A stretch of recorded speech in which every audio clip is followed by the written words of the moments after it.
Bizarre and bloody practices of medieval barbers. Type locked in.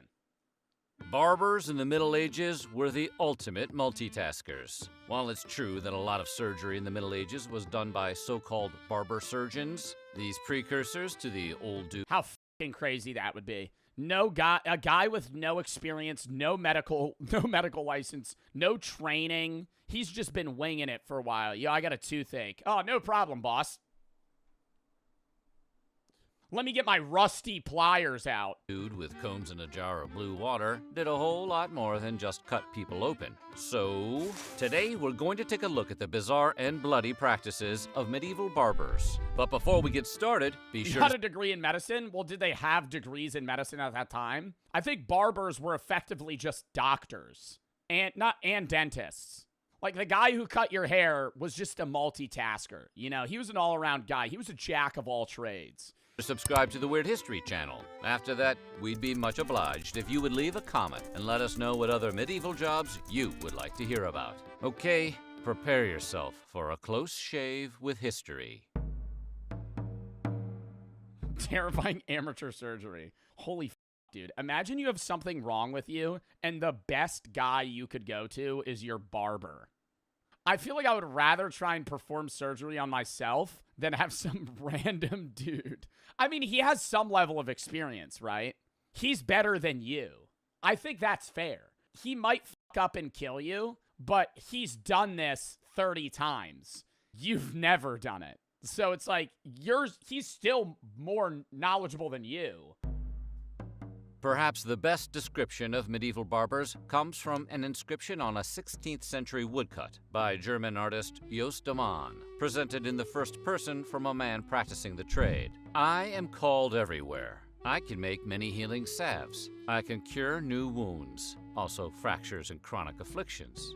Syphilis, cataract... Syphilis. You're syphilis. This barber said that people would come to him with an STD. What? Cataracts? Your eyes? Like, cataracts, you got problems with your eyes, what is he gonna do? Gangrene, yeah, pulling teeth, shave, wash, cut hair, also like to bleed. What, like bloodletting? Gangrene, pull teeth, shave, wash, and cut hair. I also like to bleed. While it may sound like the worst Tinder profile ever written, it's not wrong. Medieval barbers did all that stuff, and they were considered the experts, although some, if not most of their methods, were a little questionable. For example, once upon a time, medieval barbers used to pour boiling oil into gunshot wounds in order to cauterize them. I mean, that doesn't sound that crazy to me. Even if I got shot in the middle of nowhere, and I'm like, I need help, and this guy's like, I'm gonna pour boiling oil on it so it blocks the wound. I'd go, okay. I mean, what else are we gonna... Tourniquet? Yeah, but I mean, you still gotta fucking cauterize. You gotta get rid of it. Which sounds a bit like driving your car into a lake because the check engine light came on. Okay, why is that a bad idea, though? Can somebody explain to me? Why is pouring boiling oil in an open wound a bad idea? Because it's bad. But why? Infection? But wouldn't it singe it? If I got, like, a wound, say I'm camping, and I got a wound, and I'm talking it's a bad wound, I might put a fire poker in the fire until it's red hot and then go right on it. Would that be bad or good or neutral? I think that would be good. Like an open wound? No, that would probably fix it up. I think that would fix it up. That's different. I think that, okay, it's not going to solve the problem, right? But like momentarily, that's probably a good play. Then one day, a famous French barber surgeon named Ambroise Paré realized how unhelpful boiling oil was as far as treating wounds. How did he make that discovery? Well, at the Battle the guy probably died. of Turin in 1536, Paré ran out of oil and was forced to improvise. He instead threw together a salve made with some egg yolks, because he had them, oil of roses, possibly for the smell, and turpentine, because at that point he was just grabbing whatever. I mean, bro, like, this guy's actually just cooking shit together. Like, imagine you're like, I need to heal this guy's wound. I'm just gonna start grabbing stuff from my kitchen. Here's some salt water. Yeah, let's pour some flour on it. That'll heal it up. After a sleepless night on the battlefield, Paré awoke to discover that his salve, slapped together as it was, worked a whole lot better than the boiling oil. Ooh. What? Though, to be honest, anything other than a second bullet would have felt better in a gunshot wound. According to Paré, he visited with all of his patients, and he discovered that everyone who had been treated with his weirdo salve, counter to his expectations, fared better than those who had traditional boiling oil. He wrote that Okay, well, it might have just done nothing, and boiling oil made everything worse. each patient he treated with salve had a good rest, and that their wounds were not inflamed or tumefied. On the other hand, those that had been treated with standard boiling oil were feverish, tormented with much pain, and the parts about their wounds were swollen. Wow, that's shocking, because I would think you would just want to fucking singe that shit, you know? Like, you got an open wound, like a red hot, right on it. Like a person who had been doused with boiling oil. After repeating the procedure on diverse others, Paré concluded that neither he nor any other should ever cauterize any wounded with gunshot. Paré went on to advocate that medical practitioners should treat wounds gently, an innovation that of course survives to this day, although I'm pretty sure that doesn't include turpentine and egg yolks anymore. Barbers performing minor surgeries in the Middle Ages sometimes offered anesthetic in the form of something called a soporific sponge. It was Oh, I thought it was going to be like, the barbers offered an anesthetic by hitting you in the back of the head with a wooden club. You would then pass out, and they would be able to perform the surgery. like a primitive form of chloroform, made by soaking a sea sponge in a mix containing ingredients such as hemlock, mandrake, ivy, hyacinth. Doesn't hemlock kill you? Isn't that what Socrates drank and died from? Oh, they put it on the wound, though? Mandrake, ivy, hyoscyamine, mulberry juice, and opium, among others. I'm no doctor or even a medieval barber, but it sounds like maybe the opium is doing the heavy lifting there. Also, pretty sure hemlock is poisonous, but hey, it's a party. The sponge is supposed to be completely dried out in the sun during the dog days until all the liquid is consumed. When the barber needed to knock someone out, they reconstituted the sponge by dipping it in water and then placing it under the patient's nose. Some historians have suggested that the sponge contents were meant to be imbibed, which would have been a very stiff drink. Get it? Stiff? Because it'd probably kill you? Okay. Pass the sponge. Instead of university-educated physicians, lowly barbers in the Middle Ages were tasked with removing kidney stones. And they What? How are they getting a kidney stone out of you? Because either A, you piss it out, or B, they're going up the dick hole. Or the, pee hole of a vagina. How is he getting that out? Was he going to start punching you in the kidney until it breaks loose? They often did it with an audience watching, which adds a I'm not. What? What do people? How bored people had to be. Like, whenever you hear stories about medieval times, and it's like, they had, outside of work, they had nothing going on. They would attend executions. Now we're going to see a barber try and get Frank's kidney stone out of his fucking dick hole? What is he doing? a real weekday matinee vibe to the term operating theater. Traveling from town to town with a special lithotomy table in tow, talented barbers would perform the simple procedure in just a few minutes, in public, in order to help advertise their services. Some barbers were just showmen. Holy fuck, dude. I can't imagine you laying on a wooden table with a crowd around you, just butt naked, and this guy just fucking peeling you open with a rock. Looking to make a quick buck. These so-called stone cutters. And it was good. And people were watching that going, I do have a kidney stone. I think I'm... How much? That's a hell of an image. Were heavily fined if their procedure didn't go according to plan. After all, you couldn't just have anyone with zero medical training perform Oh my god, imagine going to your barber to get your fucking foot amputated. Oh! surgery in public. Bloodletting and the related practice of leeching are what most people associate with archaic medieval medicine. You go to your barber for bloodletting? Yeah, just a little off the top, man. He just opens a big vein, it starts spewing out. Just starts filling the fucking bowl. You're like, what do I do? Oh, let me break out the boiling oil. And the association On the house. Burks. holds up. Medieval folks undeniably loved a good bloodletting. But did you know that medieval people thought that bloodletting was a cure-all that would fix pretty much anything and everything? That's the reason barbers practice bloodletting more than anything else. As far as they knew, there was nothing it couldn't make right. Right to the dome.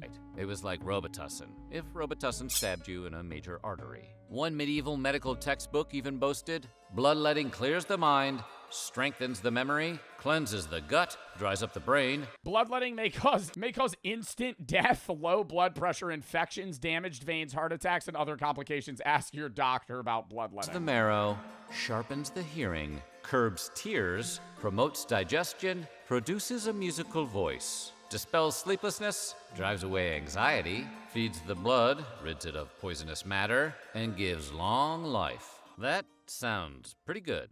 I'm in.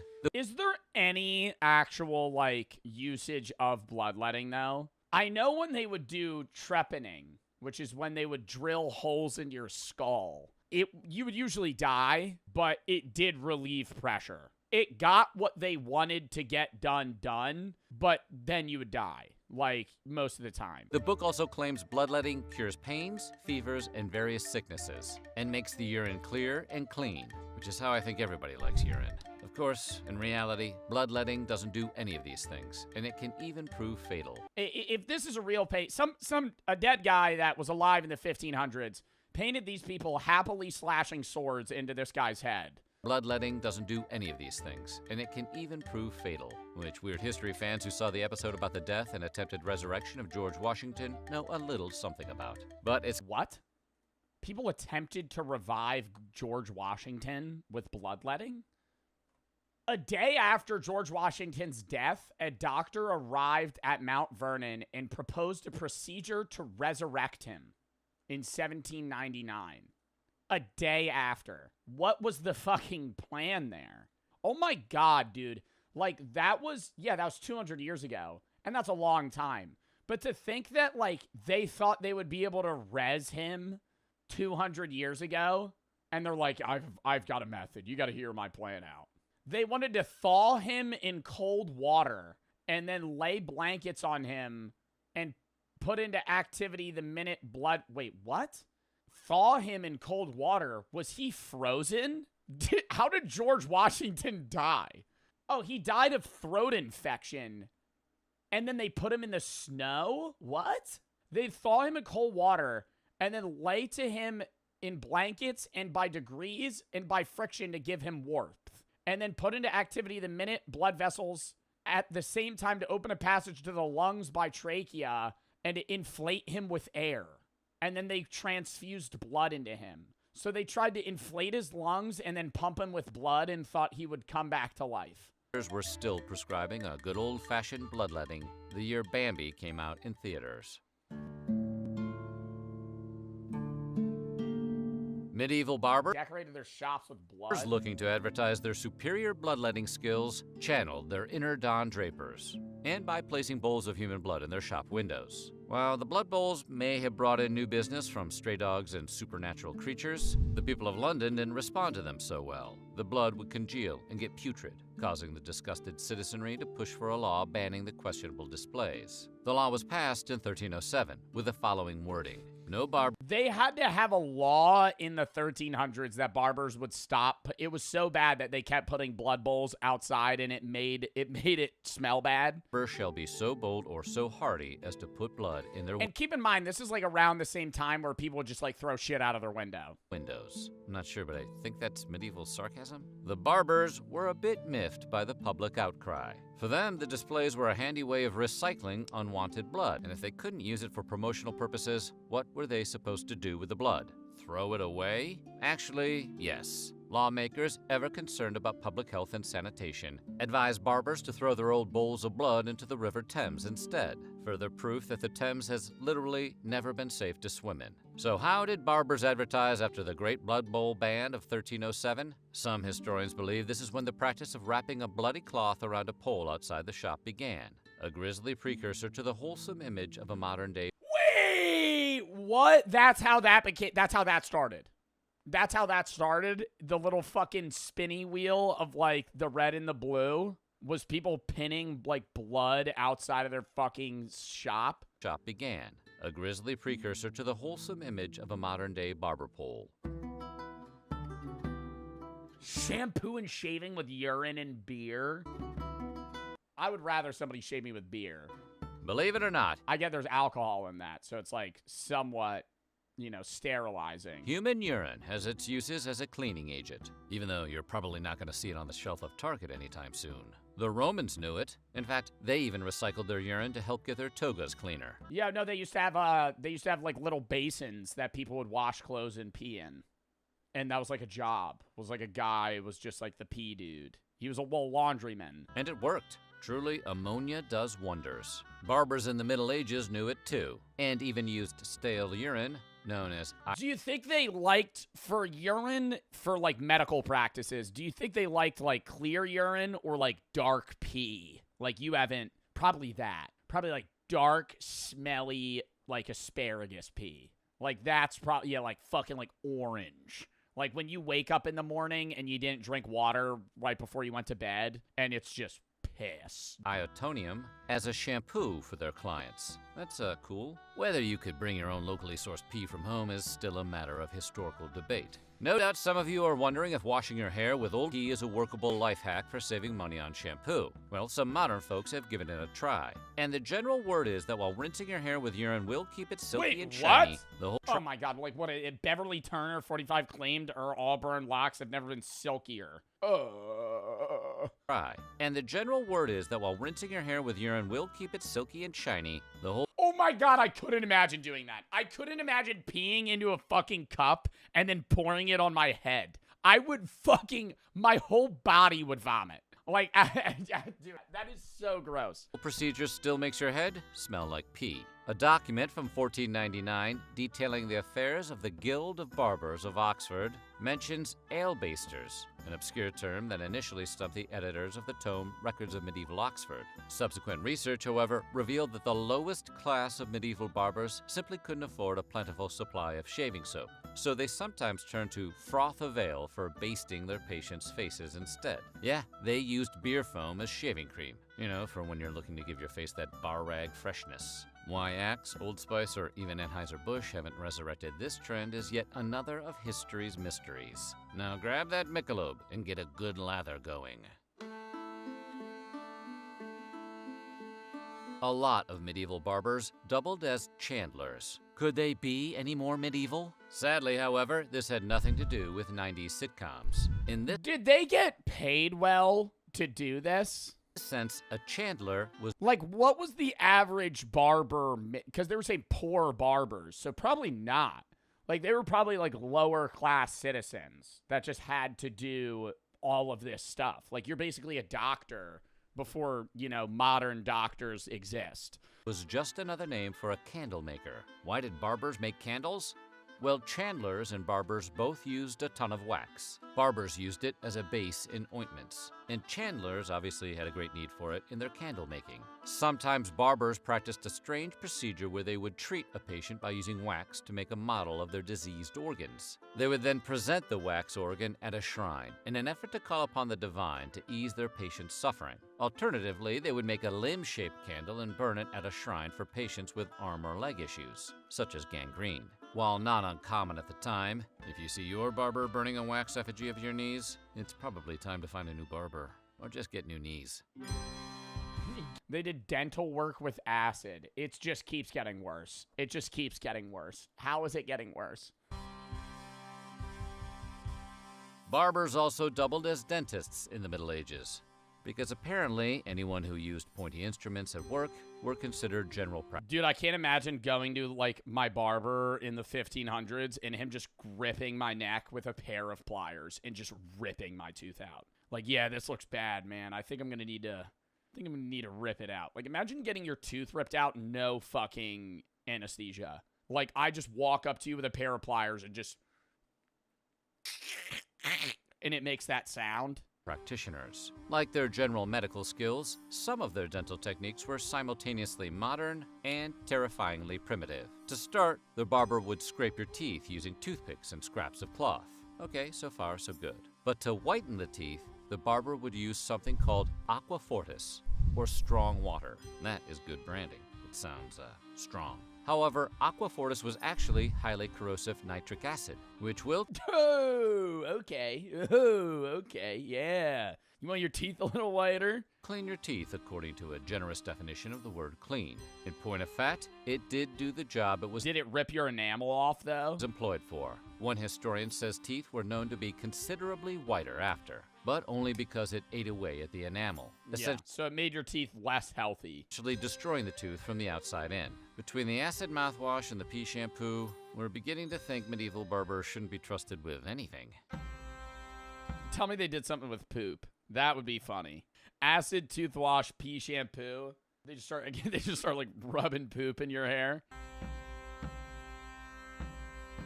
They dissected bodies for actual surgeons. Wait, actual surgeons existed like plentifully, or like why wouldn't an actual surgeon just do this? For a long stretch in the Middle Ages, barbers, for whatever reason, didn't receive the same level of respect as university-educated physician monks. Can't imagine why. Physicians and surgeons of the time generally didn't debase themselves by performing things like bloodletting, kidney stone removal, and tooth extraction. Furthermore, Oh, they only wanted to handle big things, so they let all the small shit for barbers. the Pope had outright forbidden physicians from performing certain procedures like bloodletting. This meant barbers were often tasked with the unpleasant grunt work procedures. Additionally, barbers were brought in to do the gory elbow work of dissection, while a physician or anatomist walked them through it, step by step. Physician Andreas What, so they didn't have to fucking cut up the body? They just gave call-outs to the dude that did? Vesalius, who lived from 1514 to 1564, helped shake up that status quo like a can of shaving beer when he argued, during his second ever anatomical lecture, that the anatomist would be better served by doing the work themselves. Vesalius simply took the knife away from the barber and never looked back. Vesalius was a take-charge kind of guy who did what he felt needed to be done. He even stole the cadavers of executed criminals to use them for practice. That My sounds like God. unpleasant work. I think I know a few barbers who could help you out with that. So what do you think? Which of these old Well, hygiene was like for medieval peasants. Dude, I love these random history videos. Went for just a trim, left with a full-blown appendectomy. Yeah, went for a haircut. He ended up cutting off my nuts. Do a video on courtroom jesters, either general. Dude, I love learning about jesters, too. They get everything paid for them, and they just have to do, like, one comedy show every once in a while for the king. But if they fail, then it's, like, all fucking gone.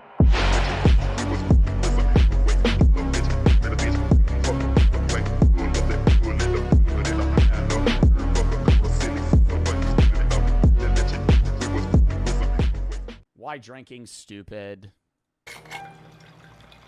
Big Tug. Haven't watched a Big Tug video in a bit. Did you know in alcohol commercials they can't actually drink the alcohol? Like if you watch the commercial, they'll like put the drink up to their lips, or they'll be partying and they'll be having a good time getting drunk, but they can't actually show someone drinking alcohol in an alcohol Why? Who made that as a regulation? commercial, which I think is telling of the entire industry, but it has nothing to do with the rest of this video. I just couldn't find a place to put that fact. Listen, ladies and gentlemen, all right, I enjoy boozing. I like a good white wine, a high noon, Bud Light every once in a while. You know, drinking's actually getting less and less common between Gen Zers to where it's becoming a problem in the alcohol industry that they are trying to actively fix. They are trying to get more young people on alcohol. Anyway, not in Europe. I don't know about Europe. In the United States, though, specifically as well, it is getting less and less common for people to, like, pick up drinking or even just drink as much as they used to. Not saying that Gen Zers, right, people that are, like, 26 and below aren't drinking. It's that they don't drink a lot. They're consuming less alcohol, which is hurting the alcohol company's brand power, right? They're not making as much money. And that's an issue for them. I think that's because people smoke weed now. While I don't really like beer. Craft beer, icky, ew, get that away from me. But let's all take a second and face the facts that alcohol Tweez are not suffering. Yeah, because Tweez are the first drink that everybody drinks. is bad for you. Tucker, how could you say that? That's a completely new fact I've never heard about in my life. I thought alcohol was good for you. Burn the heathen. I mean, for real though. I mean, why do we keep drinking it? I'm gonna sound like a narc, but it's really bad for you. I mean, honestly, as a society, can't we get together and pick a drug that's not gonna make you fight your stepdad or hit a Jersey barrier going a $1.20 on the freeway? Why do we keep drinking at bars and parties to feel confident for a few hours and then the next day you literally feel like death? I mean, cost-benefit analysis, is it even really worth it? Yeah, like throwing up. Like throwing up because you're drunk. Every time I drink and I wake up and I have a splitting headache, I go, why did I ever do that? I'm never going to drink again. And then the next weekend rolls around and somebody goes, yo, do you want to go to the bar? And I go, 100%. Yeah. I mean, Jesus Christ. Oh, that's good. This whole video I'm going to be fighting the urge to sound like a youth pastor, but you're going to have to deal with it. Okay, so before we get into the science of how alcohol ravages your body like a Viking on mushrooms, let's just break down the social reasons why it's a dumb idea. Number one, you're going to make an ass out of yourself every single time. You might think you're not going to, but you are going to make an ass out of yourself. Oh, Tucker, I'm no chump. I can handle my liquor, says the person who cannot absolutely handle their liquor. If you said that out loud, this is what you look like, and I don't respect this person. For the rest of Well, because from the perspective of somebody that's drunk, you think you're acting normal, and it's not obvious. Then you're a sober person around drunk people, and you realize, oh my God, it is cripplingly obvious that you're hammered right now. And like slurring your words, you're talking slow, you're not making sense. You repeat yourself, forget your train of thought often. Like, it's not, you're not, you ever see videos of, like, people that are, like, hallucinating in public off of, like, acid or something, trying to walk normal, and they're like this?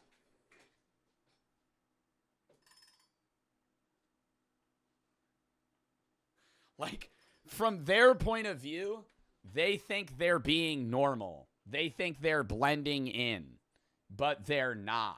And it's the same thing with drinking.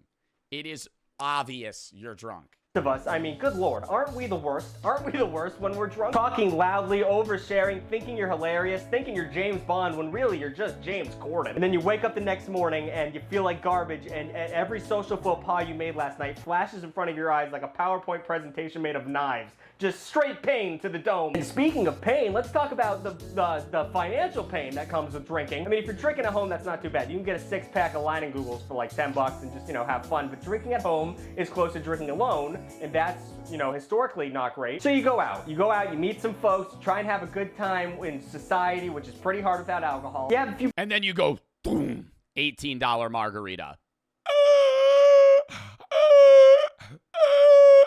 Oh yeah, I'll buy a round of shots. That's what I always do. I get drunk, and then I get nice, right? I get, hey, you want a drink? My friend will go, yeah. And I go, you want a shot? I'll go, yeah. And I'll go, let's get a round of shots. Let's get 6, 7 shots for everybody. And then it's $180. Ah! myself to a nice little cocktail. A little bit more expensive, but it's gonna be worth it. Flash forward to the point where you've lost all sense of monetary value because you're too drunk and you bought 17 cocktails and you are shit out of luck. I mean, I lose all sense of the value of $1 when I'm drunk. I am bad at that. And also, let's not kid ourselves, okay? Alcohol tastes yucky. Doesn't taste good at all. Honestly, it's probably Okay, I also do this. Okay, sometimes too much. I like tipping bartenders because I know bartenders have a hard job. And so when they're making me mixed drinks and it's like $30 and you tip 10 or whatever, I'm like, yeah, it's extra. But, you know, I'm being nice. There's been times where I'll be like, yo, can I get a beer? They'll go, yeah, sure. Hand it over to me. And then I tip them $5. Like, obviously, I'm in a situation where I could do that. But I'm like, bro, I just give you $5 because you just opened a beer for me. Like, you didn't pour it. You didn't make a cocktail. I asked you for a beer. You went, and then I went, that's deserving of $5. You're a skilled professional. Here's money. Probably the most disgusting and common thing a human adult puts in their body. Oh, but Tucker, you're just uncivilized, okay? You don't know the finer things of a nice $8 IPA with hints of chestnut and tinfoil in it. All right, Big Cat, maybe you do like a good IPA, but you're telling me you'd still drink that if there was no 8% alcohol by volume on it? I doubt that. I doubt that very much. I mean, real beer, not Bud Light, but real beer tastes like gross, stinky bread water, and wine tastes like a 20... I love beer, dude. No, I love beer. I love beer. Beer is... And I say this, and people used to say this, and I was like, you're fucking out of your mind. Because when I started drinking, beer it tasted like shit. It's an acquired taste. Same with coffee, same with wine. You don't like it until you drink it a lot, and then it starts tasting good. Me and Brooke were at a sushi bar last night, right, for dinner. And I got a Japanese beer, and I'm drinking it. I'm like, this is fucking amazing. She tries it. She's like, this just tastes like every other beer I've ever had. I'm like, you don't get it, right? She's not ingrained in it. She hasn't tried 35 different gross IPAs to understand a good beer. Alcohol and vinegar and booze, like straight up booze, I would never drink straight up vodka again in my life. College Tucker has made his mistakes and he has learned from them. I have nothing to prove anymore. It's okay that we drink just because, you know, it makes us feel. Opinions on soju? Soju's so good. Sake sucks. Sake makes me want to throw up. Hennessy makes me want to throw up. Cognac makes me want to throw up. Soju tastes like strawberry water. Fuzzy and forget about the horrors of reality. You don't have to pretend to be fancy. Sake, bad pee. Soju, good pee. Hennessy tastes like you just ate some asparagus pee. Whiskey just tastes like I'm drinking gasoline. How often do people hurt themselves while they're hammered? I mean, how many videos of white women have you seen on a sidewalk just absolutely beef it? It's very common. I mean, let's not even include the statistics of, you know, car crashes, because this is a fun video, that's not fun. There's also this thing called nocturnal aneurysm, I don't know how to say it, but it just means you piss yourself when you fall asleep when you're drunk, and shocking amount of the population does that. And it's weird that we don't talk about it. I've never been around a friend of mine that has pissed themselves when they're drunk. I've never peed myself when I'm drunk. I always pee in random places. I wake up, right? My body goes into like operation default mode, right? It's like I'm reverting back to the BIOS settings. So I have to pee, right? But I'm really drunk and I'm asleep. So my body just goes, well, we can't pee in the bed, right? So I just kind of find a container and then I pee, right? Yeah, like a drawer, a corner, a bucket, something like that. My friend shit himself in Harvard Freight. Bro, I don't know what I would do. If I had a friend that pissed themselves while they were drunk, there's like a way you can handle that. If it was like, who's that one like conservative lady that gets shit on all the time because she just like tries to like basically clip farm by saying like stupid shit. Like just like highly conservative shit, but she shit herself at a frat party. Like that image, she shit herself so bad that it's like turds. And if I had a friend that just full on crapped his pants, I don't know how I would handle that. Oh, but I do have a friend that will pee on the bed, but he doesn't piss himself.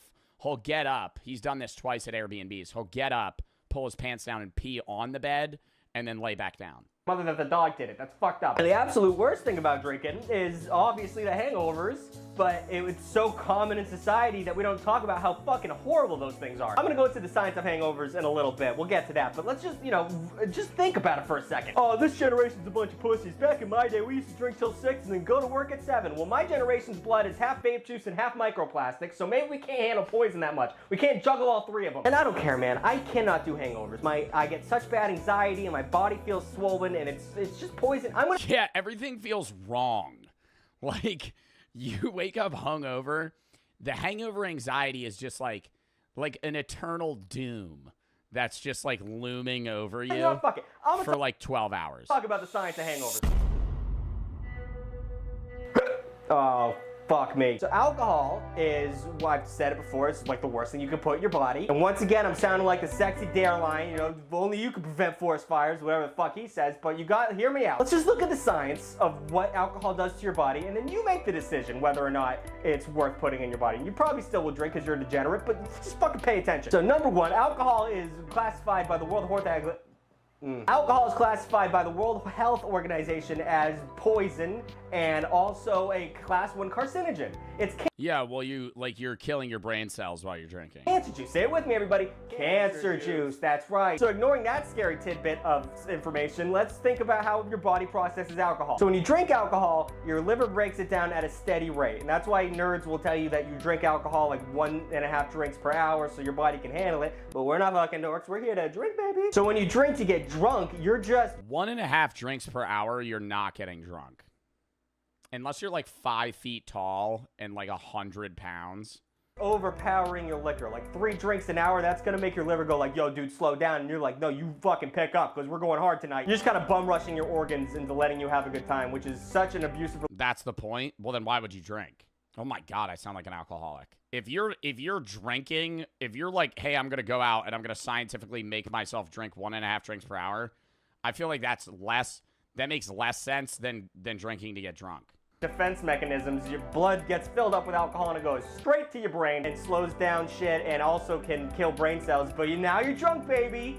Now it's a party. But uh-oh, drowning your organs in Malort and lime juice added consequences. Who would have fucking thought? Drinking gets your blood pumping, ladies and gentlemen, and not in a good way. Not at all. Alcohol makes your blood vessels dilate and expand, which makes your heart have to go into double overtime, which makes everything fucky in your body. And the heart rate effect can last up to 5 days, 5 whole days. And if you do it enough, you can experience also these fun symptoms.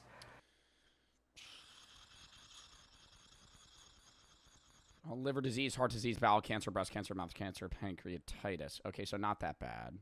Huzzah! And the way this shit affects like the rest of your body is also no bueno. I mean, let's pretend you're an athlete. You're a fan of mine, so you're definitely not. But let's just pretend for the moment. You're in the gym pumping iron, or you're on the field playing polo, whatever the fuck. You won't be back to your athletic peak for 28 days after you're drinking. That's how badly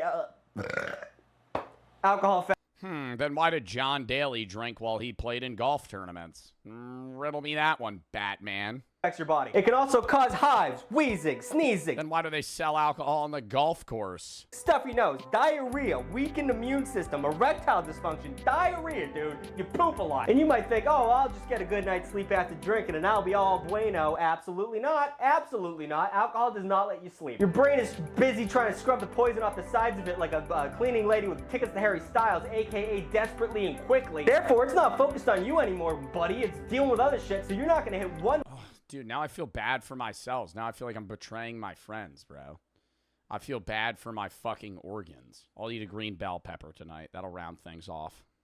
Cycle. You're not going to get any of the restorative benefits of sleeping, so you're just kind of laying there unconscious for a while, which means you didn't sleep. And it also causes nightmares sometimes. Alcohol causes nightmares.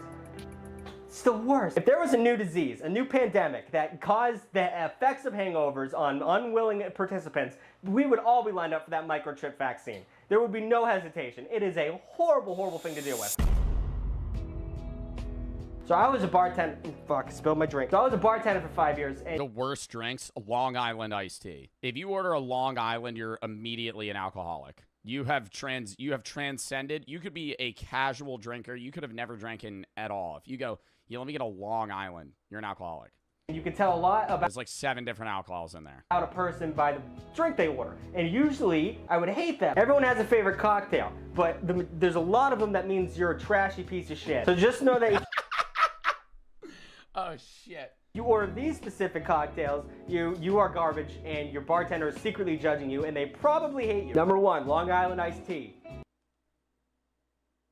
That's the only drink. No, that's not pre-watch, bro. That's any bar.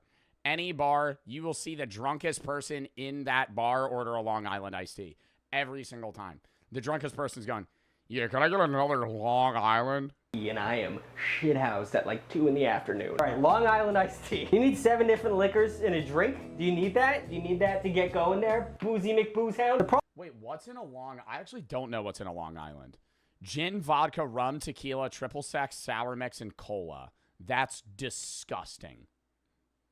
That is literally just I'm gonna drink every type of alcohol they have at the bar today. There, Boozy McBoozhound. The problem with the Long Island iced tea is it sounds fancy, but it's not fancy. And the bartender has to run around opening up like 6 different bottles, and it's just obnoxious. It's just fucking drink like an adult. Manhattan, ooh, we get it, dude. You're a business conglomerate. That's not the word. You're fancy. You have business beating. Nah, the most disgusting drink is a gin and tonic, dude. Number 1, that's a serial killer drink. Serial killers drink more gin and tonics than anything else, right? That's what they're going to order. Gin and tonics, it literally just tastes like you're drinking chemicals.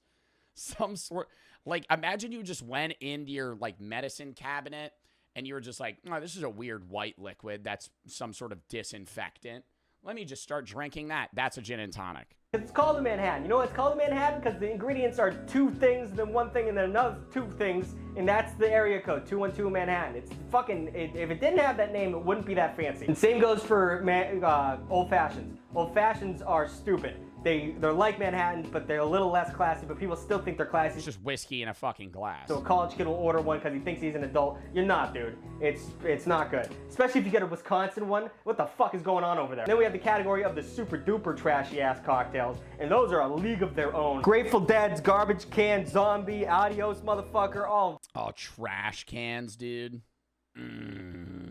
Can Zombie, Adios Motherfucker, all of these dudes. Grow up, grow up. And I get the appeal of drinking a thing that tastes like juice with 17,000 hidden liquors in it, but you know, let's not be a dick. That's like every drink at Applebee's. Just looks like that. With 17,000 hidden liquors in it, but you know, let's not be a dick to the bartender maybe. I don't want to serve you a drink that's gonna get you drunk in 2 sips and then I have to get a stiffed on the tip because I told you you can't piss on the floor, sir. Whiskey sours, that's fucking gross. That's a sneak piss, though. Nobody knows, bro. That picture just spawned, dude. That's just a sneak. He's gonna use the bathroom. She's actively showing him a video, and he's just peeing on the bar. Dude, I don't know why I'm laughing. I've seen this picture before. That is so funny. Sir, whiskey sours, that's fucking gross. Why would you order that? If you get the whiskey with the mix in it, like the whatever, normal whiskey sours have eggs in them. I don't want to crack an egg as a bartender, and that's fucking yucky. Why are you doing that? I'm not a chef. I don't gotta get slime on my hands. I don't want to fucking deal with that. So, you know, just don't order that. Also, any type of bomb, you degenerate, like the Vegas bomb, the orange bomb. Love Vegas bombs. The Jaeger bomb, cherry bomb. What else? What are disco bomb? Whatever. Yo, now that you guys know Chris, that story's even better. Koshard, the guy I played with Marvel Rivals with, when me and him went to a gay bar in Philly, me and him ordered 2 Jaeger bombs, and they gave us 2 double shots of Jaeger each and a full glass of warm Red Bull, and we just dropped them in, chugged the whole thing, and I looked at him, literally tears running down my eyes, going, I'm gonna throw up. And then I just walk to a bathroom. He comes with me, and he's just standing in the corner watching me vomit. And I'm not even, it's not even because I'm too drunk. It was just not sitting in my stomach. It was like the fucking 3rd drink I had that night. I'm just yakking, and he's just in the background. He's crying now, and he's just going, I'm like, dude, you can leave. He's like, no, I'm here for you. He's like, I smell it. He's just sitting there gagging in the back. What the fuck? Grow up, dude. Are you 30 ordering that? Are you at a club? Are you at table bottle service, you pussy? Bunch of fucking losers. I don't think I can fucking finish this video. I'm gonna at least lay down for a little bit before hi, baby. Hi! Oh my goodness, hello. He got drunk for this video. Yes. Oh. So I'm fucked up. I'm pretty painfully hungover. Oh, ghost energy cures the hangover. And I shouldn't have did what I did, but I've given up on making that end of the video I really thought I was gonna make, and I've come up with a new idea. Since I'm in currently the state of peril that I am, I thought that I would try a bunch of different hangover cures and see if any of them work. A lot of them seem pretty disgusting, but I'm here for the content. But if I puke, you're gonna have to just deal with that, okay? All right, so apparently in Puerto Rico, it's tradition to put lemons under your armpits. What? Wait, what? Like cut lemons? I don't know what the fuck that's all about. Apparently it's supposed to prevent the effects of dehydration and headaches. Will prevent or stop. Guess I'm a little late to this. But I did buy a lemon, so I'm just gonna go and put those under my armpit. Probably, I don't know how much lemon I should be putting. I'm not gonna put both these fucking... Probably a 4th. I would say a half of a half. Chunks on my armpits, am I? Let's just do some classic slices. There we go. Ooh, it's cold. Oh, fuck. And number 2. And there we... Is it supposed to burn? Oh, God. No one does that. People put lemons under their armpits. I forgot. Fuck, it hurts. Was I just supposed to put like a whole lemon under my armpit? Or like a slice? Oh my God, this is such a bad idea. All right, next up, what am I doing? We have the prairie oyster, which is an American thing apparently. Worcestershire sauce, tomato juice, vinegar, and hot sauce. Well, that's just a bloody... Dude, this just sounds like a fucking punishment for a fantasy football game. Mary with a raw egg instead of... So I'm gonna do that on camera for you guys now. So I just bought Bloody Mary mix instead of all the specific ingredients because I didn't want to buy all those things, and also this isn't gonna work, so what's the fucking point? So we'll just go ahead and fill this up right to the little Massachusetts thing, I guess. There we go. Should I put ice in this? Ah, fuck, it doesn't matter. And then we have one mix. egg. Huzzah. Yeah. Yep, that's what Daddy likes. Yeah, absolutely. I've said it before, I'll say it again. I can't do like snot shit. I can't do like boogers. There we go. Oh. Nice. That's what I want to see. I mean, it doesn't look too different from where it was. Okay, I gotta get the balls because it touched my lips and that's made me almost gag. It's so chunky. Okay, we're good. We're fine. That was almost a I can't show that on Twitch. thing, but it wasn't. Uno, dos, tres. Oh, he starts chugging shit. Oh.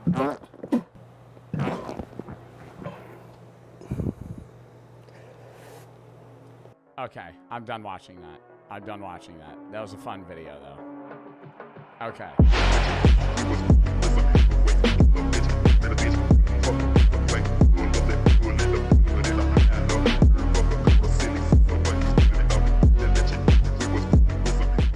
So you want to get your license. All right, so getting your driver's license is supposed to be like this big milestone in life, right? Freedom. I think it is the biggest milestone. I think he's going to say the exact opposite because he's introing the video like this, and then he's going to say, But I think getting your license is like a big freedom milestone. More so, dude, I want to say getting your license is like really big, and it's not really treated as such compared to like turning 18 when you're like an adult. But turning 18's lame as fuck. You don't get anything. You could buy scratch-off tickets. Congrats. The biggest milestone is, depending on your state, because it's varying by age, getting your license and then turning 21. That's the big milestones. 18 to 20 blows dick. That's like the worst years. People, not the worst years of your life. It's the worst years in that, like, your birthday doesn't matter. After 21, your birthday doesn't matter either. But it's like, you turn 18, it's like, congrats. Now you're a legal adult. And it's like, oh, really? What did I unlock? Absolutely nothing. Absolutely nothing. You still can't rent a car. Most Airbnbs, you still have to be 21 or 25, so you can't do that either. You could buy scratch-off tickets at a gas station. Taxes don't apply to you when you're 18. They apply to you whenever. They apply to you if you have an income. You could be 12 and you could get taxed. If you have a job, you're getting taxed. It's not taxes. You get a credit card. You could get a credit card before you're 18, depending. You might just need to co-sign it. It's just stupid. Right? Turning 21 and getting your license are like the big milestones in your life. Well, if you're in the U.S. If you're in the UK, it's different because different drinking ages, driving ages, whatever. Independence, all that stuff. But in reality, it's one of the most stressful and embarrassing processes you'll ever go through. Like the government... You used to be able to buy cigarettes when you were 18. That was the milestone.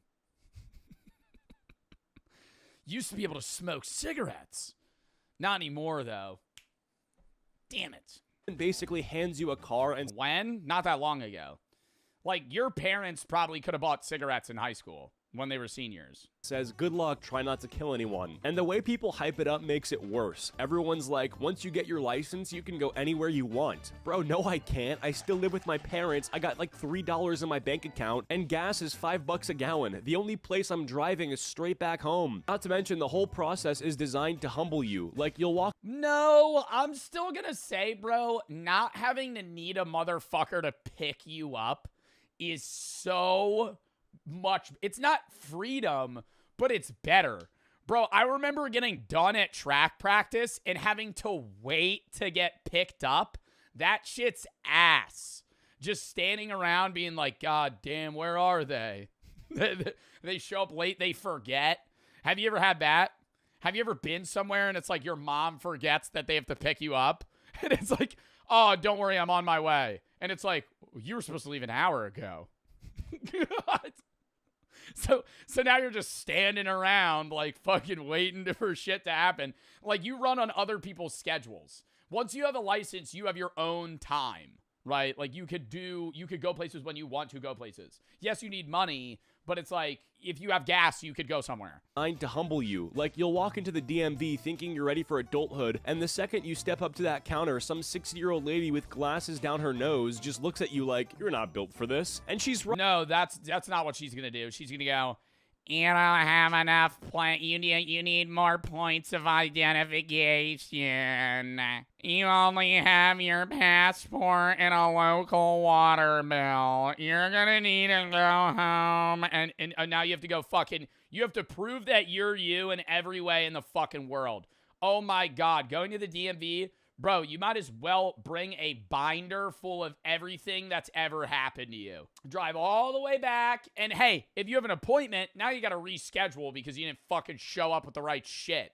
Thinking you came with the right stuff. Wrong, you gotta show up with something else. Right, because 5 minutes later, you're out there stalling your car in front of a line of 30 people who all hate you now. So let's talk about what actually happens when you try to get your... I had a friend that failed the written test 15 times.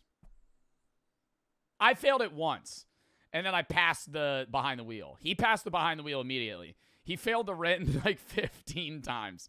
He wouldn't study, and it was like an ongoing meme. Like everybody, he's like a year older than me, and we all got our licenses, and most of my friends are older than me. Like right now I'm 23. Most of my friends are like 25, right? Chris is like one of my IRL friends. He's 28, so he's a lot older than me. He's like 5 years older than me. But I think that changes. Once you're in your like mid-20s, it's just, you know, you all bend. It's fine. It's whatever. He's unk though. But anyways, when we were all like, you know, in New Jersey, you're 17 when you get your license. So we were all like, I was 16. He still didn't have his license. He was 17. I turned 17, got my license. And then it became a meme that like he was the only person without his license. It took him 2 more years. Because you have to take the written, and if you fail, you have to take it again. You have to wait like 2 weeks. So if you keep failing, you have to keep waiting. And so he kept consistently failing, and then like the time between taking the test would get longer, and then he wouldn't be able to some weeks. So he would take it like once a month, and he would just fail like every time until it was like he actually sat down and studied and finally passed. I will say I think the written test is stupid though. I failed it the first time by like 3 questions. It's not even like questions about how to drive. Because all that shit's obvious. Stop at a stop sign. Don't park next to a fire hydrant. Stop when a school bus stops. But it's like asking you hyper-specific questions. How many feet from a school bus do you have to be stopped when it's stopped? Fucking idiot. I don't know. 2 car lengths? I'm going to guess. A cop isn't going to go... Woo, hold up. Pulls out a tape measure and fucking goes, you're 3 inches too close. That's a safety hazard. No, they're not going to do that. They're going to eyeball it, right? Or they'll ask about fines. Like, why do I need to know that? Hey, prove that you can drive. How much are you going to get charged if you do this? Fucking, I don't know. Just don't do it. Just don't do it. And hey, I'll find out. If I ever get pulled over for speeding, how much is the ticket if you're 10 over? Fucking, I don't know. The cop's going to hand me the ticket and I'm going to read it and go, oh shit, it's fucking $200.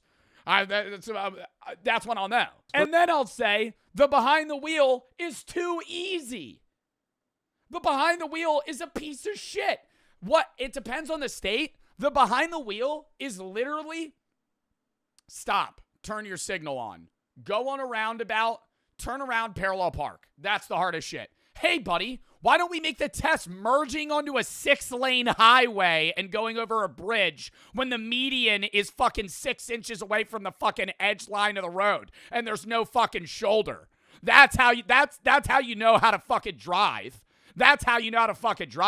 You pass the fuck ass behind the wheel test. Congrats, you can parallel park. Oh, wow. Yeah, now actually get on a highway where people are going 95 and they won't let you in. And then you gotta fucking... And hey, there's gonna be moments where you just gotta fucking be ballsy. And that's what sucks. They don't teach you that. They don't teach you that shit. When you gotta merge onto a highway and it's like, hey, nobody's getting over. They'll move. Because if they don't move, you're both gonna die. So they'll fucking get out of the goddamn way. And that's how it is sometimes. If you're driving in fucking Philly, you're driving in New York, you're driving somewhere in a packed city, they're not going to move. You got to make them move. And that's, and you got to show, kids don't, you can tell when it's a new driver on the road. You can tell when they don't need that fucking stupid sticker that says, new driver behind the wheel, be nice. Fuck out of here. I'm laying on the horn. Yeah, you got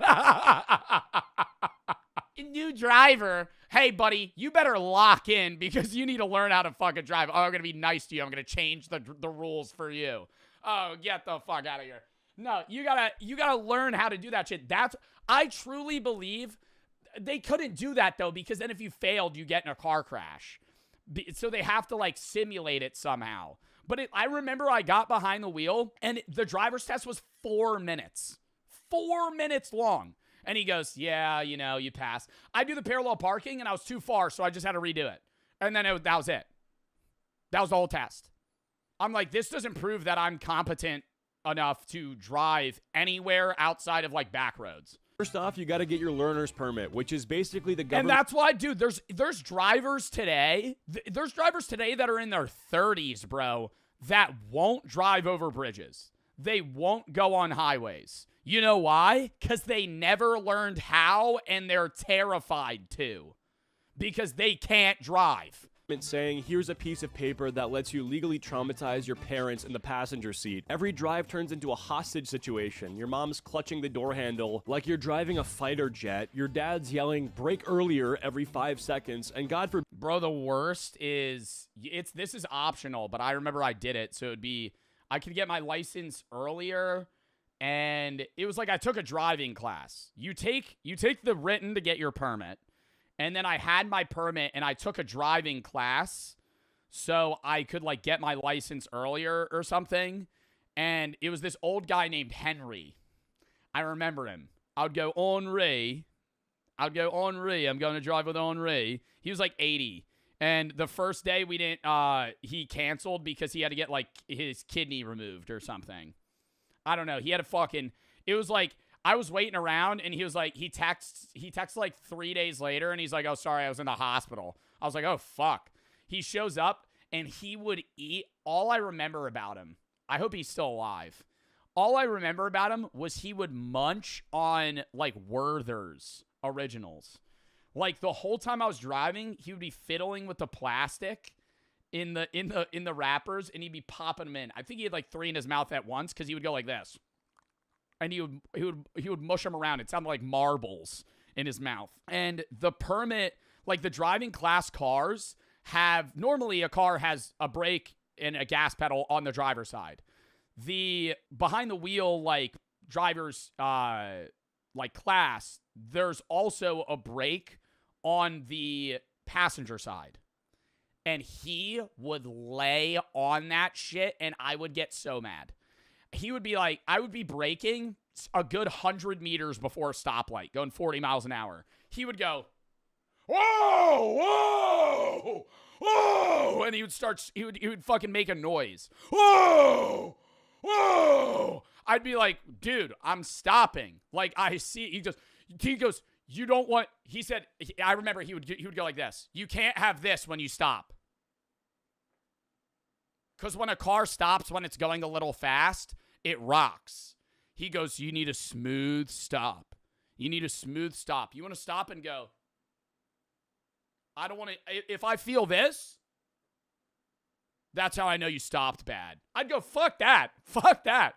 I'm slamming on the brakes right before I fucking hit the stoplight, and then I'm going forward. You miss a stop sign, suddenly you're the worst driver alive. And the crazy part is your parents forget they drive like maniacs too. Like, they'll be yelling at you for not using your blinker, but last week you watched them cut across 3 lanes like they were in the new Fast and... Yeah, Jersey slide over a 6-lane highway, no blinker. Oh shit, I gotta get over. Furious movie. Plus, having a permit makes you a second-class citizen. You can't even drive alone. You need some random adult next to you at all times. Like, bro, if I'm old enough to control a 2-ton... Bro, and you fully bank. I remember, bro, when it was my turn to take the driver's test, all my friends that had taken it before me, like, in my class were like, dude, you don't want, like, Rachel. They were like, you don't want Rachel. Rachel failed Billy and John. She's so mean. I got like Bob or whatever his name was. He was nice. Because it's literally like up to them on if they pass you or not. Outside, there's definitive fail markers. Like if you hit a traffic cone, that counts as hitting a car. So like you fail. But outside of that, it's like up to their discretion. Death machine on the freeway. Why do I still need my mom sitting there with a Diet Coke acting like she's my parole officer? Then there's driving school, where some random 40-year-old dude who looks like he's given up on life teaches you how to parallel park. The car always smells weird, like a mix of— Oh my god, yes! Yes! I was gonna say, bro, it didn't even smell like the Werthers. It smelled like piss. It smelled like piss. Like, but not new piss. Like, imagine you peed all over the fucking seats and then let it dry and, like, sit out in the sun for a week. And then I would get in the car. It just smelled like piss. old coffee and regret. And they make you do the dumbest stuff, like a 3-point turn. Like, bro, I'm not driving a 4. I will say, all right, this is gonna sound like dickhead shit. When I got my license and I saw a car, like a gray car with the big block thing on the front that says student driver, I would pass him. I'd be laying on the horn more than normal. It's fucked. I remember when I was 17, I was like, oh shit, I passed. Now they got to deal with it. And so I'd just be like, the second the light would turn green, half a second, just lay on it. And I know too, dude, they're fucking 10-2, white knuckle in the steering wheel going, just like nervous. Forklift. I just want to get the Taco Bell. First time trying the new cheesy crunch wrap. Let's see how it tastes. And these instructors always have that dead behind the eyes look. Like they've watched thousands of teenagers almost plow into a mailbox and now nothing excites them anymore. You could literally crash into a fire hydrant and they just write it down like, yep, -5 points, don't do that again. They also purposely take you on the worst possible roads. Like, bro, I live in the suburbs. Why are you making me merge onto the freeway in the middle of rush hour? They don't do that. They did that when I took the behind the wheel class. I had to merge onto a highway. And I think that was valuable. I will say that. I'm going to disagree with him. I think taking that class, having that guy be annoying to you and make you drive in stressful scenarios makes you a better driver. Because that's how driving's going to be. There's going to be moments where you're stressed as fuck and you need to lock in. Right? And having some dickhead chirp at you the whole time helps. Learned where the headlights are. I'm not ready to battle semis going 80. And for some reason, they love parking drills. Parallel park between these two cones back into this imaginary spot. Like, when am I ever going to use this? Nobody in history has ever said, oh, sorry, guys, I can't come out tonight. I really failed my 3-point turn. Plus, the silence is Nah, you do need to know how to parallel park, though. That shit's hard. It's easy once you've done it a lot, but, like, it's hard in the sense that when you're in a scenario where you have to parallel park, a lot of the time there's not designated spots. It's just street parking where people aimlessly park anywhere on the road. And there's going to be spots that have this much space and spots that have this much space. And you need to be able to pull up to a spot, stare at it, and go, yeah, I could fit in that. And then fucking, while other cars are flying past you because you're on a road, and so you have to fucking park. And if you fuck up, now you got to pull back out. And then people are getting annoyed because you're blocking them. brutal. You're in a car with this string. I'd rather park further than parallel park. If you're ever in a big city where there's just street parking, that's the only option. Unless you want to walk an hour to wherever the fuck you're going. And the whole time you're Or pay for parking in certain scenarios. But a lot of the time you pay for street parking. trying to impress him like it's a date You don't need to learn that. Just Uber or something. Yeah, just spend $180 to Uber. agree to. You flick the blinker on 2 streets early, and so he notices, like, see, I'm responsible. Meanwhile, he's staring out the window, sighing, writing hieroglyphics on his clipboard, 0 validation. Now comes the actual road test, easily the most stressful 15 minutes of your life. You've been practicing for— Oh my God, I will agree. No, I actually will agree. I think one of the most stressful things isn't like first day of high school, first day of college. It is the second you're fucking waiting for your driver's test to start. where you're like, you see the person walk around your car and do an inspection because they inspect your car first.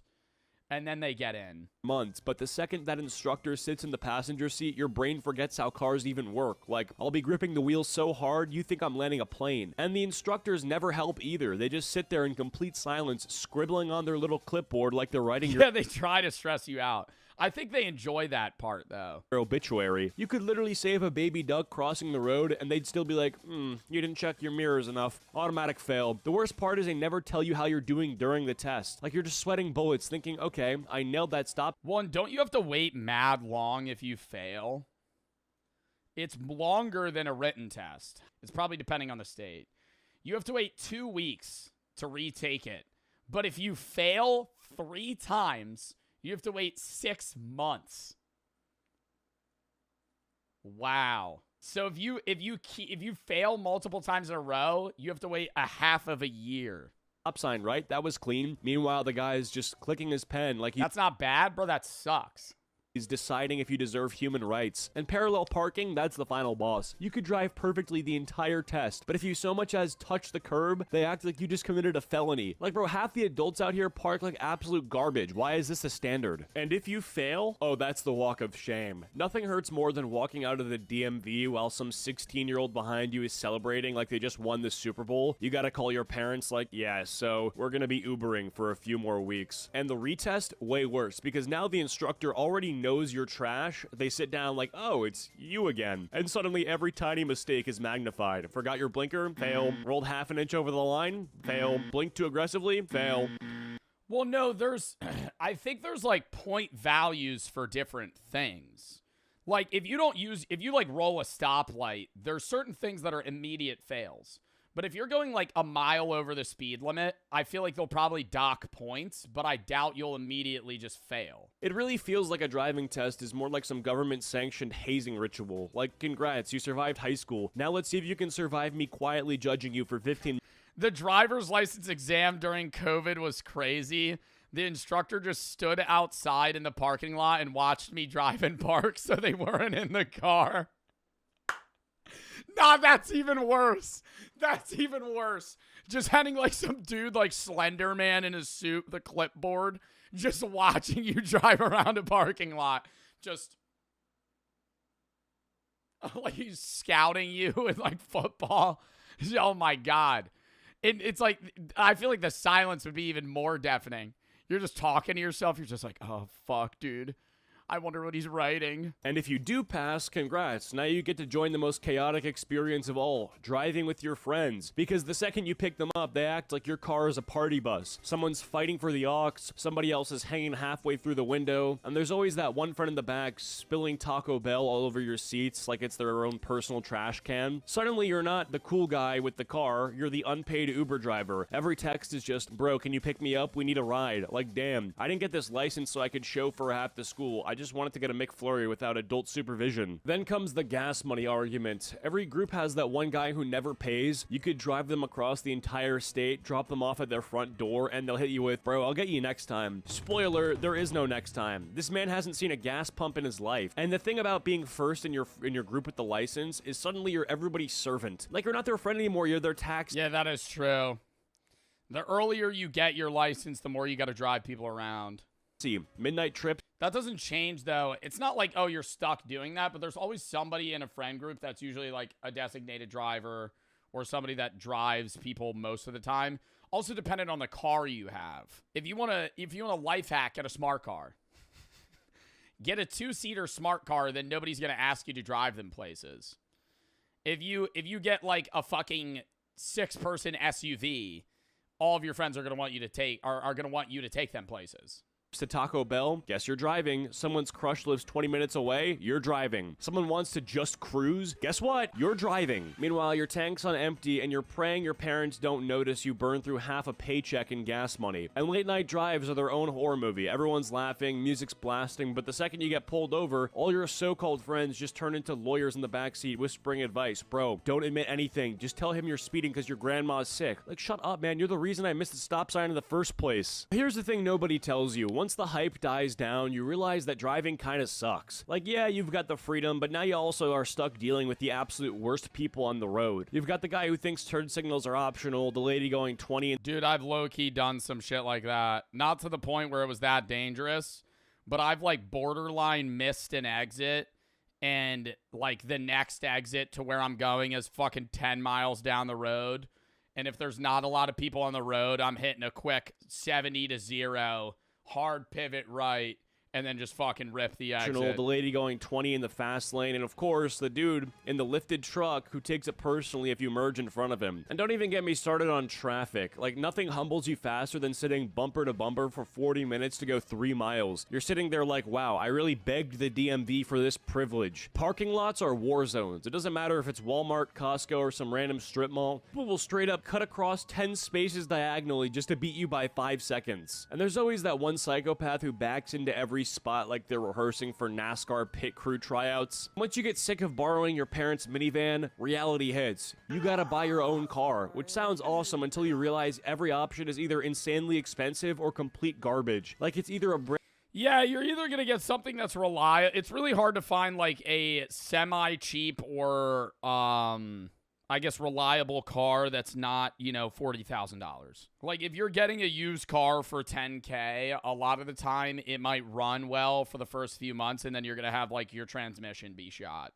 Or something's going to fucking break. You need to change your tire. Well, a lot of the time, if you get it from a dealership, they're going to give you new tires. But you'll have, like, your brakes give out or something else that's just not going to fucking work. A Honda, yeah, a lot of the time, dude, some people getting, like, a used Honda Civic with 230,000 miles on it. That fucking engine's going to fall out of the fucking car. But I mean, like, what else do you get? brand new car that costs more than your entire net worth, or a 2003 Honda Civic with 280,000 miles and a quirky rattling noise that definitely means the engine's about to explode. And the seller is always The AC doesn't work. Dude, I feel like every time a car reaches, like, 200,000 miles, the AC gives out and it makes, like, a weird sputtering noise. Like, was there a dead rat in the fucking car? What is that? like it's a hidden gem, like, oh yeah, it runs great, just don't roll down the windows or touch the AC, and make sure you keep a jug of coolant in the trunk at all times. Bro, that is not a car, that's a time bomb on wheels. Insurance? Forget about it. The government basically looks at you, a 17-year-old, and says, yeah, you're definitely crashing within the first 6 months. Oh, is this a turn right here? Shoot, crap. Everyone hang on, I'm sorry, I love you so much, I'm so sorry. They charge you like $400 a month for the privilege of driving a car that barely starts. And when you do finally buy one, it's not freedom. It's another money pit. Oil changes, tires, random lights popping up on the dashboard. It's like you're playing whack-a-mole. You think you're buying an independence, but in reality, you're just signing up for permanent debt. So yeah, getting your license is hyped up like it's the key to freedom, but it's really just the start of a whole new headache. First, you traumatize your parents, then some guy in a polo shirt makes you parallel park, then you get judged by a DMV executioner with a clipboard, and eventually you go broke from gas, insurance, and your friends mooching rides. So yeah, getting your license is just your first subscription plan to adulthood, and trust me, there's no cancel button. Thank you guys so much for watching. I hope you enjoyed all my videos. I don't know. I still think it's an overall net positive to be able to get a license. I think there are a lot of downsides, but I don't think it's something that it's like, oh, this should be dreaded, you know? That was a fun video, though. Check out, we got 30 seconds.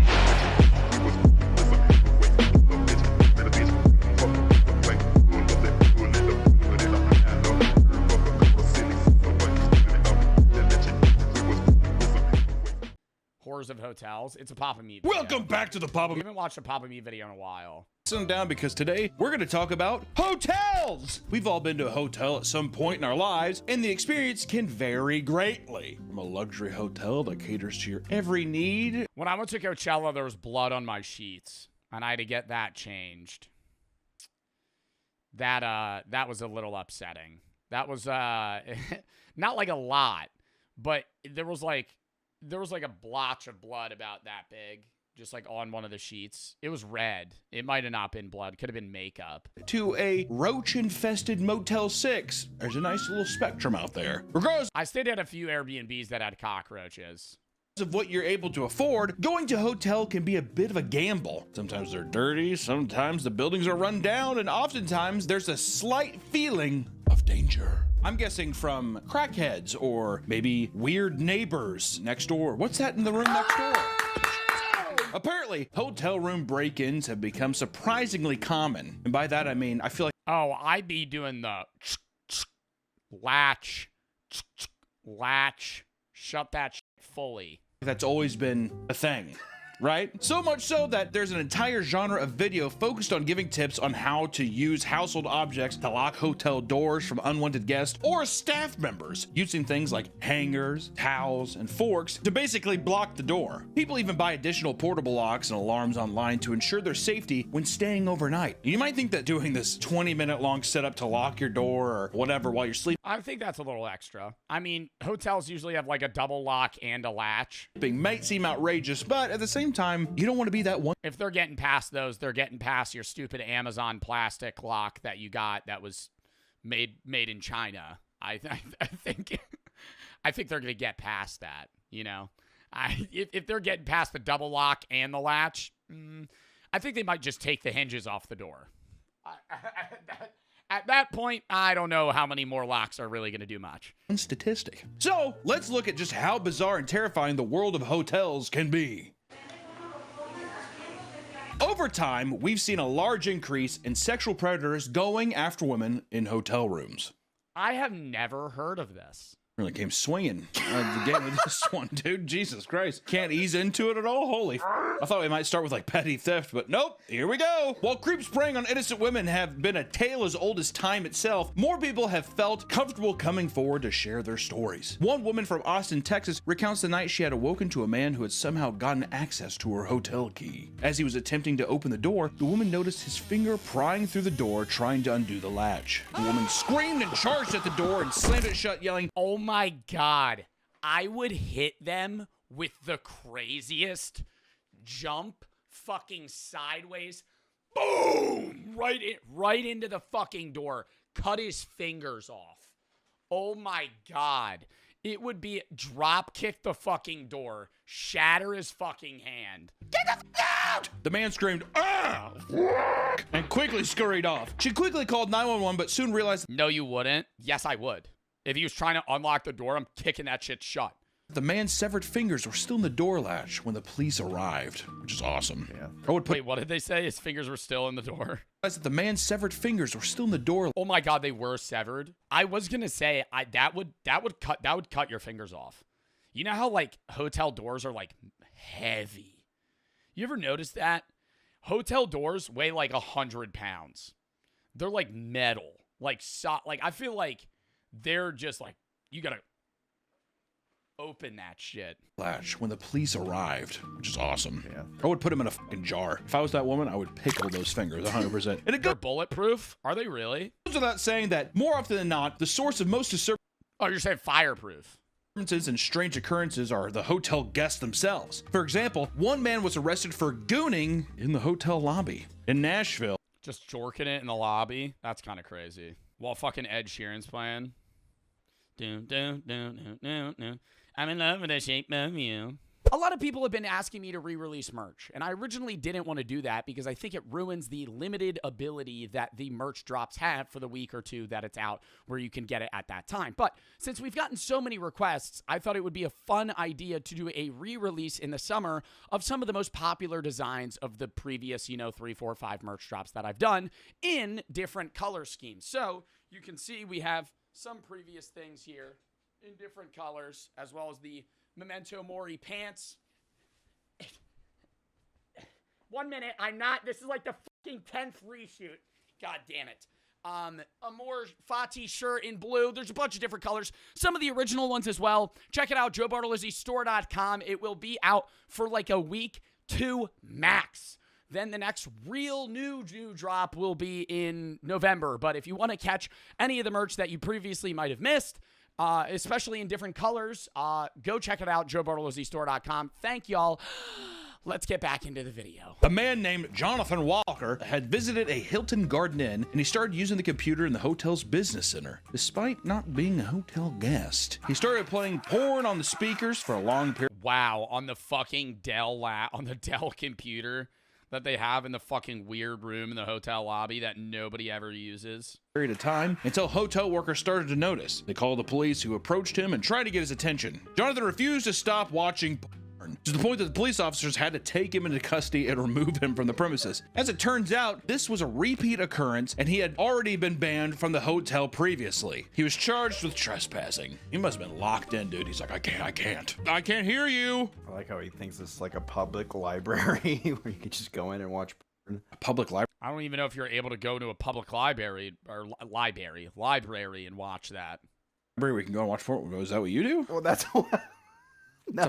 People still go to public libraries. I don't think I've ever been to a public library in my life. I don't think I've ever been to a public library. Maybe once. I still do. You still go to public libraries? Yes. What do you do there? Study? What I want to know is when they're like, he did it for a long time. I'm wondering, because they said he was a repeat offender to this hotel. I wonder if they just saw him and they're like, he'll be done in a bit. Who's motherfucker's got to clean that? It sounds like he was just watching. Bro, I'm not going to make like a stereotype here. Okay, I'm going to make a stereotype here. I don't think men really read a lot. Whenever I go into like a BAM bookstore, if there's like 20 people in the store, like 2 of them are men. Ever. I feel like a lot do you think there's a statistic on that? Women read more books than men, especially fiction. Survey studies show that women consistently read more frequently and in higher volumes than men do. They have a higher likelihood of reading for pleasure and engaging with various forms like physical books, ebooks, and audiobooks. One side thing, I don't understand how like women read like sex novels. I don't think I could do that. Like read like 50 Shades of Grey. I'm not saying all women, by the way. I'm saying like that's a popular book, right? Like I wouldn't be able to read that. What does this mean? Like what is this graph?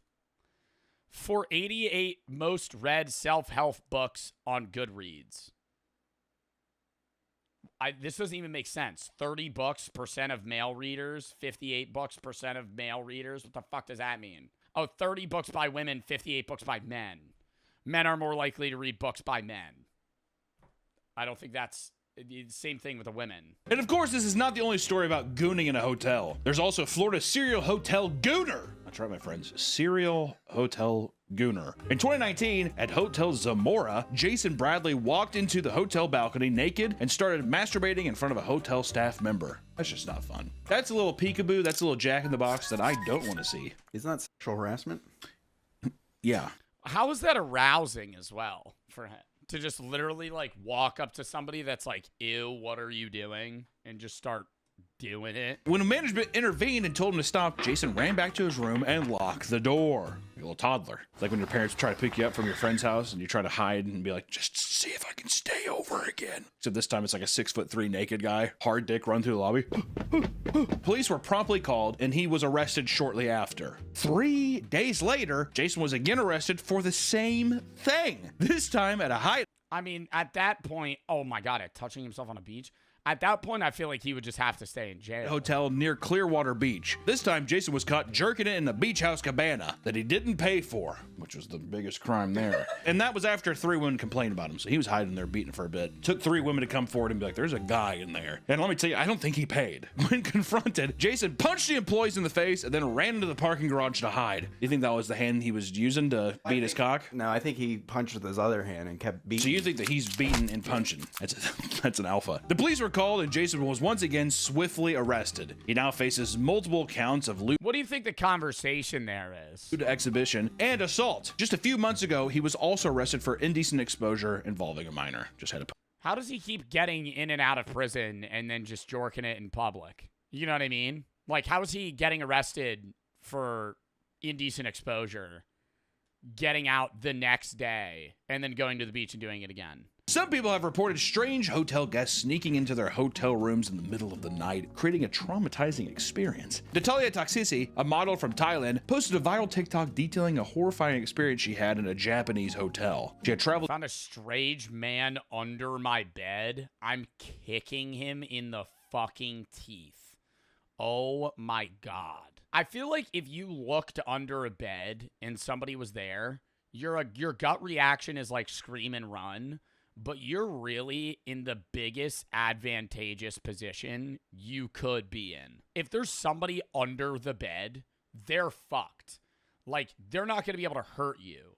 If they have a gun, it's different. But I'm saying, like, if they have no weapons and they're just unarmed and they're like for them to get out, they'd have to crawl out. You could just fucking full on belly flop onto their fucking skull. To Japan for a vacation, believing it would be a safe place for a They grab your ankle, you kick them. solo trip. Natalsi decided to go to the APA hotel and I would probably say you'd stand on top of the bed and just wait for them to come out.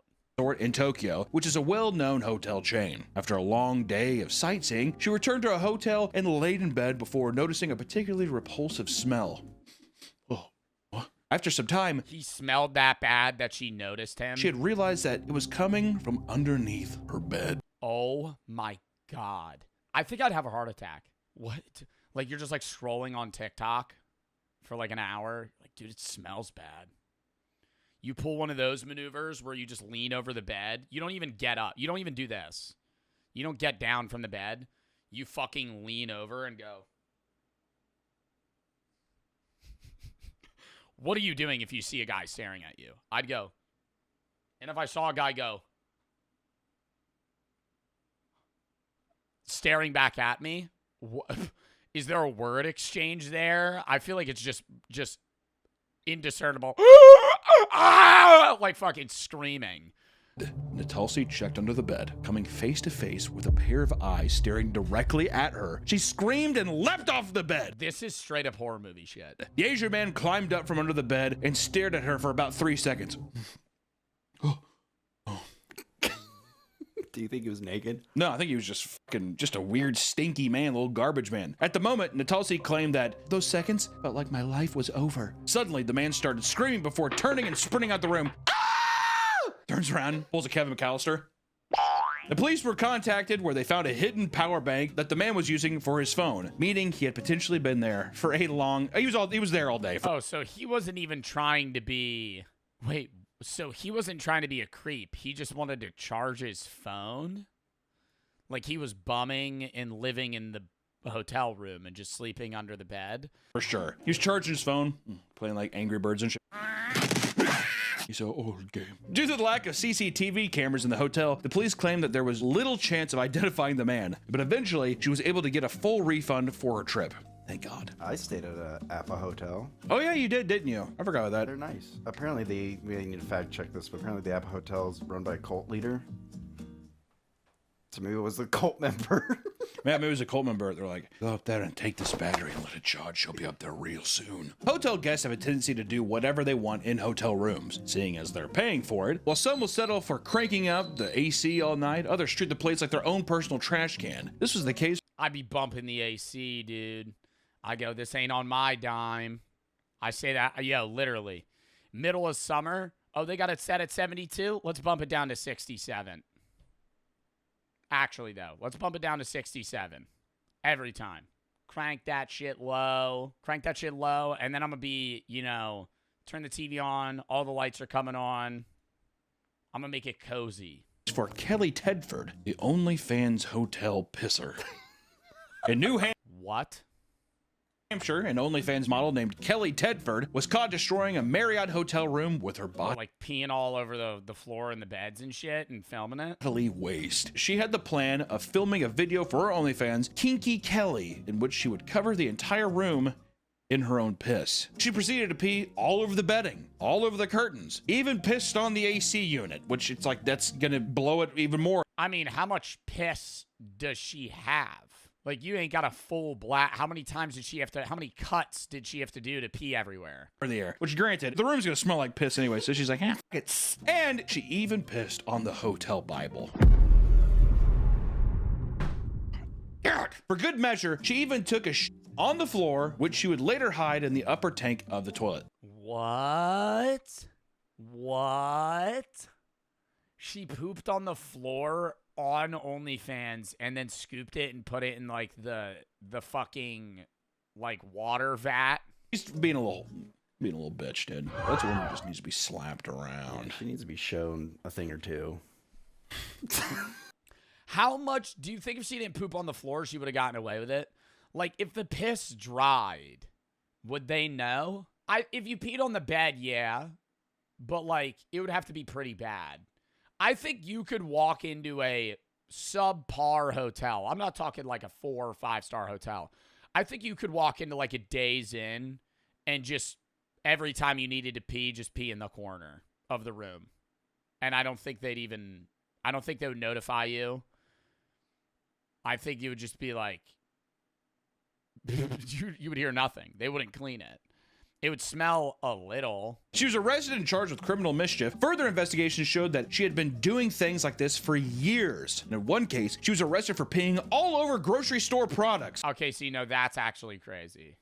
She was peeing on food. A whole new problem with hotel guests emerges when you look at stories revolving around luxurious hotels. Some wealthy guests can be straight up menaces. Some hotel workers have to put up with a very unique type of harassment, like the smear campaign orchestrated by a teenager named Theodore Weintraub. Theodore had been attempting to order a drink at the bar inside of the Mark Hotel, an upscale spot known for its high-profile clientele. He was turned down due to him being 17, attempting to use a fake ID, which caused him to become aggressive. After causing a scene, he was banned from the hotel for disturbing other guests, and he later tried to— Why is there so many pictures of this guy? Like, why do we just have like fucking straight up B-roll images of him?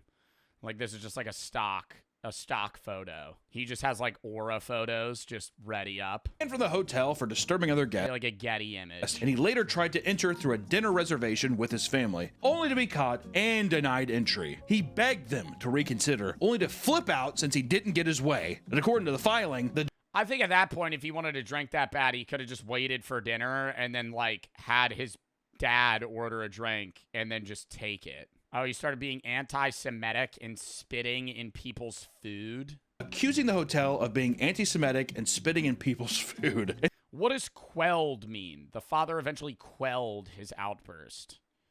What is quelled? Put an end to. I mean, dude, if I had a son that was causing a scene like that at a restaurant, I'm kicking him the fuck out. We're leaving.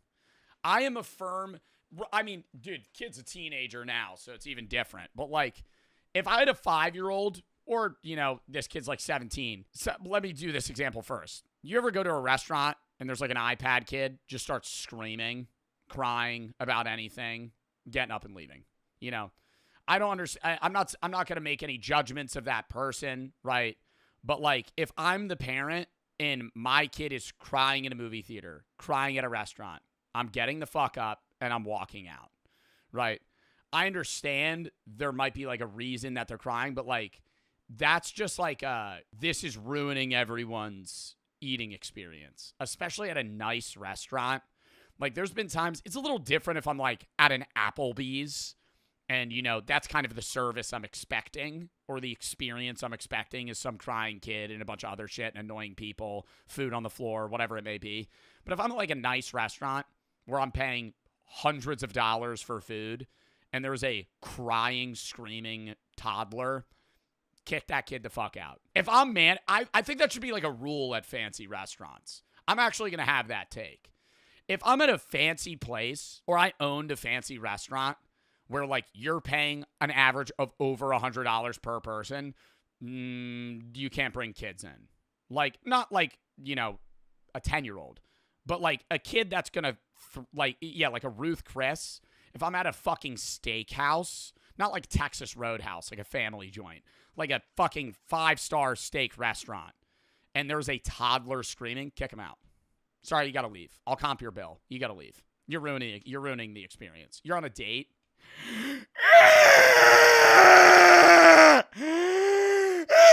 I'd be like, dude, somebody kick that family out. Get them the fuck out of here. Like, they need to leave. And then on top of that, now this kid, 17, making a scene, spitting in people's food. I'm the dad. Oh, that, bro, I'd be like, yo, you're disowned. Yo, you're on your own, buddy. Hey, we're going home tonight. You ain't got a home, pal. Sorry. What are you doing? 17, you're spitting in people's food? I'd be like, bro, no way. until his father calmed him down. Theodore, stop. Stop it, Theodore. Calm down. We're sorry. He usually gets his alcohol and he's fine. He wasn't spitting? Oh, defendant began the hotel of accusing... Oh, he said the hotel was anti-Semitic and spit in people's food. Oh. Either way, if he's throwing an outburst because he got denied because he's not 21, can't have a drink. Stop. Stop it. I'd be like, bro, you gotta leave. There was also reports of hotel staff passing by him on the street near the hotel. Theodore became enraged and started screaming at them. This frustrated him so much that 2 years later, he returned to the hotel only to enact his revenge. He hired multiple protesters to stand outside the hotel and smear their reputations with signs reading, "The Mark supports Epstein. The Mark denies the Holocaust, and the Mark spreads disease." Check, and He paid people to do that? check. All the while, Theodore sat inside of his Cadillac parked out front so he could laugh at the Oh, he's a rich kid? scene unfolding. And at one point, hotel guests were physically accosted as well. Theodore made sure to do this during the busiest time when celebrity guests would be staying at the hotel, specifically Drake. At one point, they attempted to physically stop him from re-entering the hotel, causing a crowd of his fans to get into a physical altercation that ended in one protester being punched in the face. In the end, the hotel filed a restraining order against Theodore and barred him from continuing his protest within 150 feet of the property. They're like, so you can do it, but just a little farther down. Does that even work, though? I feel like they... Well, first off, if the protesters aren't getting paid, they're going to show up a couple times, but they're going to quickly be like, I can't keep doing this. You know? Also, him sitting in his Cadillac, he's like definitely like a little Nepo baby thing, just chortling, eating snacks. It's like, can you pay us more? I can. My dad doesn't give me allowance yet. Other hotel staff members have recounted stories of guests making them incredibly uncomfortable in public forums. One worker tells a story of her creepiest night shift experience. One night shift worker explains that most of the calls they get late at night are from creeps, which just makes sense. People, little gooners. Creeps just calling hotel front desks at night? For what? Going out there being like, I'm outside, I can smell your panties. Jeez. Like a little prank call stuff, you know what I mean? Yeah. I'm here, I'm outside. Whatever. Or just people just being like, what are you wearing? I mean, I could see that. Just weird shit. Also drunk, too, maybe. Yeah, drunk assholes. I need a place to stay. She received a call at 1 a.m. from a hotel guest, only to find out that he was jerking off over the phone. What did I tell you? What did I tell you? Hang up. I think she heard it. Yeah, dude. The pud? Probably definitely heard the pud was all wet, sound like a big, like, trough of mud. Do you think he was making little moans? Oh. I was wondering if I could get away. Wake up call. Another staff member recounted the time that a naked man ran into the lobby and started yelling at workers to give him directions to the bathroom. He was given directions only to go the wrong way and end up running into a wedding party. Oh my god. Oh my god, no. A random naked man showing up at your wedding? The man began to panic, crying profusely, and he turned back around, leaking all over himself and on. Oh my god, wait, so he wasn't even trying to be a streaker? He was like actually gonna shit himself. Why was he naked though? And did the hotel not have a bathroom? Well, if the room he was staying in would have a bathroom. To the floor. He had to be escorted out of the building by police, and the wedding event was comped with the hotel for the absurd interruption. No, that's kind of fire though, low-key. Naked man runs into the wedding. Whole wedding comped? Whole wedding thing comped? It's pretty expensive. How do we know that wasn't orchestrated? I was just thinking the same thing. Pay somebody to do that. Somebody in chat just said that. Yeah, give a guy $500 so you save like $10K. I'm gonna do the same thing for my daughter's wedding. When my daughter gets married, I'm gonna be like, here's $200. Just shit yourself and run through. Oh, come on. The whole. Oh, come on. We need this whole wedding paid for. By the way, could we get like 10 more bottles of wine on you guys? Thing is free. $200 and you save how many thousands? Come on now. Easy to repeat, too, because all you have to be like, the wedding's there, go up to the staff, ask where the bathroom is, go the wrong way. Easy peasy. The only problem is, your wedding's in a hotel. Oh. I mean, nice hotels. No, it's The true. Hilton. Yeah, but I mean, Yeah, I don't know. Hotel wedding at a Hilton? Depends where. What? Hilton where? In Hilton in North Dakota? Hilton in, the Bahamas. where'd you get married? The Hilton. Isn't it a typical thing, like just tiny chapels? Holiday Inn. Hey, the breakfast there's pretty fire, though. Hey, hangover breakfast at the Holiday Inn. They got cinnamon buns. Or barn. I got married on a beach. Oh, yeah, that's right. On an Oregon beach. I want to get married in Scotland on the cliff and have my wife come down on a helicopter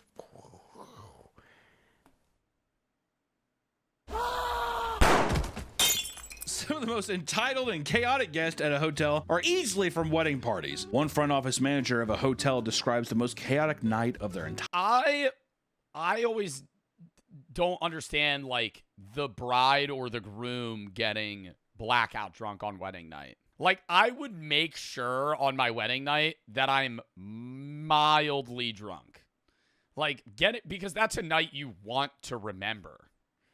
If you're, like, one of the fucking groomsmen and you're just, like, a friend, yeah, who cares? Blackout. Like, but there's so many scenarios where, like, the bride will get so drunk or the groom will get so drunk they start throwing up. I'm like, bro, that just ruins the night. Like, now, like, I feel like this is a situation where, like, yeah, getting drunk's fun on wedding night. Don't get so drunk that it's, like, it ruins your day. career. 70 rooms were rented by attendees of the wedding, with the bride and bridesmaids infuriating nearby guests during the loud bachelorette party. After receiving 3 noise complaints, they decided to pay a group of kids $20 to run around the hallways in order to distract attention away from them. The next day, the bride and the bridesmaids angrily complained to the front desk worker about the staff telling them to quiet down. They believed that because their event gave them so much business, they deserved special treatment. Later, the worker had to assign guests to very specific rooms, as she was informed that several of the guests had cheated on each other and would have to be far apart. On the wedding night? Nah. Bro, that's a scenario where you, like, stop being that motherfucker's friend. It's your wedding night and one of your friends cheats on their girlfriend or boyfriend there. Bro. It's a crazy wedding, dude. The Hilton's getting a little wild. I'd be like, you need to leave. The day of the wedding was full of guests screaming at the staff over small inconveniences. In the middle of the chaos, one mother reveals that her child drank too much pool water and ended up throwing up. All right, I'm sorry. I'm imagining these people being very annoying. I don't think this is what the wedding looked like. Like, this is a very, like, these images we're getting are, like, very happy. You know, I think this is like, you know, 1-2 songs playing. Everybody's way too drunk. One mother reveals that her child drank too much pool water and ended up throwing up in the elevator. During the wedding reception, police had to be called due to adults buying drinks for the underage children. One of them gotten so drunk that he took his mother's keys, attempted to drive her car, and crashed in the parking lot. This is one wedding? Everyone was kicked from the venue, and the party resumed all night in the hotel rooms between arguing with staff who were trying to quiet them down. In the morning, the bride storms into the lobby and tells the front office manager that every single person should be refunded fully. The bride was furious over the fact that the cops were called, stating that they should be allowed to have fun and not be treated like a bunch of dogs. Then don't have your fucking wedding at a hotel. Have your wedding at, like, a destination where you have the specific area just for you, not other random people staying. No refund was issued, and the worker threatened to call the cops once more if things continue to escalate. What I would have done is like, at that point, have the wedding at, like, your parents' house or somebody where, like, everybody could sleep there. Because I know the common rebuttal is going to be like, oh, they don't have enough money. Okay, then don't have the wedding at the fucking hotel. Have it in your fucking backyard, right? Then you can black out. Doesn't matter. Would have been like, I have this hammer, and I'm going to drive it through your fucking skull. You and your trashy-ass family. You know what? Actually, come here. And I would. I'd kill all of them with a hammer. But I'd let the kids get drunk still. We've talked about some wild hotel guests. Don't let that fool you. Hotel staff members can just as easily be the creepiest and most insane people. Look no further than the infamous story of Poop Gelato. Did I grab your attention? Poop Gelato. Steve White and his wife Jessica had been staying in the Coogee Bay Hotel in Sydney, a popular beachfront tourist destination. While grabbing a drink at one... Some dude started mixing poop in the chocolate ice cream. What percentage of poop would need to be in chocolate gelato for you to notice? I would say like 10%. I would say like 5%. I don't think you're noticing. I think if there's if your chocolate gelato is 5% poop, I don't think you know. I think you might be like, tastes a little freezer burnt. Occasion, they were frustrated to find that the music they were playing overpowered the rugby match that they were trying to enjoy. They also complained that the food, the staff, and the price of their gelato and the other customer. The hotel decided to appease the two of them by sending a large complimentary bowl of gelato to their table.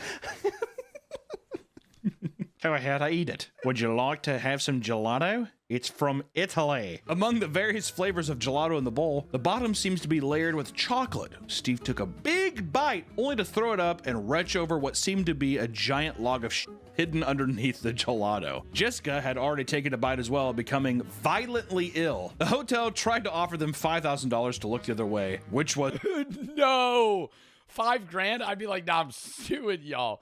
$5,000. denied. Instead, they took a sample of the feces and went to the police, who confirmed that it was indeed human excrement. Investigation into the poop gelato sampled failed to reveal who the culprit was. To save their reputation, the hotel employees signed contracts and forbid them from talking to the media. Jessica's reputation, however, was slowly ruined over the course of a month. According to her, everywhere I go, I'm now known as the woman who ate the poo. It happens when I'm shopping, when I'm walking down the street, and when I'm... Yeah, get the fuck out of here. When every time she walks into a local CVS, you're the poop eater. You ate poop. No, that's not happening. Everywhere she goes, people recognize her. I'm on the sideline watching my son at Little Athletics. What are you, fucking Dwayne Johnson? On a Saturday morning. In the end, an undisclosed amount of money was reached in a settlement between the hotel and the... How much do you think they got? Undisclosed. Probably like $100,000. Probably, no, they're not getting millions, bruh. It had to have been like, you think it was at least 6 figures? Yeah, 6 figures. I think a low 6 figure. Under $250,000. You're not getting over $250,000 for eating poop. I'd say They more. offered her 5, she said no. And then they're like, this is hush money. I bet you anything it was like at least $100,000. I think Yeah, that she bro. could have probably shut that place down. That's gotta be like bioterrorism, right? Some kind of yeah. crazy shit like that. And you got violently ill. I mean, like people would lose their jobs or strip. I mean, like I think that Oh, yeah, no, everybody, dude, I think everybody in that kitchen's probably losing their job. legitimately she probably could have shut that place down. I was thinking like a mill. You think $1 million for some poo? Nah. Not $1 million. Okay, you're getting $1 million if somebody died. You eat some poop, you go into a coma, getting $1 million. You eat some poop, you throw up, get food poisoning, you're getting $100K. If somebody died, you'd get more. Well, the damages too. People call him Poo Lady. Yeah, reputation. I'm just saying, I think someone would buckle under 100K. You want 100,000? Okay, I'm the poo girl. What if I'm allergic? Allergic to poop? I'm the poo woman. I'd be that way. In another disgusting display, we also have the Hilton Toe Sucker, which is my favorite story of this entire video. In Nashville, such a beautiful city for music, right? Once again, at a Hilton downtown hotel, a man named Peter Brennan was asleep before the day of a big work conference. He awoke to a man sucking his toes in the dead of night. Peter immediately In your hotel room? That is fucking mortifying, dude. I feel like I'd be in sleep paralysis. leaped into the air and started screaming as the man sprinted out the room. This man was David Neal, the manager of the Hilton Hotel. Wow, David Neal was licking those toes. The manager of the Hilton Hotel, who was working a night shift. David made copies of the guest key in order to break into the room and perform strange acts as a part of this weird, sick fetish. Definitely sexual. Definitely hard doing it the entire time. Must have been a good-looking guy, huh? Had sandals on. Well, that's what I was gonna say. He definitely saw. You're in room 428. I see you have a bunion there.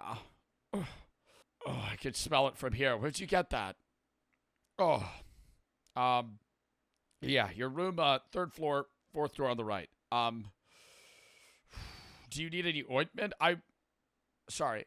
Are your feet dry? A warrant was put out for his arrest, and he was eventually taken into custody for aggravated burglary. This wasn't his first run-in with the law, as he Aggravated burglary. had previously served prison time due to a slew of crimes. Brennan told reporters that he started going to therapy after the whole ordeal and still does not feel safe in his own home. If there was something like that, that would f me up too. People can probably... Oh, yeah, that's so weird that it's traumatic. Even though he wasn't, like, physically harmed, that's just, like, an experience you'd have, like, a nightmare about. Test this. There's got to be viewers that we have that has had someone break into their home or anything while they were there or sleeping. If you've had any crazy stories involving your house being broken into, people watching you sleep. Invasion of privacy and security, dude. But does it make sense if it's in a hotel? Because that makes sense if someone broke into my house and sucked my toes. Yeah, but hotels, I mean, that's the same thing. Any place where you are sleeping and you lock the door, I think that follows you. Because then when you go home, you like hear some shit. It's just like the psychological damage to it. I think it fucks you up anywhere. Even if it wasn't your home or your own hotel room, like let's say you were staying at a buddy's house, it would fuck you up forever. That's what I've been hearing, like rats in my ceiling. You said that too with why your voice was like broken. That's why I have rats. I don't think it's rats, maybe squirrels. I think that's you having like sleep paralysis and you're... I think I have rats in my ceiling.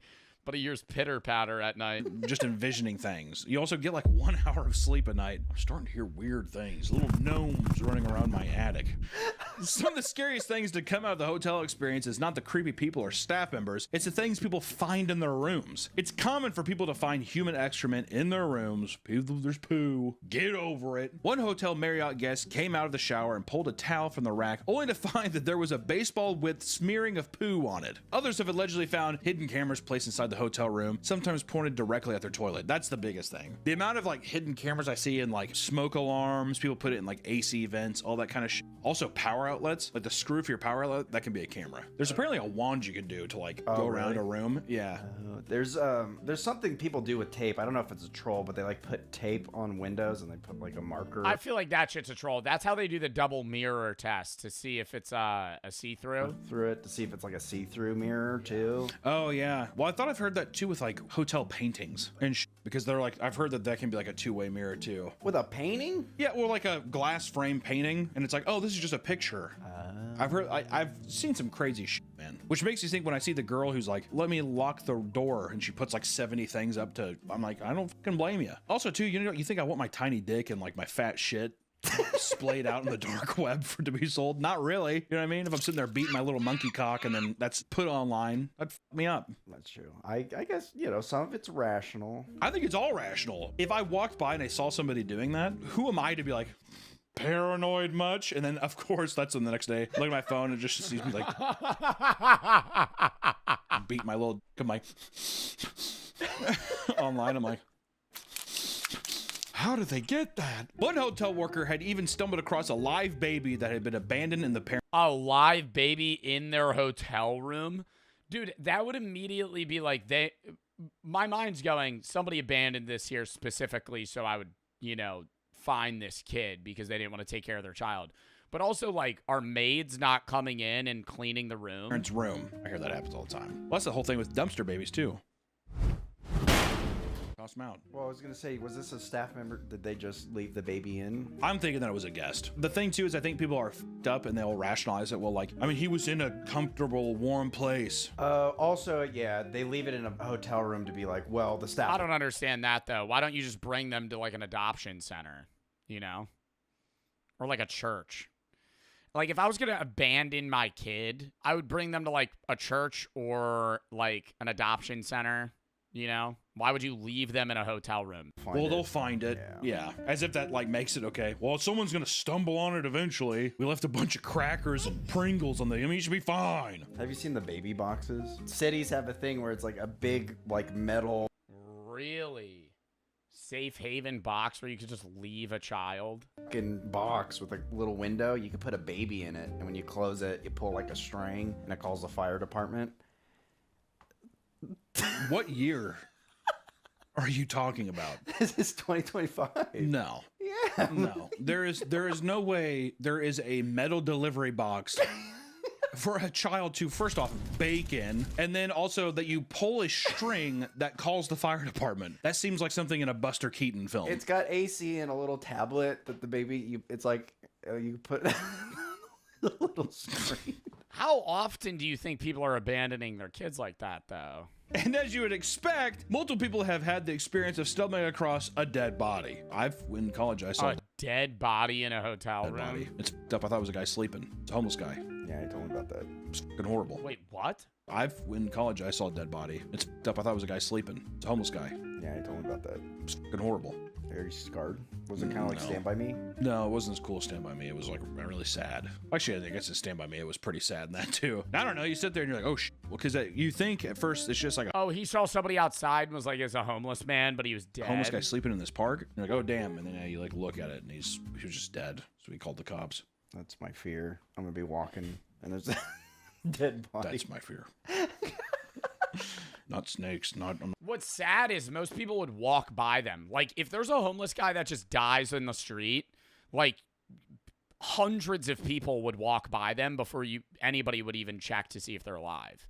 Because you would just assume they're a sleeping homeless man. I think there's a Twitch streamer that did that one time, where they were, like, walking by a guy, they're like, excuse me, they touch him, he just doesn't move. And they're like, ooh. To avoid problems, too? Well, I don't even think it's avoid problems. I mean, dude, if it's like broad daylight and I'm walking on the street and I see a man laying on the ground, I'm assuming he's a homeless man, maybe on drugs, asleep. I'm not going to check if he's alive. I'm not even thinking about him. I'm just going to keep walking. In my head, I'm probably going to go, that's a homeless guy. I'm not thinking he's dead. Unless literally, like, he's facing the road and his eyes are open and he's not breathing. Another person found tons of raw steaks in the room, and apparently he was being kicked out of the hotel, and he started throwing the raw steaks directly at housekeeping staff. When he caught him, put him in a cooler. But nothing is as strange as what one hotel remodeler found during a job. He looked underneath a piece of furniture to find what looked like a dark human-like figure with large breasts. Just show the photos of that. I don't know what I would do. At first, I think it's a real body. I'd be like, oh my God. The man noted that there was old blood left behind on it, and people were convinced that it was some kind of weird makeshift sex doll. When asked how the material felt, he said, I will never forget the crunchy feeling.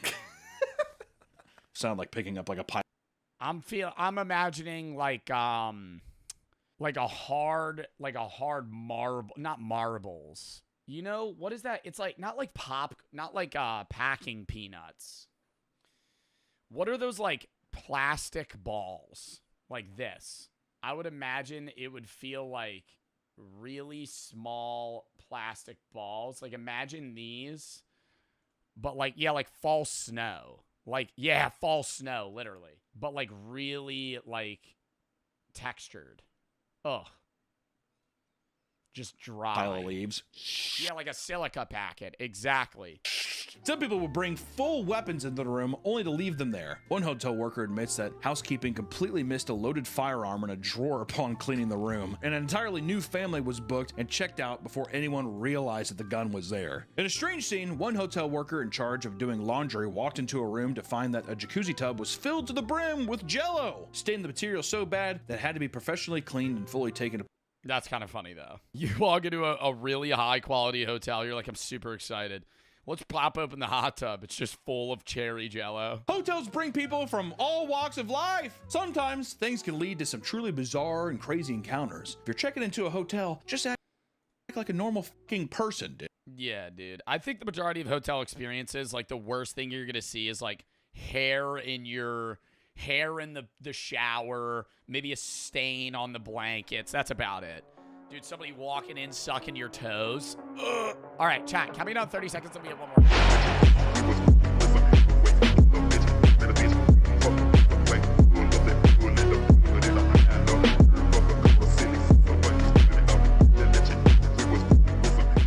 Airports in a nutshell. Airports. If you've been lucky enough to travel internationally or ever been on a plane, you've most likely passed through an airport at least once in your life. And boy, are they an experience. Now, I first need to mention, if you have a flight book super early in the morning, like 4, 5 a.m, everything is glorious. Sure, you have to wake up early and all, but you have that brimming excitement that it's the day of the trip, peacefully driving through. No, waking up early for a flight is only enjoyable if you're going somewhere, not coming back. And then leaving late is also a pain because then you know you have so many things you have to do when you get back. Like, I love early flights home because I was able to do a few things. Like, I had to wake up at 4:30 today to come back from Texas. But I was able to get done before I had a stream. Through the night, dark, empty roads. You've reached the airport. It's basically empty. And you're through and waiting for your plane in no time. It's seamless. Mwah! Perfect. But if, like most people, you've booked a flight in the height of the summer months, at the weekend, peak travel time, you may have just signed yourself up to hell on earth. So you've booked your tickets for your big summer getaway. You've done all the prep. You've gone out and bought yet another pair of shorts as part of your holiday clothes shopping, even though you've got 4 perfectly fine pairs at home from Yo, today I got mad at okay, this is a problem. People that take too long to take their overhead baggage out of the overhead baggage area annoy the out of me. Previous years. You've somehow managed to wrangle all your clothes into your suitcase, and you've finally made it to the airport. So when you step through those revolving glass doors, the first thing you have to do is, of course, check in. That dreaded moment when you look across all the airline check-in desks. Most of them are pretty bare, and yours is rammed. Now, if you've already checked in online and you're just travelling with a singular backpack as hand luggage, lucky you smart arse. But if you have a suitcase like the majority of us, get in line, buddy. Snake queues everywhere. I mean, I feel like airports have gotten better at it with the self-service kiosks. Now, mostly every airport I go to, there's not that big of a line at check-in. Like, you used to have to, say you had a flight, an international flight, you're supposed to show up way earlier because there's, like, customs, all this other stuff, and you have to, like, be prepared, blah, blah, blah, with your passport, and any other shit. But say you had, like, a regular state-to-state flight at 8 in the morning, you were supposed to show up at, like, fucking 5 because you have to be there 3 hours before to fucking stand in line. Now, at most airports, on, like, even a decently packed time, where you're going to stand in line is just security, especially if you're not TSA pre-check.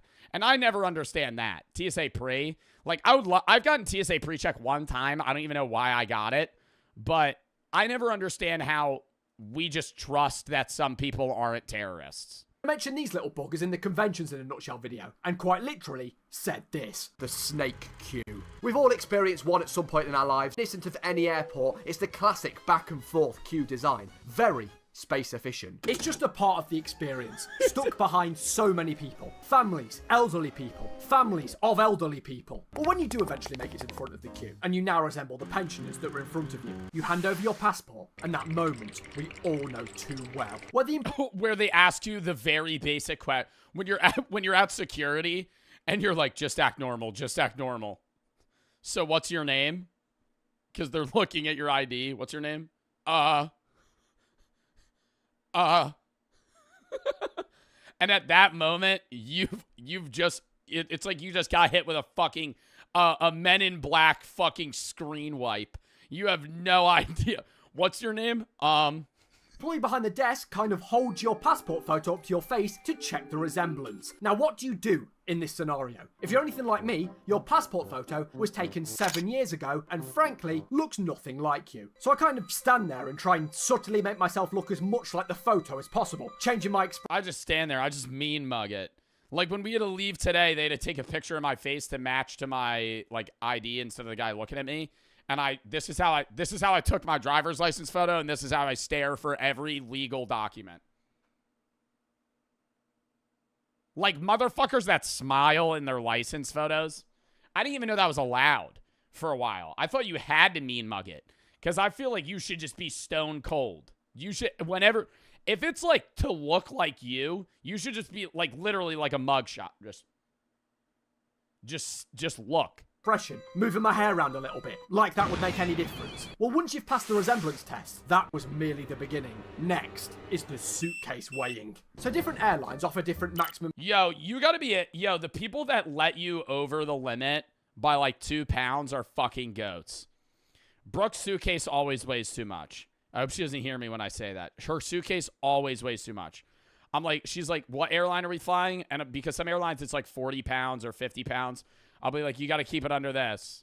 She'll be like, okay. It's always like 53, but they'll let it slide. And I'm like, you're a fucking goat. But then there's that one person that's like, your bag's overweight. Do you want to pay the extra $50 or do you want to take something out? And I'm like, dude. On the conveyor, I feel the hot sweats coming on, like a middle-aged woman going through the menopause.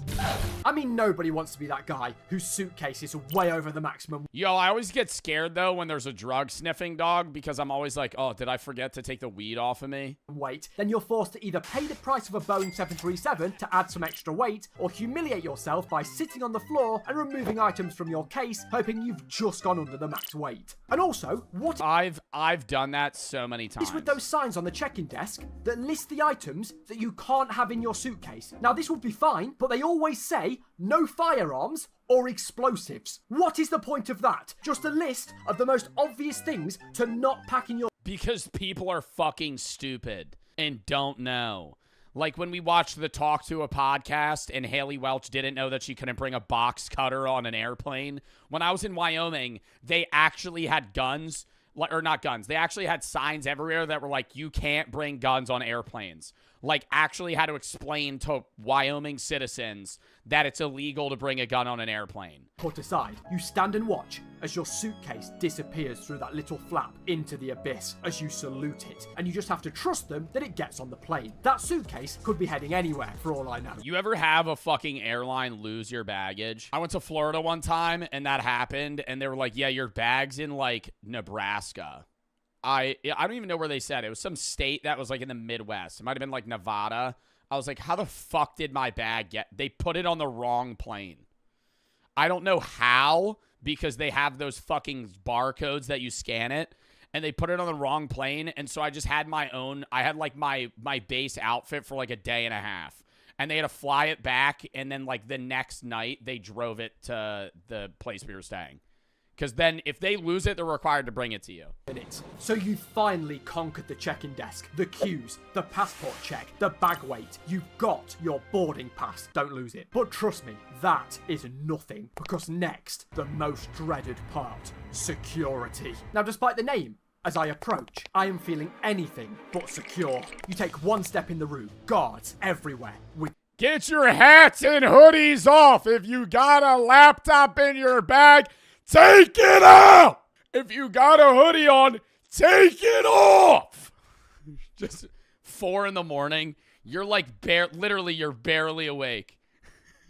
They didn't do that in Texas. That's Philly airport. Philly or New York. If I ever fly out of Philly, New York, Newark, anything in the Northeast, if you got a hoodie on, take it off! He just starts screaming like he's a goddamn drill sergeant. Sniffer dogs. And in the Then the grandma that's hard of hearing makes the fucking blunder to ask this man the same question that he's been repeating loudly. Am I allowed to keep my shoes on? Ma'am, how old are you? 64.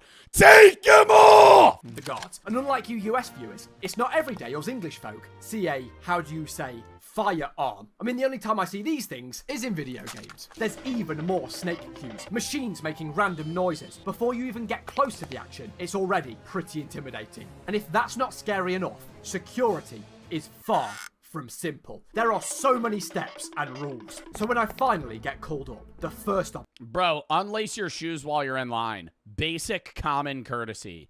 If you're some dickhead that's going to start unlacing your shoes when you get to the fucking conveyor belt, you just don't understand pre-planning. Obstacle. The trays before the metal detectors. So it's hand luggage in one tray, but electricals have to go separate. Then it's liquids of 100 ml in another place, in a plastic bag. Empty your pockets. You just don't bring liquids, dude. You just put the laptop somewhere else. Put the bag in with the shoes, the wallet, throw everything in. Sign here, chunk of hair here, swab your mouth here. It's all so overwhelming. Then you're rushing because there's 700 people behind you. And I don't even know where I stand on the clothing situation in security anymore. A few years ago, your shoes had to come off. Now they don't, but your belt has to go in. And sometimes your jackets do. Nah, your shoes still gotta go off. Sometimes they don't. And hoodies do, but coats don't. I honestly have no... And I never understand, like even today, we're going through the line, and there's these 4 women that are around my age, and they just get to go through the little beep scanner where it's like you're walking into like a nightclub where it just checks for metal. Oh, but me, I have to go fucking spread your legs. And it goes, and then I go and it fucking highlights the areas that are of my body that they gotta fucking pat me down. Like, how do they determine who gets to go through what? No clue. To be honest, I just stripped fully naked to be on the safe side. So as all your prized possessions sail away in tiny grey trays, it's finally time to step up to the metal detectors. All these bad boys are designed to make the strongest willed man break down. Now I'm trying to be dramatic here, but it's been a hard fight. Now it just highlights your wiener. Dude, I always think that's hilarious, though. Because I'm not going to be pressed, right? Like, if they got to pat me down. But it's always funny when it like highlights your crotch and they're like, okay, sir, I'm going to be using the back of my hands. It's going to be a quick brush. I'm like, you're good, dog. And then I'm looking over to my friend that's standing 30 feet away, just staring at me, have a 45-year-old man just drag the back of his hands against my nutsack. And I'm sitting there just going, of metal on me, removed fillings, taken out hip replacements, have 0 drugs on me, not even a packet of polos. When I step through those things, they will always go off. These things aren't metal detectors, they are me detectors. You walk in, make that stupid pose, and then without fail, beep, beep, beep. Everybody looks at you like you're some sort of dangerous criminal. Over to this side, please, sir. Where you then, frankly, get violated. Now, just to get serious for a second, fun fact about me. I actually have an orthopedic heel in my right shoe, under my foot, because I have a lifelong condition called being a loser. But no, I have sadly been cursed with a condition called scoliosis. So whilst your spine looks like this, mine looks like this. Thankfully, it doesn't impact my life too much, and most people wouldn't even realise I have it by looking at me, but it does mean I pretty much have to constantly wear a little chunk of rubber tucked under my right heel to straighten me out and stop any pain. Well, airport staff seem to love it. Without fail, it is taken off me and put through a special drug detection machine for... Yo, and it's always like the simplest shit. Yo, they'll fucking scan a bag of high-tech technology just 10 seconds. A bag of Lay's chips. Hold up. And it's like, you hear like clicking. Beep, beep, beep, beep, beep. And you're watching the guy just hyper zoom in and out. And he's going with the mouse and he's scrolling in. Can I get a rescan on number 3? Coming right up, boss. He fucking slides it back over.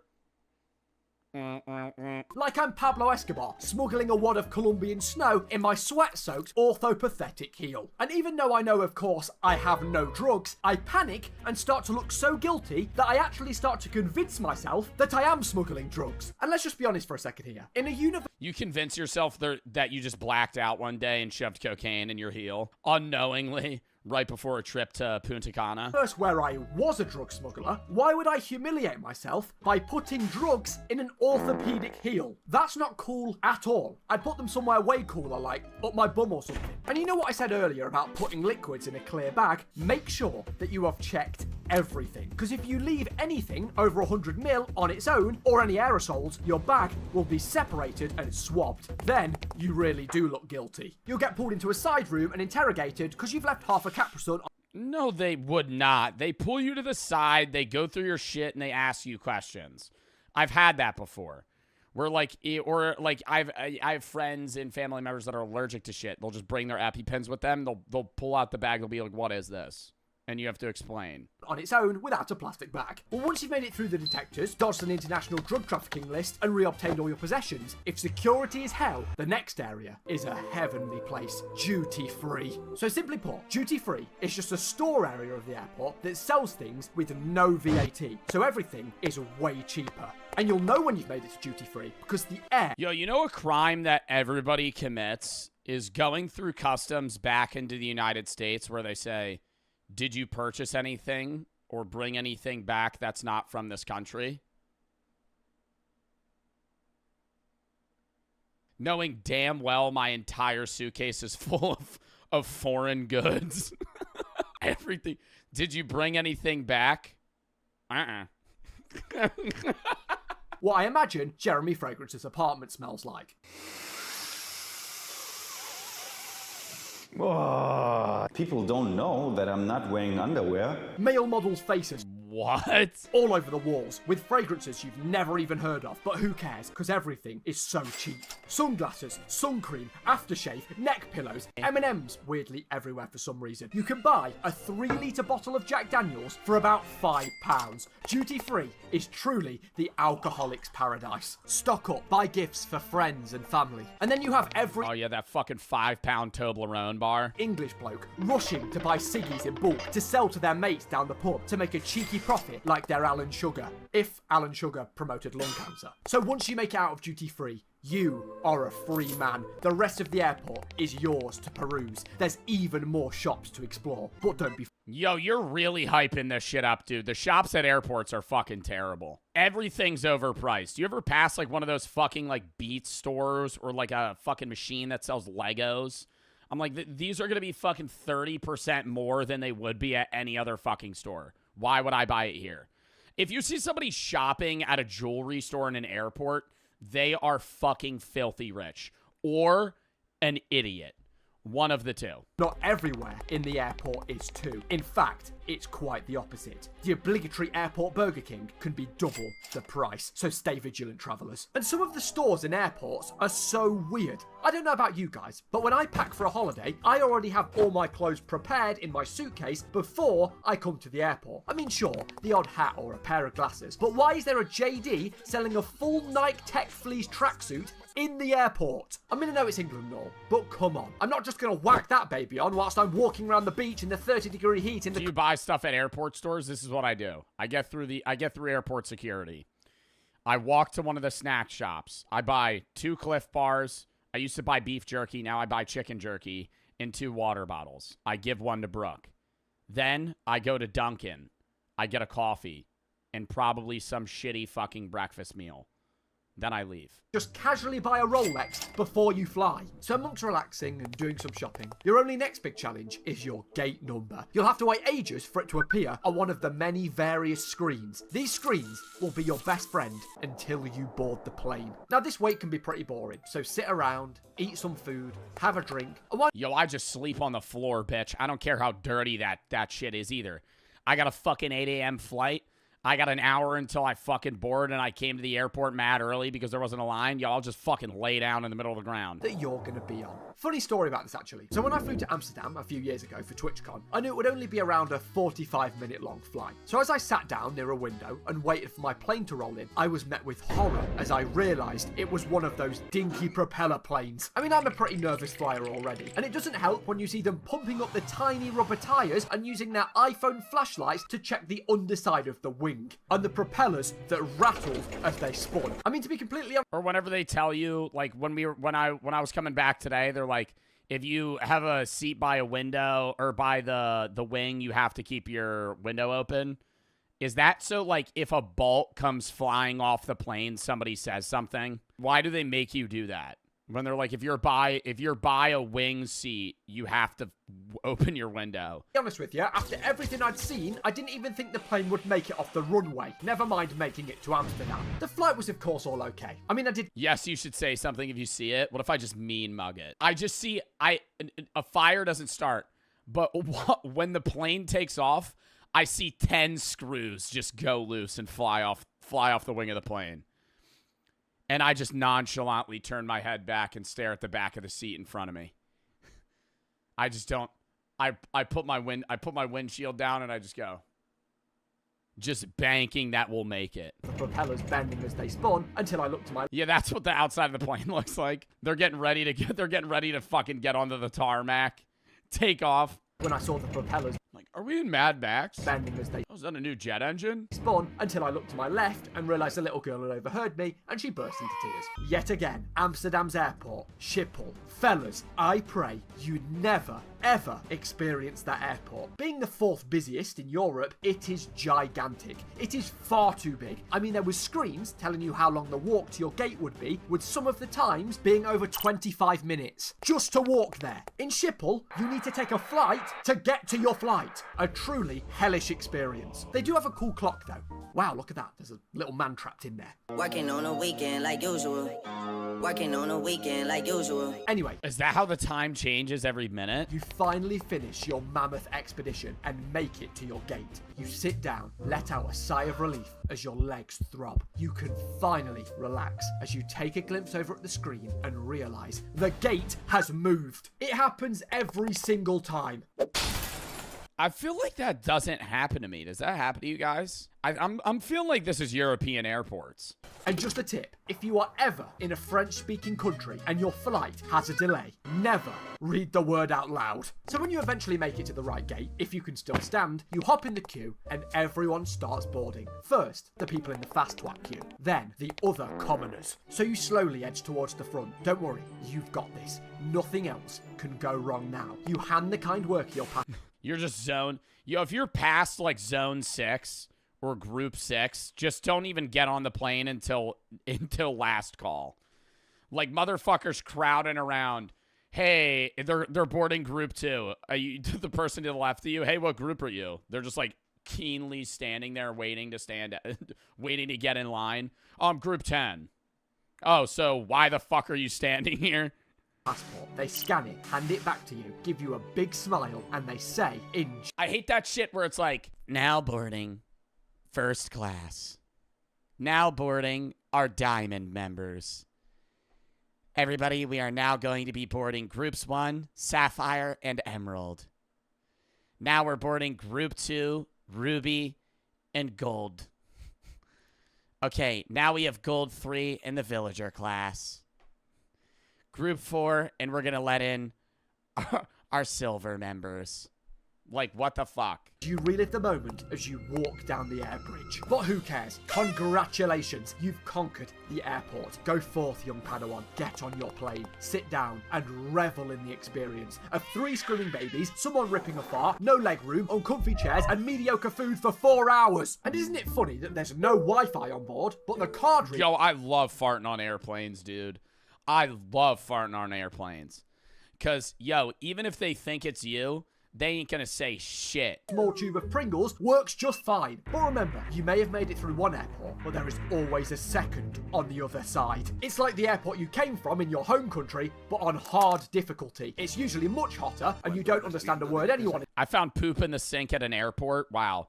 Dude, that must have been a fucking 007 operation to get that down without anybody fucking... coming through. Case comes out before yours, and even though you paid extra for your case to go on first, all that means is that on the other end, it comes out last. But eventually, you see it. Your suitcase. It's emerged from the darkness. It's survived the abyss. It slowly moves ever closer to you. You reach out your hand. You are a free man. Go and enjoy your vacation. You deserve it. Then, you look at your watch and realise it's 10 minutes until your flight home because a week has passed whilst you're waiting for your case. Sure, airports are a pain. They're hectic. They're stressful. They're tiresome. But you know what? Sometimes they're nostalgic. The airport can be the host of that energetic pre-vacation excitement, knowing you're travelling to a new and exciting place that you've never been. And I always recommend travelling with friends. It makes it all so much more fun. Sometimes the travel there can be just as enjoyable. Airports are a bit of a challenge, but once you're living it up in the sun, climbing a mountain, or seeing the wonders of the world, it makes it all worth it. Except for Schiphol. And with all of that said... Wait!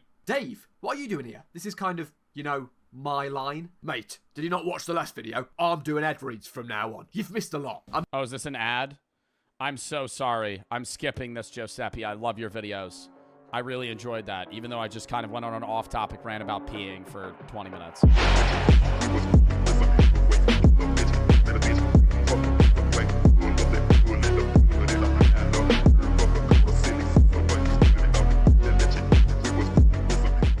I visited the Mole People Underground. They live with no sun. This is about, I think, the homeless population that's kind of like made their own city under Las Vegas. Underneath Las Vegas, there is approximately 200 miles of tunnel network. These tunnels have become a secret world for the so-called mole people. Anyway, I don't understand how they have full setups in the... what are these called? Like water channels?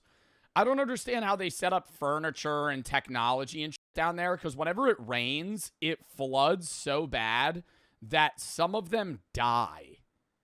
It never rains. No, look up videos. Bro, what is the name? It's the Las Vegas tunnels flooding. And it gets so bad that it's like waves of water. Las Vegas tunnels flooding. Like, this is it starting.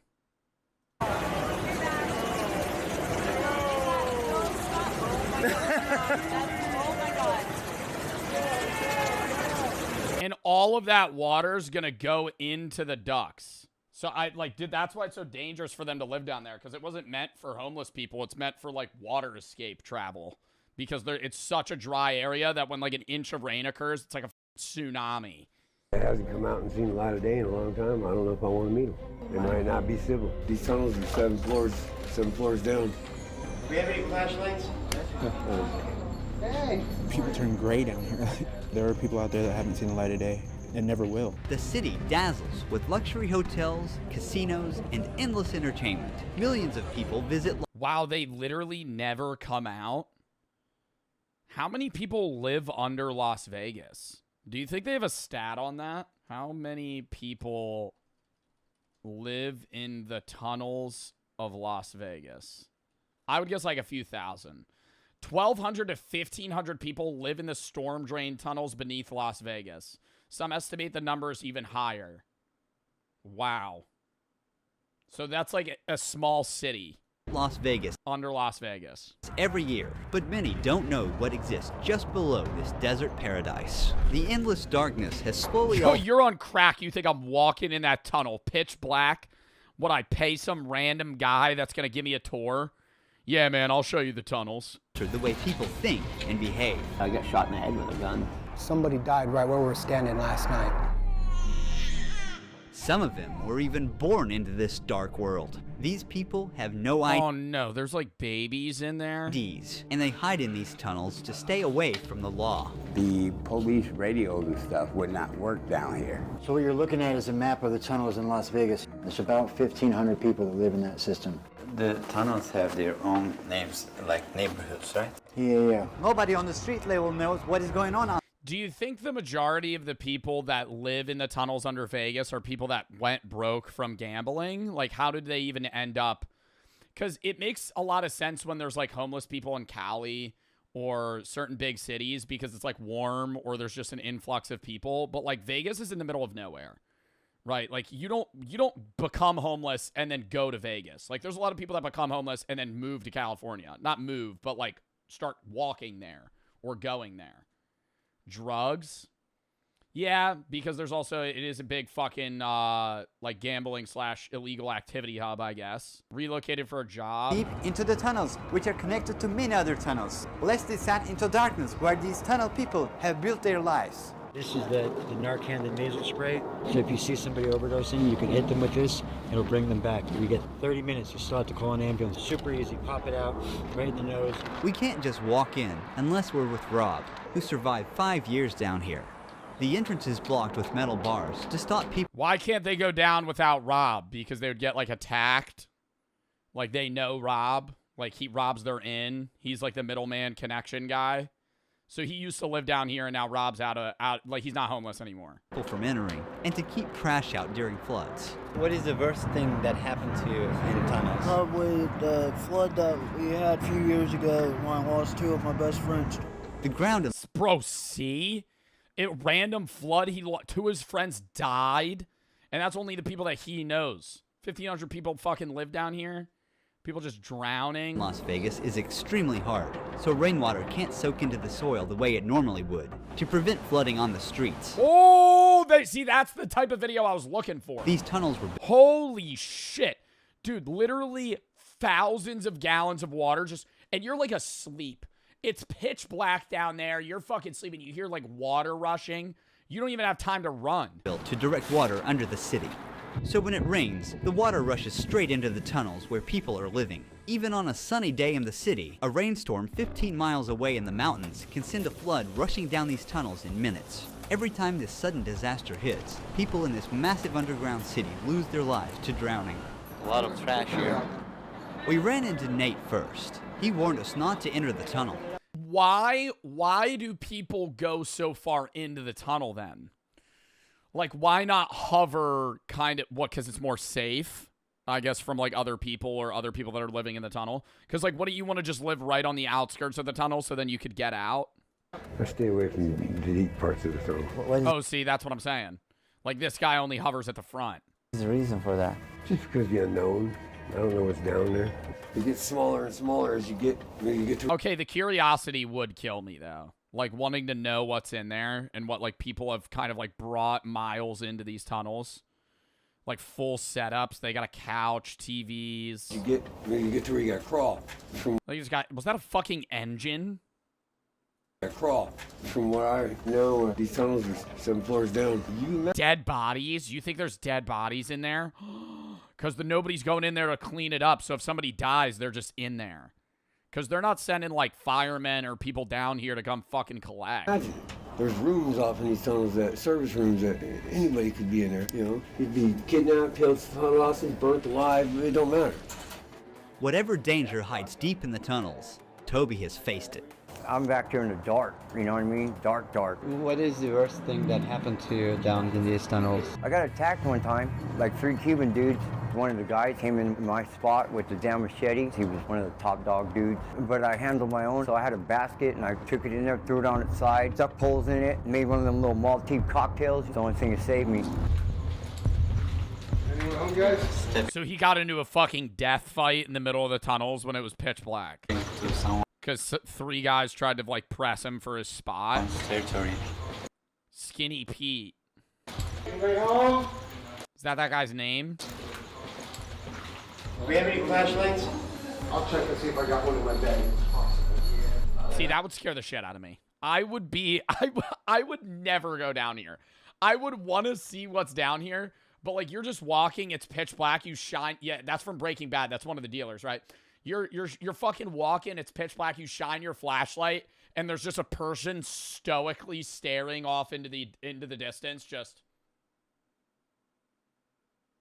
And they don't even, like, they see your light, they don't even fucking look at you. Oh my god. Do we have any flashlights? That's so scary. The woman, possibly under the influence of the substance, asked for Narcan. If you actually know how to navigate, you can make it all the way underground in the tunnels without ever coming up to the surface. It can be done if you know the tunnel system well enough. That is a fucking PC.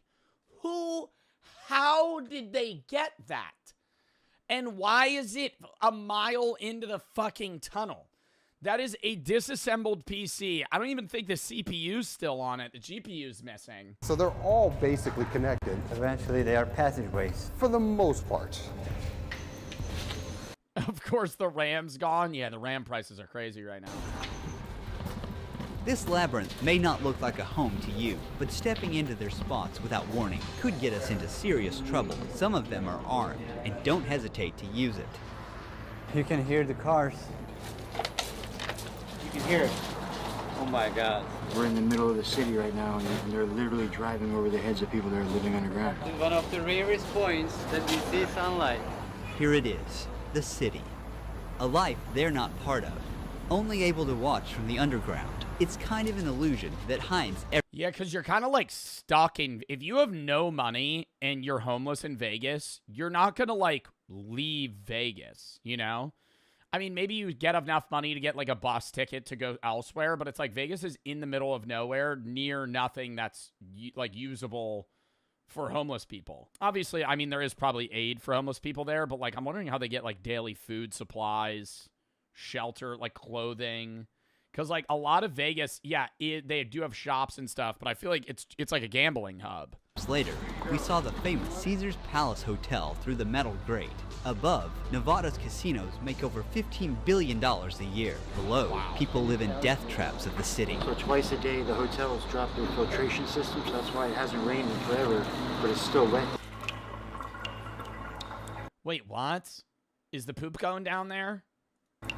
The smell is very bad. In certain tunnels, water flows in from the city's drainage system, and some people use it to take showers.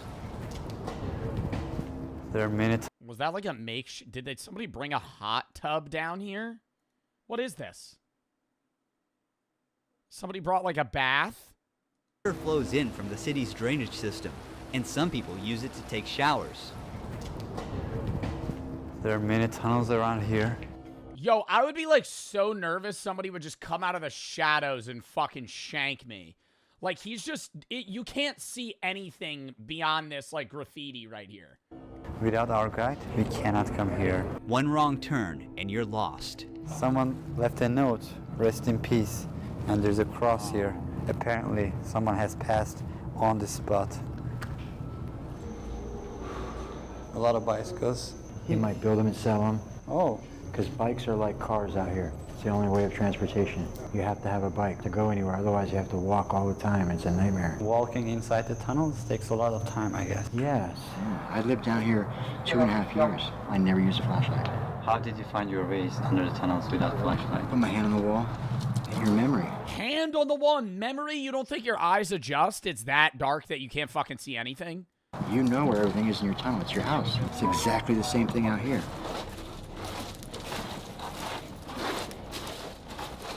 Is that Tony? When I heard a voice echo through the tunnel, it hit different. This dark, damp tunnel that gives me goosebumps is actually where some people feel the safest and live. Here he is. At first glance, yeah, like he has a whole setup. Does he like? Is it just a full wipe reset when a flood happens? You know, because I mean, he probably has some sort of knowledge of like when it's gonna rain. But if it just randomly floods, does he just lose everything and then yeah, like somebody said rust wipe, actually. Like, I'm not trying to make a fucking video game reference, but it's like, it'd be like falling into lava in Minecraft. Like, you just lose all your items. Like, all this stuff. Look, he has a whole bed. He has crates, food items, shelving. Like, all that would just get swept away. it looks like clutter. But to Tony, every single item is essential to his survival. I've been in these tunnels for 6 years, and there has been times where we've had good people here, and it was a sense of community. But now we've got some people in here that don't give a shit about nothing but themselves. You know, just they're bullies. Some asshole over That's sad. there started a fire because he's just a mean dude. The fire didn't hurt Tony, but nearly took the life of his only companion, his cat. This one right here. Oh, yeah, I'm fucking scrapping, dude. You try to kill the cat? That's crossing a fucking line. Burnt from the tip of her nose to the tip of her tail. 5 days later, she's still hanging in there, thank God. So what is the toilet situation Oh my God, this happened 5 days ago? Dude, that cat might die. here? We have certain areas that we go to the bathroom, and she's usually a 5-gallon bucket. Yeah. We put a bag in it, and yeah. Where do you see yourself in 5 years? Possibly right here, but I hope not. I don't plan on being here for the rest of my life. I mean, how do you get out of that? He's been there for 6 years. He's been homeless for 6 years. How do you, like, you have to get a job and a place to live. How? In Vegas? Like, you're not getting hired. I mean, I'm 57 years old. I'm getting old. I just haven't been ready. I think the big worry is, yeah, like, if you're 57, like that one guy that was smoking a cigarette in the beginning, he looked like 60, 65. If you're that old, you have a health problem. Like, you can't go to a doctor. You can't go to a hospital. You're just, like, so you have a growth. Like, you can't even get it checked out. Like, nothing. It's like beyond just like, oh, I don't have insurance, right? And, you know, you only go to an urgent care when you need, like, you don't even have money to go to a fucking urgent care. Like, you can't do anything. You have an infection, you're not getting antibiotics. You're just fucking toughing it out or dying. Just 10 minutes into the tunnel, Tony wanted to return to his spot. We handed him a week's worth of supplies and kept walking deeper into the tunnels. And there's so much randomness that could happen. Anybody could just decide to come down that tunnel and steal from you or take your stuff or attack you and then disappear, and who would know, right? It's not like it's happening on the streets where you're laying there and somebody could see you and call the cops. Like down here, it's like another layer, like not knowing what could ever happen. It could be peaceful now, come back in 2 hours and the wrong person walks through and it could be hell, you know? As we go deeper and deeper, the less we know about what— Yeah, because it's so private that it offers safety, but also concern in that, like, nobody's around you. So if somebody wants to, like, walk past you and kill you, nothing's going to happen to them. Like, if you're a homeless guy on the streets in public, even if it's dark and cold outside and you're in a fucking alleyway, like, there's people around you. You're literally— there's nobody within a mile radius of you here. Somebody fucking walks by, they could just hack you to death and leave. Take your shit. What if you were born down here? I would hope that if you were living down here and you had a child, you would put them up for adoption. I would hope you would give them to the fire department, or, like, not anything would be better than this. Dwellers make pans out of aluminum and use hand sanitizer as a heat source to cook their meals.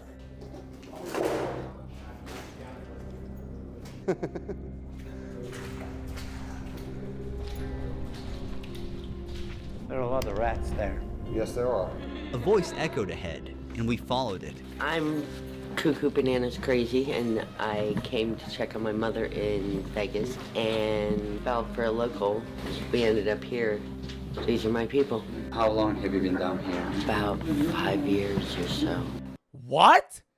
So she said she came here to check on her mom and then fell in love with, like, one of the homeless people here? How long do you plan to stay here? At least today. I don't plan much farther than today. That's really dope. We have no long-term plans. What is the worst things about tunnels? Probably the lack of plumbing. And dark is rough sometimes. I can't just sit in the dark. I get a little bit panicky still, like I'm a little kid. Darkness is not just the absence of light. It's like I don't think that's like you're a little kid, bro. I feel like anyone in this tunnel would be terrified. That's not like, oh, I'm just a kid afraid of the dark. No, you're in a fucking tunnel with a bunch of people you don't know, and it's pitch black. Entity that covers you and erases you from the world. Tunnel people Oh, they got a truly black cherry. usually survive through stealing and dumpstering. Some people down here do treasure. Why are we blurring that out? What is that, a joint? Some people down here do treasure hunting, such as collecting cables, coppers. Do you do things like that? I collect what the drunk tourists abandon. They... Oh, side story. Just remember this. I know a guy, not I have a friend. This is going to be I know a guy that, number one, the copper tubing brought it up.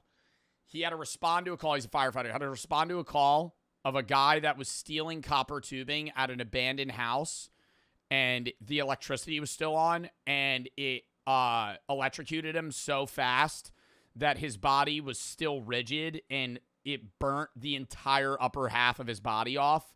And I was like, damn, that's crazy. And he was like, you want to know what else is crazy? He was like, I responded to the Boeing whistleblower that died. The guy that was on the news and he took his own life, but everybody was like, that was weird. And he was telling me about it and he had no idea. Who's that? The Boeing whistleblower that was like going against like the Boeing company, saying that there was like factory problems and they were kind of ignoring it. Shit like that. Like, I mean, that's like if you know about the news. If you know what I'm talking about, crazy. I was like, you responded to that? He said, yeah, he didn't even know who it was. He didn't know who it was until after the fact, and he was like, I'm not going to tell anymore. I'm not going to tell anymore. I'm not going to get into the details, but I just thought that was crazy. I was like, I've known you for so long. You didn't bring that up. He was like, well, I don't know. And they pay. I collect what the drunk tourists abandon. They go to Louis Vuitton and they pay $3,000 for a t-shirt, and then they win $100 on a slot machine, and they get so excited that they jump up and down and they leave their $3,000 purchase right there to go cash in their winnings. And they remember that they spent that money, 2 days later, because they've been day drinking in the sun, and they plan to lose $10,000 a day while they're here. What do you think of people losing thousands of dollars to machines? It's the American way. Decadence and excess and debauchery. I don't even think it's the American way. I think it is a flaw in human biology that we are incapable of recognizing. Well, actually, we are capable of recognizing the odds of wins and losses, but you are so much more enthralled by the potential to win millions that you don't care. It's a dopamine rush. That's why they're all flashy and colorful. There's no windows in casinos. They give you free drinks. They're panning into your brain's anatomy, knowing that they're basically crafting the perfect situation for you to be happy and okay with losing tons of money. This is why people come here on vacation. Then Beverly showed up in the darkness. For how long have you been down here? Probably 8 or 9 years. I've done online gambling and in-person gambling, and it depends on the person that you're saying, which is also different from sports betting. I do sports betting all the time, and that's its own conversation. But it's like online casino gambling versus in-person casino gambling. In person, I will lose 3-4 times as much as online. The dopamine from sitting in front of a slot machine, actually at a roulette wheel, playing a game while you're drinking versus like sitting and watching a screen, it's not even comparable. How is the situation here when it rains? Horrific. Very scary. I've been caught up in it twice, and one of the times I really didn't think I was going to make it out. What do you think about Las Vegas City? A lot of it's almost like wallpaper, like it's just made to look good, These big casinos aren't built on winners. Do you change your spot time to time, or do you always stay right here?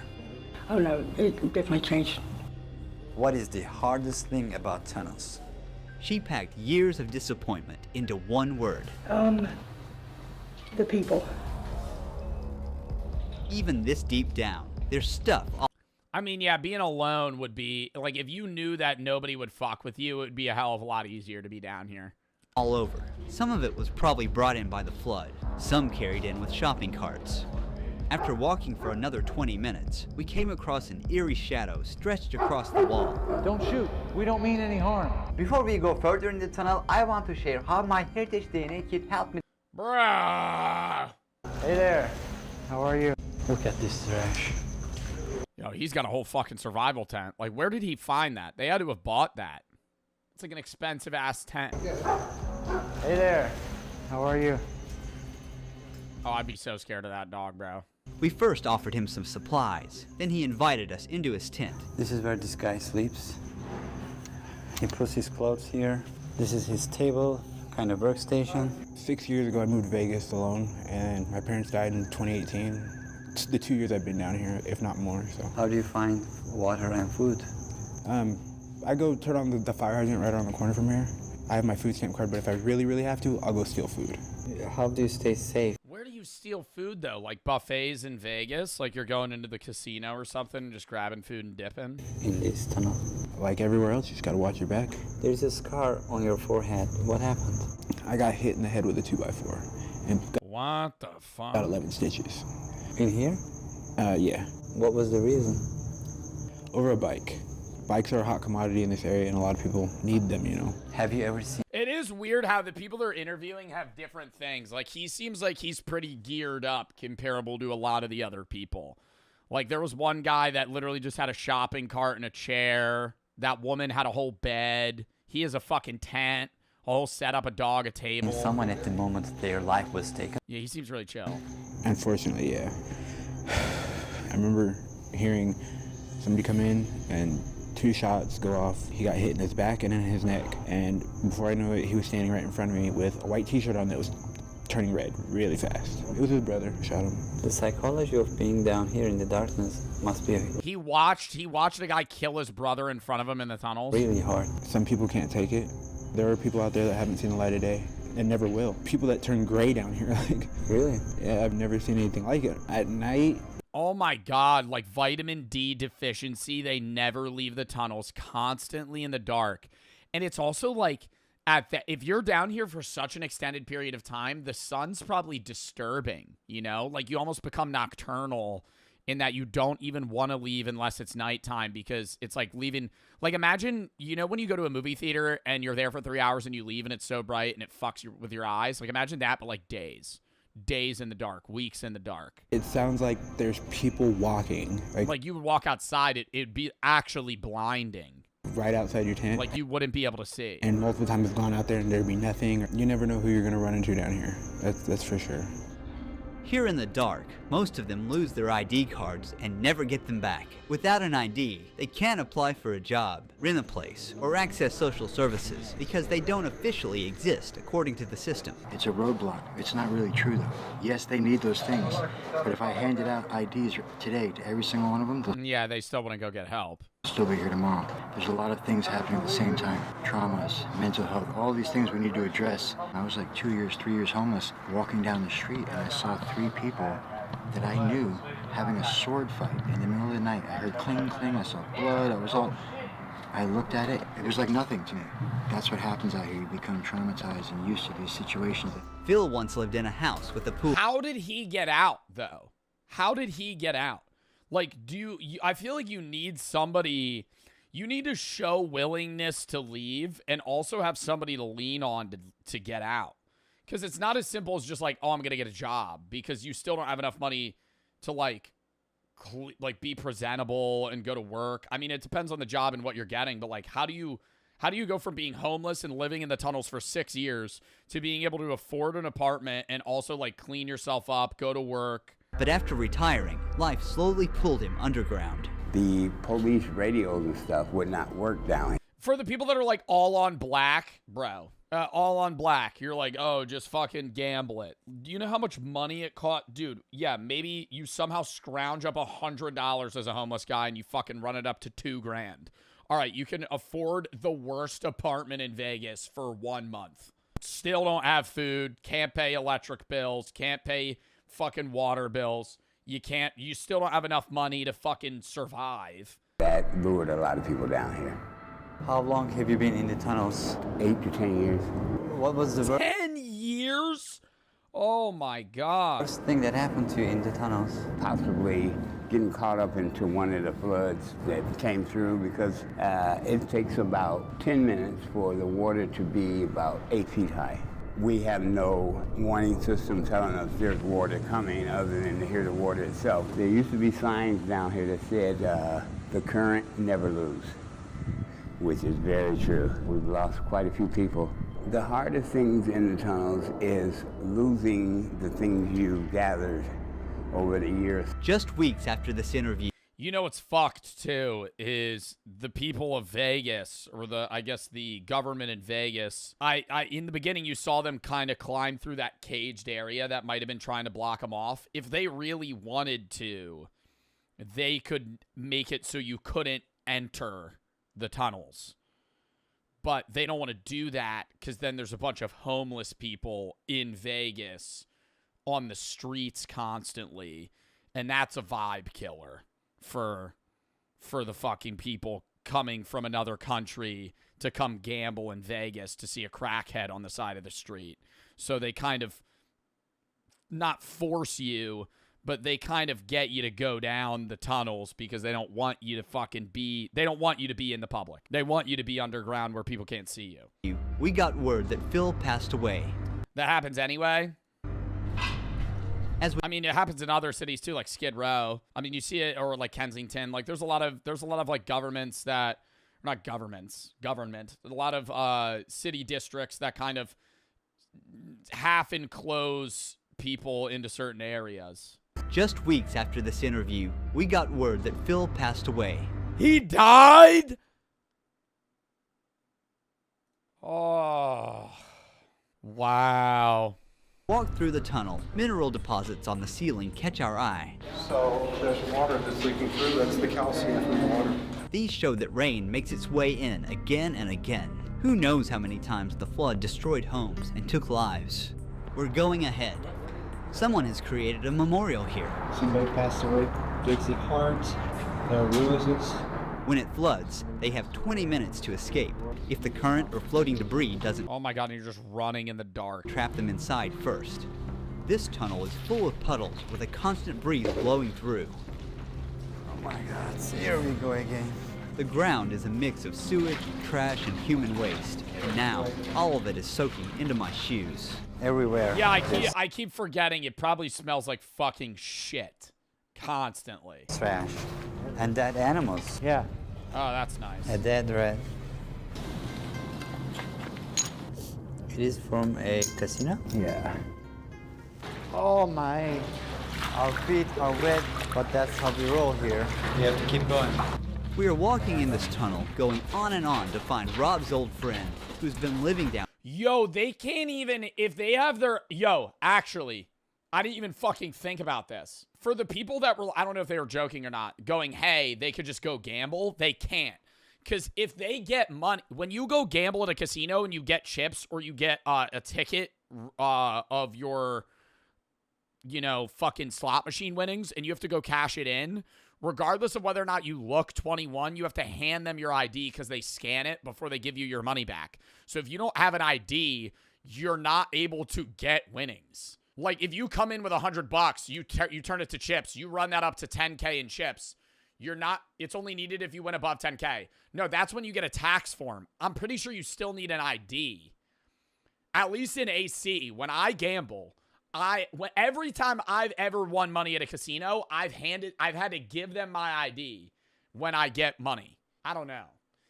Maybe not for a slot machine. If you're going to like a ticket, like it would be like basically an ATM, but the reverse, where like you put in winnings and then it gives you out. I don't know. Not at a sports book.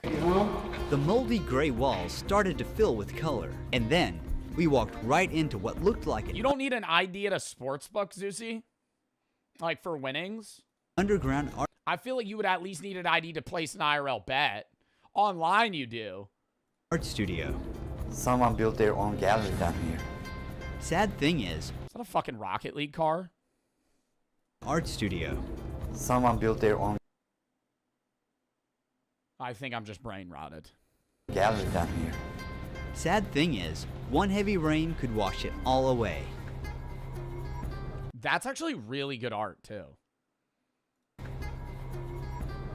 Jay's tunnel is furnished with salvaged materials.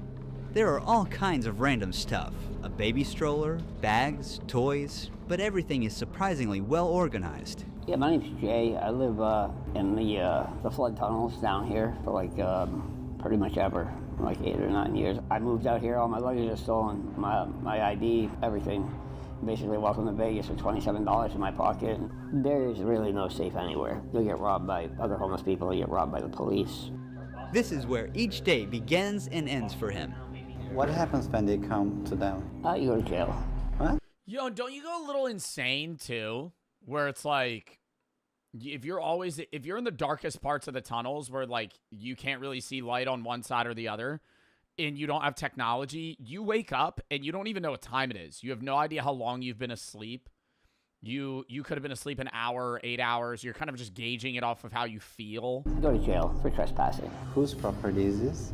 This is by state property. It's a flood zone. They put you in jail for anything. I went to jail the other night for being on the boulevard. They are the undesirables. The government banned them from everywhere. People often see these individuals as potential criminals, but Jay is tired of this. I hate being hated by most everybody for what other people do. Not all homeless people are bad.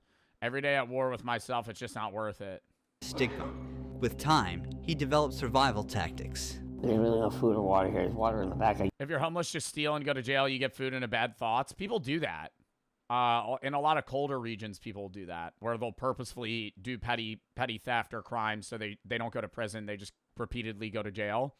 But, I mean, that's also not helping you, long term. Then it's like, yes, you have you get like air conditioning or whatever, but like now you're in jail, You have even less freedom. Yes, but it's all like wastewater. I usually eat what people throw out. Everything you see here, I found in the trash. How do you get shower here? Basically with a 5-gallon bucket of water. What exactly happened to your eye, if you don't mind? Shot in the head with a 45. I don't remember none of How that. did he fucking live? He got shot in the head? What is the worst thing that happened to you here? Probably the whole haunting situation, like shit following me. I mean, I've seen demons. It'll move stuff. It'll make stuff disappear. Like, I'll be laying on my bed. It'll move the bed. It'll mimic people's voices. It'll call, like, from outside, call down the tunnel my name. Just go in the back, hang out for 15 minutes with no flashlight. Tell me what you think. What have you seen exactly? Oh, my God. What, like, you fucking started losing your mind in the dark? Looks like a man, very thin, probably 6'5". Got a very The Hat Man? pointed. Looks like a man, very thin, probably 6'5". Got a very pointed nose, no arms or legs. It moves so smoothly. If it's totally pitch black, you can clearly see it. It's blacker than black. That's the thing that drops the temperature. What are you planning for future? Where do you see yourself in 10 years? Dead. I don't know. Oh. Everybody's like 2 paychecks away from being homeless. Every tunnel has its own identity, depending on who lives in it. You can see a lot of needles here.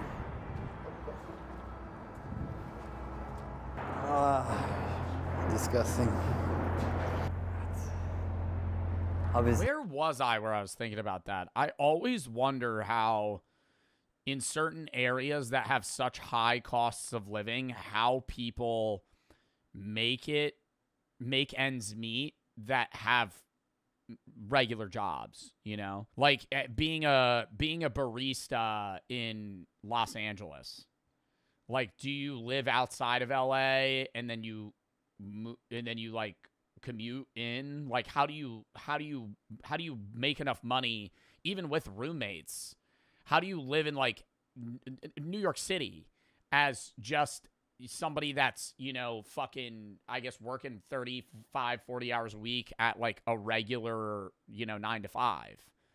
A lot of side hustles. That's what I'm thinking. Lots of roommates, lots of side hustles. You're kind of living on the outskirts of the city.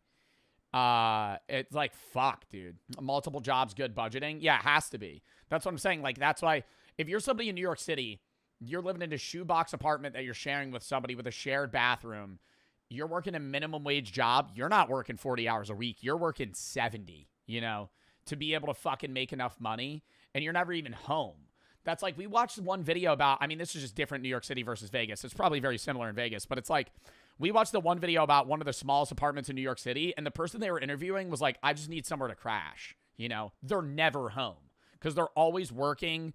If they ever have free time or money, they're not going to stay at their apartment. They're just going to go spend it elsewhere. So it's like, they're literally just paying fucking thousands of dollars a month to just fucking have somewhere to fall asleep for 8 hours and get back up. Life. Do you have contacts of your family? Somewhat. What do they think that you're doing right now? They don't ask. What did you do before you came to these tunnels? Before I was in this situation, I was a family man. 2 boys, 1 girl. They still live out here. My son just turned 17 last month.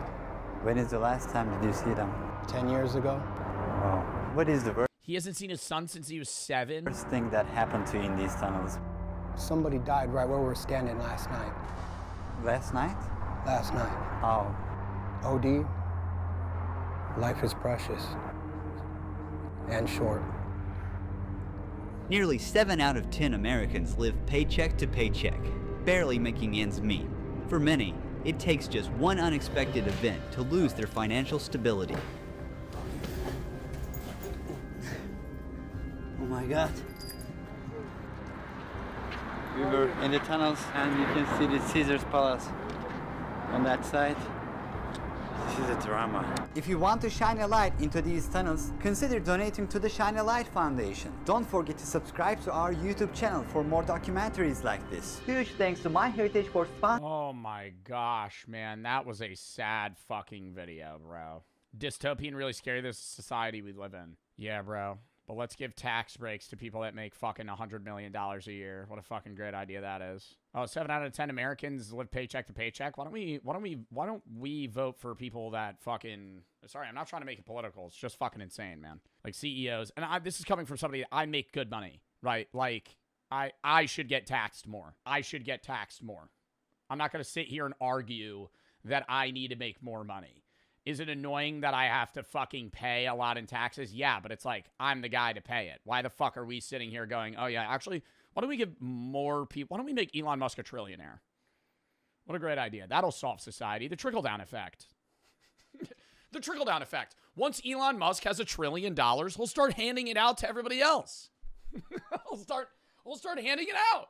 Eventually, yeah, that's what's gonna fix it. Once he gets $1,000 billion, then that money will start getting redistributed to the average American. Fucking hell, man. Like, there are billionaires that do donate a shitload of money. I'm pretty sure Jeff Bezos' wife gave billions of dollars away. I know the Bill Gates family, or the Gates family, does a lot of stuff. But, like, fuck, man. Only political take for today. I believe no one should be a billionaire. I think that you could reach $999 million, and after that, it is a hard cap. You've won at life. You should not. You can work. You can't own a business anymore. Shit's got, maybe you could be like a supervisor. You should not be able to get more money. Your net worth should be capped at $999 million. And that's a lot of fucking money. Next video.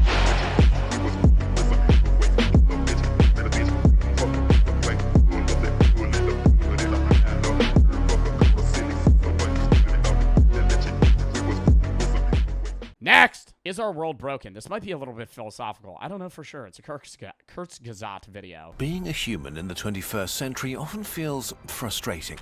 We're clearly at the high point of our species. Never have so many of us lived so well, been so healthy and well off.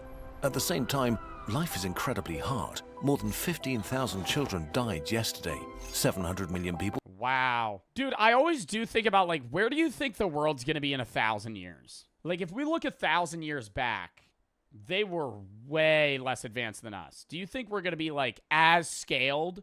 Like, do you think when we're all dead and it's the year 3024, do you think they're going to look back and look at us the way we look at people, like, during the medieval ages? Or before then? Like, the year 1000? What empire was the year 1000?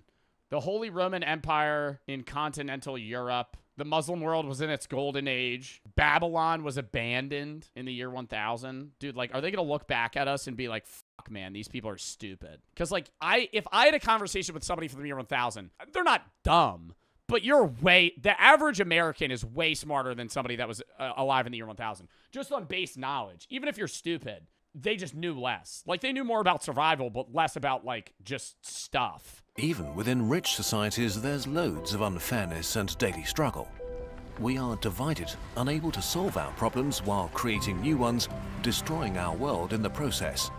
In many ways, no, the U.S. government or just society in general lets problems get to their absolute worst before solving them historically. We don't like to deal with anything until it's basically impossible to fix it, and then we try to figure out a solution.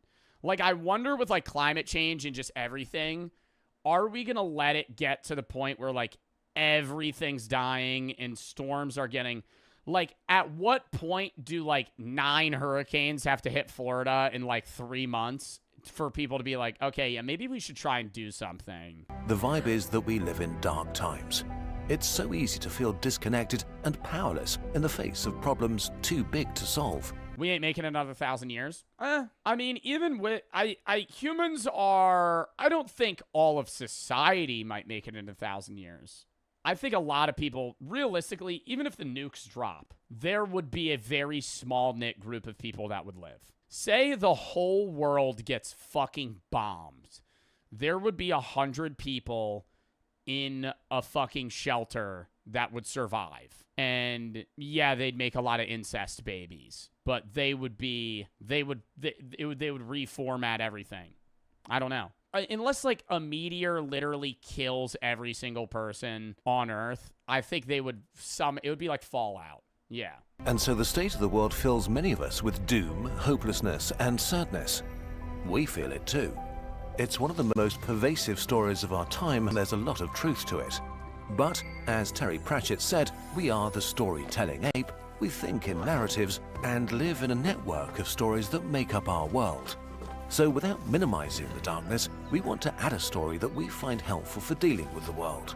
This is subjective and not a science video, so you don't need to buy into it. Our story begins with the first moment that ever was. 14 billion years ago, time and space began from some kind of state of pure energy. From this very first moment, the universe grew and evolved. Things that were one became many. Energy turned into forces and particles. Out of chaos emerged the laws of nature. From these ingredients, stars arose, gigantic engines turning simple stuff into complex stuff, only to die violently and spread the new complexity around. Out of this more complex stuff, new stars and more worlds emerged, repeating the cycle until most of the simple... Bro, I still can't understand, though, how, like, RNA chains caused life. How, like, this happened, and then now we are functionally conscious. It makes me think that everything is, like, rudimentarily conscious in some form. Not in that, like, your table has a mind, but that every piece of matter experiences in some form or another. God did? Well, I don't believe that. Maybe. Do I think that there is a God that sparked life in some way? Yes. But do I think that God just put humans on Earth? No. I don't think that if a God exists, they knew or had the thought process that we would come out of it. We are a byproduct of evolution. That is what I think, right? Feel free to disagree with me, but I believe that we're just a species that came to be. Was there a definitive that we would exist? No. I think that it was just by chance that, you know, over billions of years and a meteor hitting Earth and all this other shit wiping out dinosaurs, small mammals that lived underground and survived a bunch of different, you know, end of world things could evolve and have a mind that we do, and we learned how fire worked and cooked, so we were able to process food easier and have more free time, and we developed more neuro connections and had, you know, capability to have art and love and fuck around and have a sense of self and think philosophically and all these other things, and then believe in a God and all these other things to try and fill the gaps of the things that we don't understand. I think that is by chance. Stuff was used up, and... Have you tried reading the Bible? I went to a Catholic school, took theology for 4 years, and just got a philosophy and religion degree in college. Bachelor's, but BA in philosophy and religion. I haven't read the full Bible start to finish, but I've read a lot of excerpts of the Bible. And most stars that will ever be born had been born. And then... The least I've read is the Quran. I was actually, dude, whenever I wake up at 4 in the morning, I just research shit because I'm bored and I like can't fall back asleep. I was looking into a lot about Islam and like the types of beliefs and the people that believed the person after. The majority of Muslims or people that follow the Islamic religion believe that Abu Bakr was the rightful heir or the person to take the religion where it needed to go after Muhammad's death.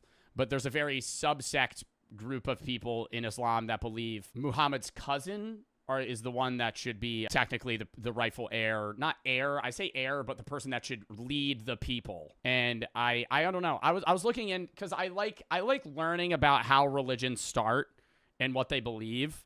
And I think it's really cool that Islam believes that God or Allah made the same revelations to Moses and Jesus and had all of these things. Like the Quran doesn't deny, or Islam doesn't deny that Allah showed themselves and broadcasted themselves to Jesus and, Moses, and that the New and Old Testament are real and exist, right? It's more so that Muhammad's the newest prophet and that he crafted the Quran with, obviously, scribes when Allah was talking to him. And that's what the new thing should be followed as. So, like, learning about that's cool. Learning about newer religions is cool to see how they adapt their beliefs from older religions. Dead particles and molecules combined to make another jump in complexity. Maybe the laws that govern everything... But I just like learning about religions in general. I don't believe in any religion, but it is cool. I would love to. That's why I learn about religions, because it would be nice to be able to fucking believe in something. But I don't believe in any of them. So I can't make myself believe in something. Were destined to make life happen. Maybe it was just a cosmic dice throw.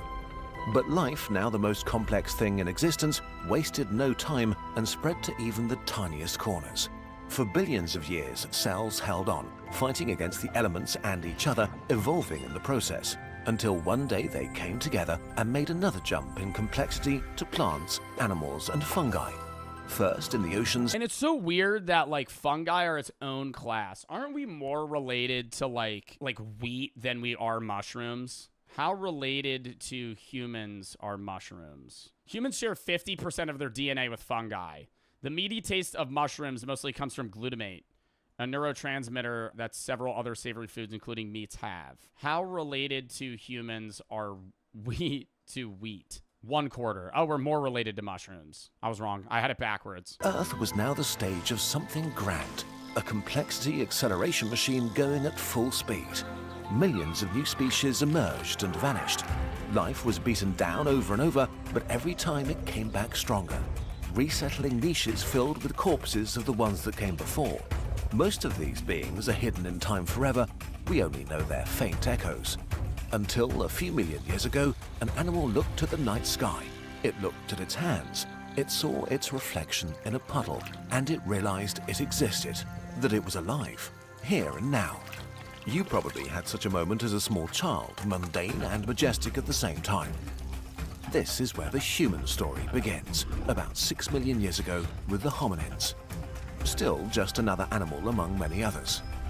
They split into many families and lineages, evolving further. And like you couldn't teach early apes that were forming into humans, like hominids. You couldn't teach them a language, but like you could go back, like way back. And there's a point in time where like they were kind of like dumb, like cavemen. But if you raised them in modern society, they might not be as smart as us, but they'd still be able to learn shit. Because language is what gives you now knowledge. Me being able to talk to the people that are older than me when I'm a kid and them to be able to teach me shit outside of going, it's what makes the wheels turn. Because now you're able to fucking die knowing that your kids have the knowledge you did, rather than dying with the knowledge you obtained with no one else knowing it. Or That's why when you go to fucking history class and you sit in school for fucking a third of your life, because you have to learn what other people fucking figured out before they died. Because if you don't learn it and you don't pass that on to the kids after you, then that knowledge is lost. But for some reason, their evolutionary niche enabled their brains to grow, and they learned more about this strange world. How do we say words? What do you mean, how do we say words? You morph the air in front of you, changing how it's perceived in your ears. It's just changing sound waves. But one of the things that makes us smarter too is our capacity to have knowledge.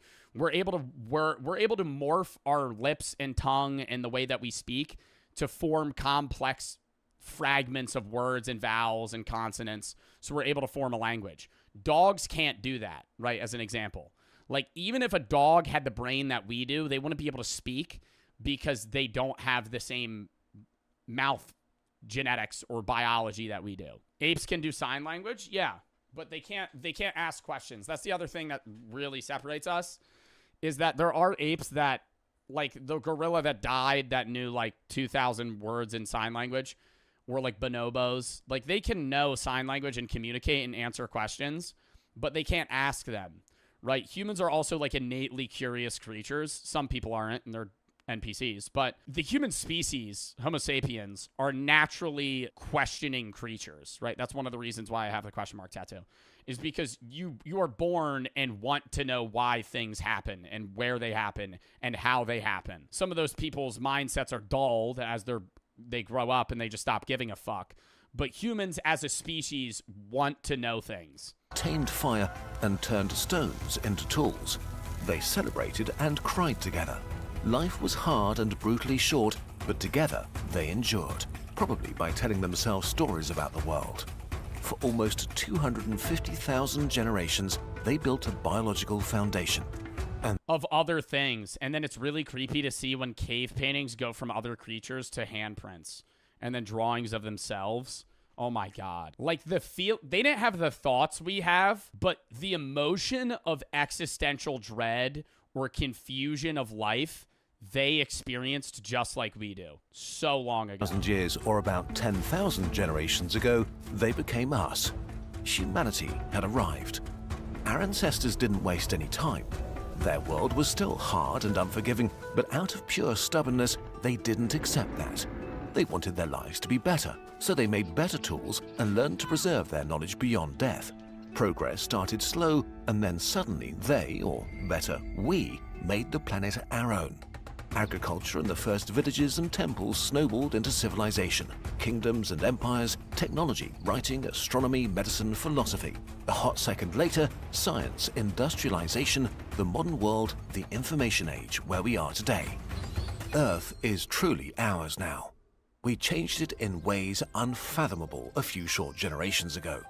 We turned the land into fields worked by millions of machines, built thousands of gigantic jungles made of sand and metal. We split the atom and traveled to other worlds. Everything is different today.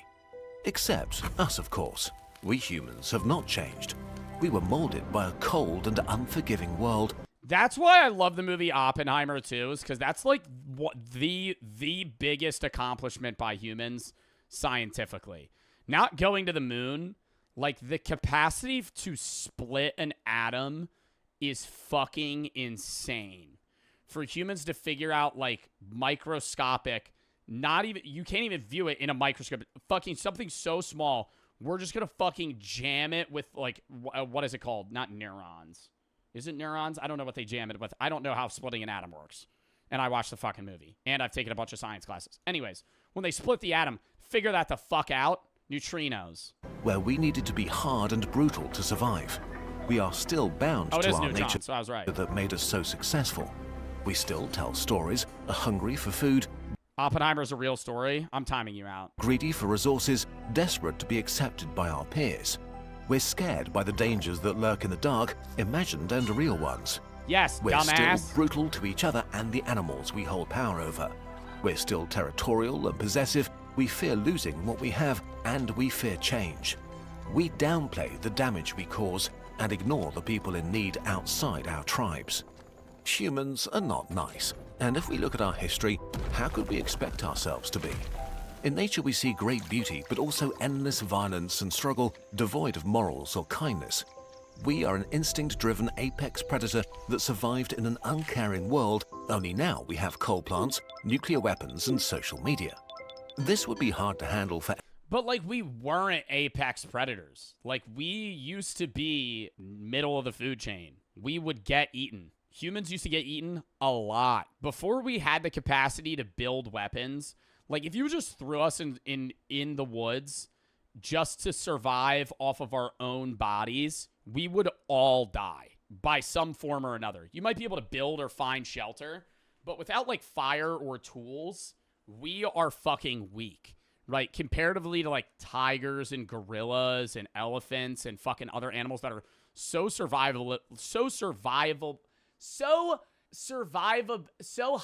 survivability. Fuck. Any animal, so I can't speak. Makes sense that we continue to follow the impulses so deeply ingrained in us. But this is only because we've not yet caught up with the mind-numbing gift we've been handed. The real tragedy of humanity today is that we are these amazingly powerful beings that have not awoken to their potential. We're trapped in the present and the mindset of a scarce world. But aside from the physical limits of the universe, there's nothing stopping us from creating a literal paradise for ourselves. This seems so daft, but it's true. If we dare to tell ourselves a different story about who we are and who we could be. Humans throughout history felt like they would witness the apocalypse, and this feels especially true today, but you're probably not living in the end times. There's a solid chance that humanity will persist for thousands, maybe millions of years. If this might be the very start of our history, what can we dream of achieving? Just like our very first ancestors 6 million years ago, we may be the ancestors of another 250,000 generations of people. But while the hominins found themselves powerless in a world they had to adapt to, our starting conditions could not be more different. It's like we got handed a save file of a game where others put in millions of hours of work and where we can decide what game we want to play in the future.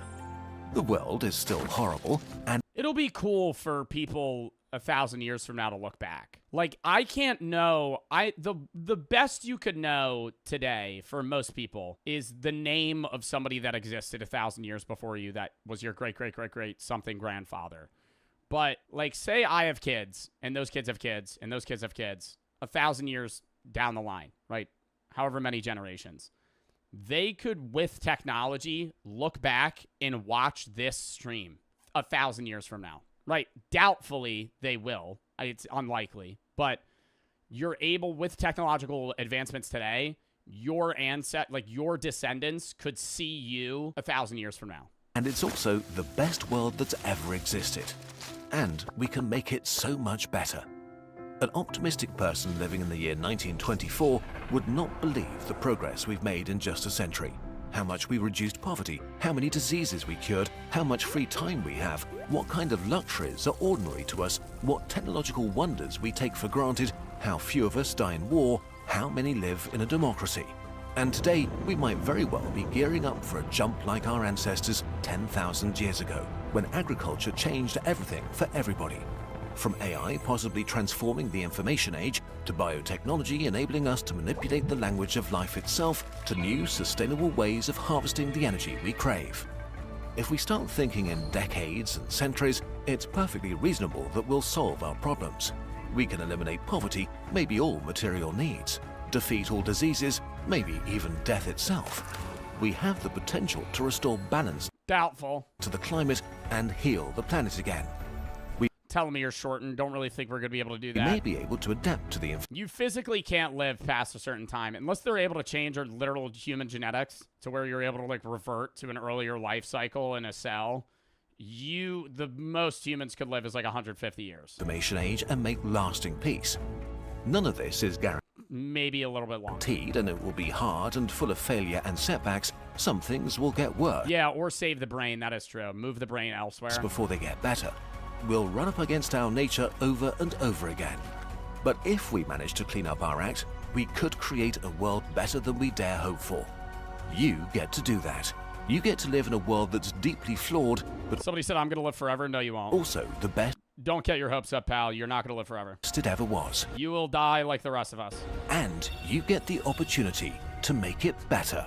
A world with the smallest amount of suffering possible that fits our nature and inspires us to be the best version of ourselves. That was a good video, though. I enjoyed that. Chat, we're going to call that. We're going to call that there. W string.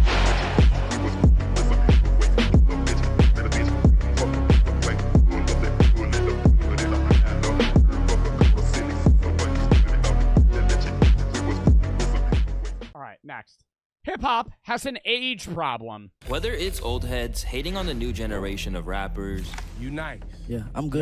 Y'all get to like 27, 28, and y'all niggas get to struggling, and y'all be trying to come back tell you find what, that sound. I ain't gonna struggle, bro. All right, we're gonna see. Or legends like Nas and Eminem not willing to hang up the mic as 50-year-olds. Hip-hop fans are genuinely concerned about what will happen when the current kings of the genre decide to ride off into the sunset. And how will rap survive when the stars that should have been— I think you do get too old for rap. But how old is too old for rap? I don't know. Like, how old? I mean, Eminem, I would say Eminem's era is too old. Like, Ice Cube, Eminem, anybody from, like, NWA. Like, those guys are in, like, their 50s. Or their late 40s. I would say, like, late 30s is where you're like, okay, you can't— because I think a lot of rap, it's not even relatability, but it's like rapping about life. And a lot of like the struggle in your life is between the age of like 15 and 40. So when you're like a 50-year-old man, you're going through a midlife crisis, but you're not going to rap about like, I'm like low-key thinking about death and like how I might not exist one day, and that kind of freaks me the fuck out. I'm starting to get a fucking stomach, and I think I'm a little too fat, and that's, like, kind of bothering me a little bit. And, like, I've been kind of watching what I'm eating because the doctor says my cholesterol's too high. Like, you can't be rapping about that, you know? But when you're, like, 30, you could rap about, like, struggle, right, and, like, making money and shit. So, I don't know. I just think it's when you lose your not even relatability, because I'm listening to, and you listen to a lot of rap, and it's about, like, killing people. And shit. Like, I'm not relating to that.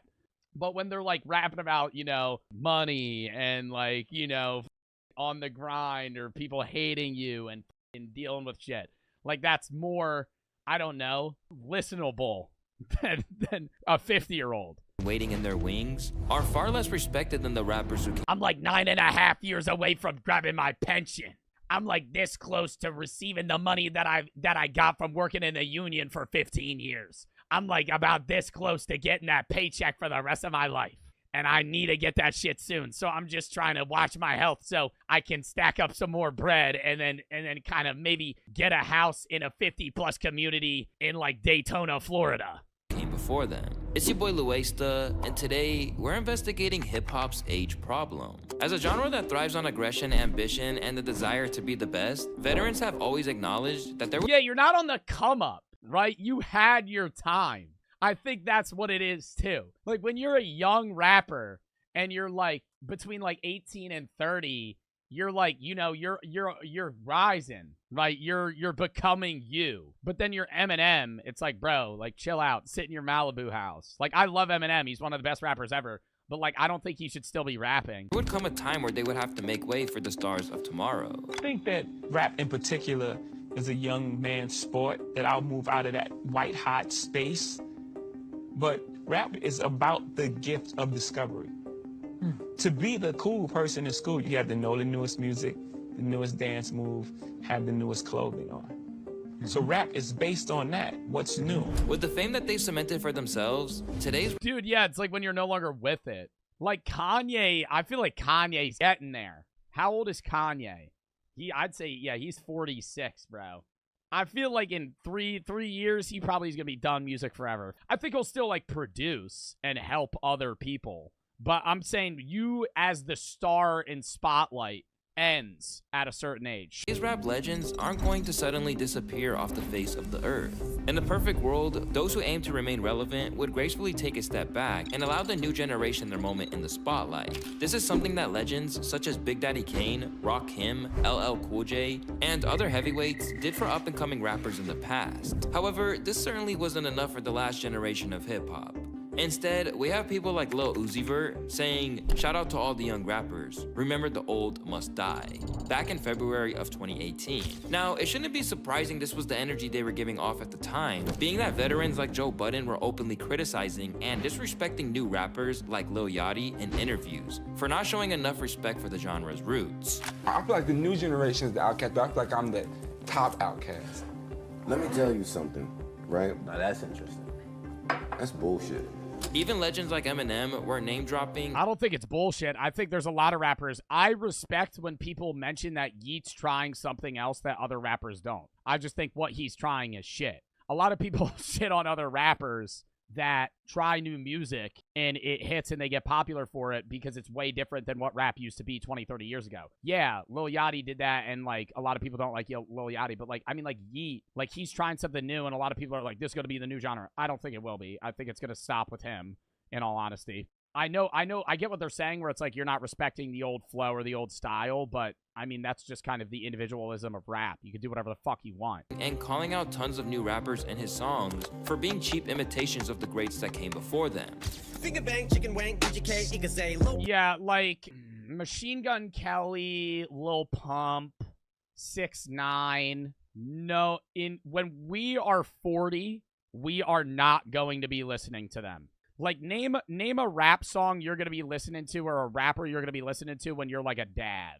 Being real, like I'd be listening to, like that or type shit. I'd be playing this when I'm, like, 40. Pump, Lil Xan, imitate Lil Wayne. I should aim at everybody in the game, pick a name. And as the so-called mumble rap era began to pop off, guys like Vince Staples went as far as to express their disgust for rapping past the age of 40.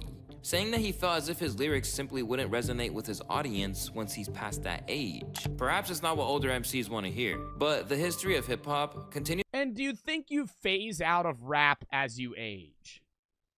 I don't know. I feel, just because I know that a lot of, I mean, I'm also like, you know, just doing this from personal speculation, but I don't think that 30 years down the line, I'm going to be listening to rap as much as I was or am now.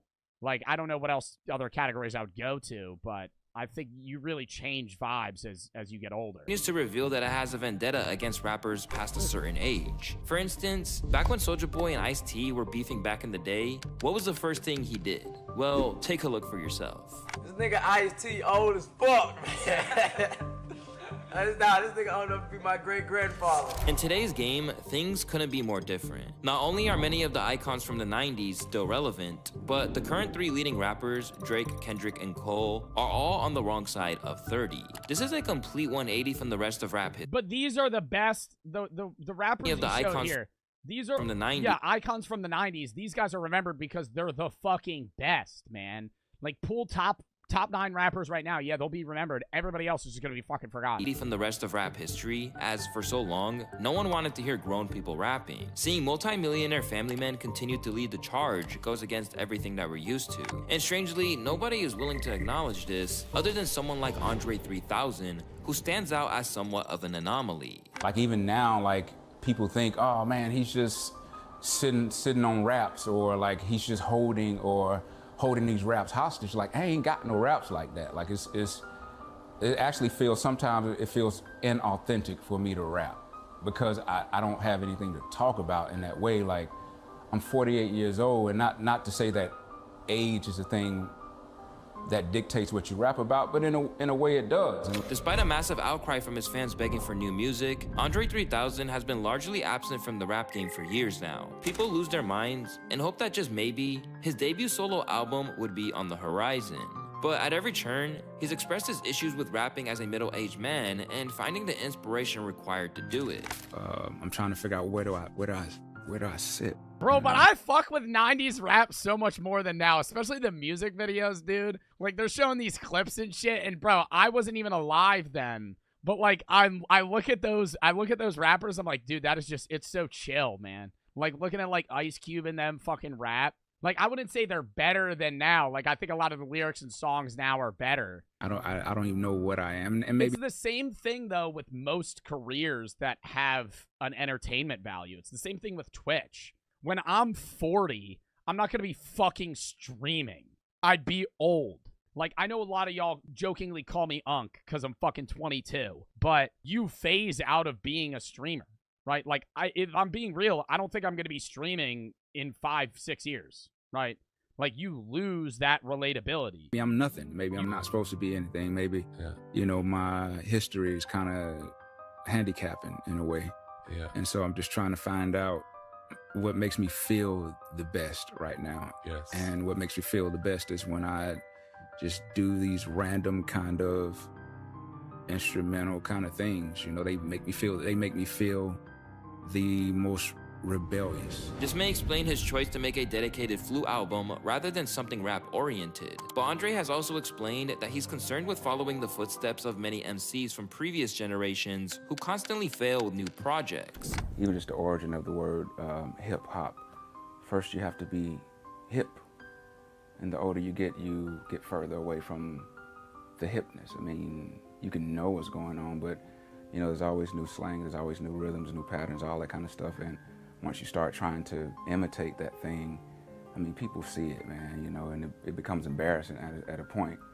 And this is just my personal opinion. Like, I, you know, just feel like I, you know, wouldn't have much to offer, you know, to the game after a certain point. For a long time, most rappers would have agreed with Andre, but yet something strange happened.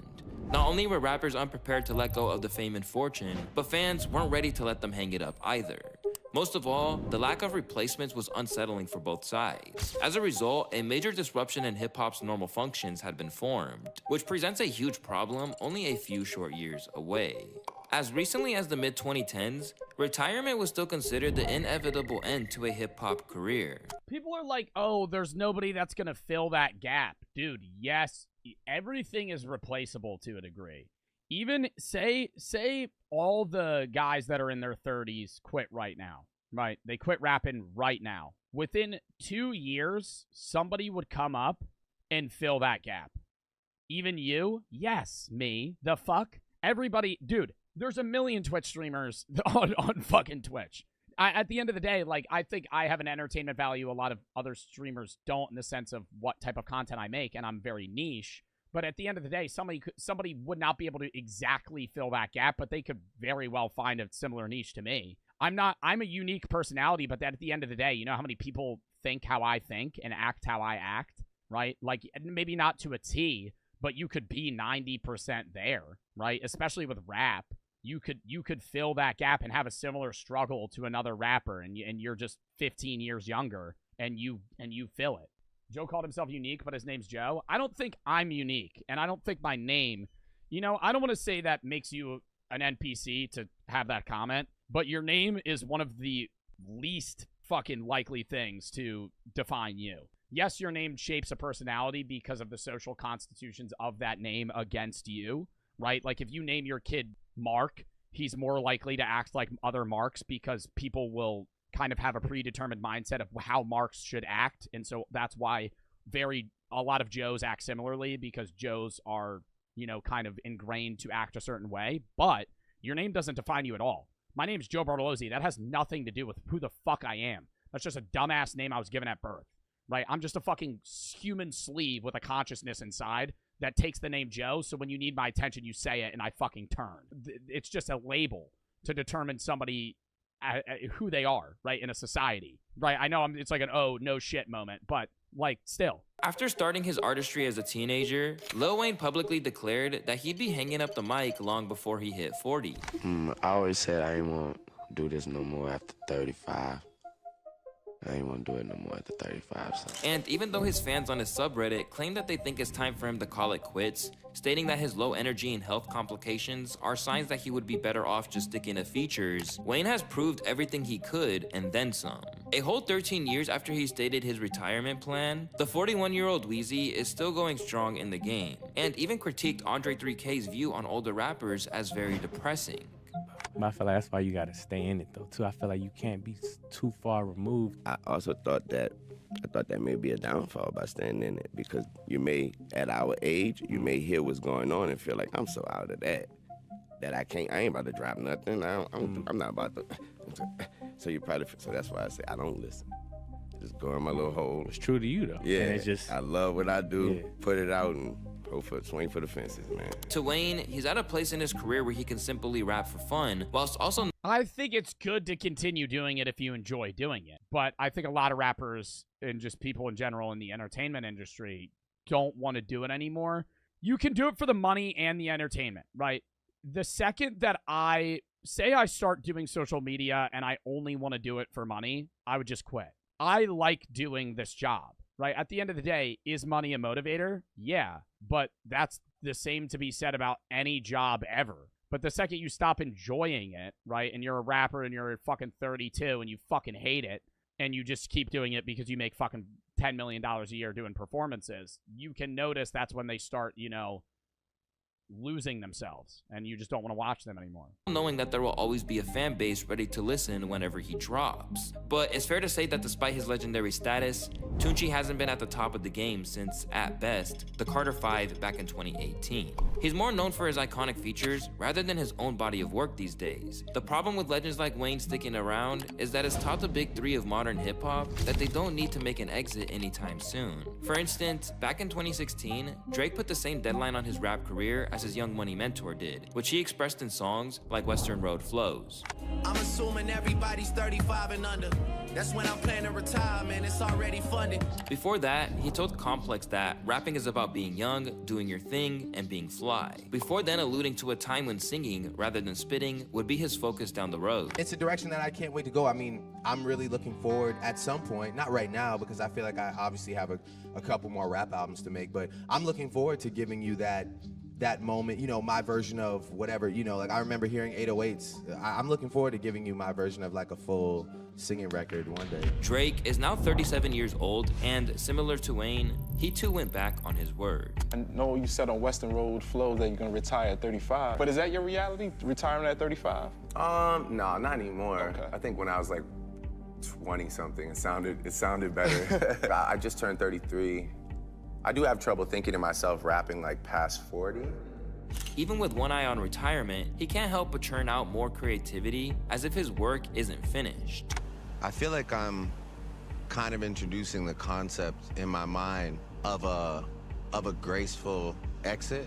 Like, it's a really addictive, competitive space. I guess like what's left for me is just to find a way to gracefully like continue making projects that are extremely like interesting and hopefully cherished by people, and then to find the right time to say like I can't wait to see what the next gen. Well, you're also pressured into keeping going, just in rap or entertainment at all. Like, when do you quit? Like, when I'm done social media, am I just gonna stop posting and drop off the face of the earth one day, or like slowly phase out? Right, it's the same thing with like when Corey Kenshin quit and then came back.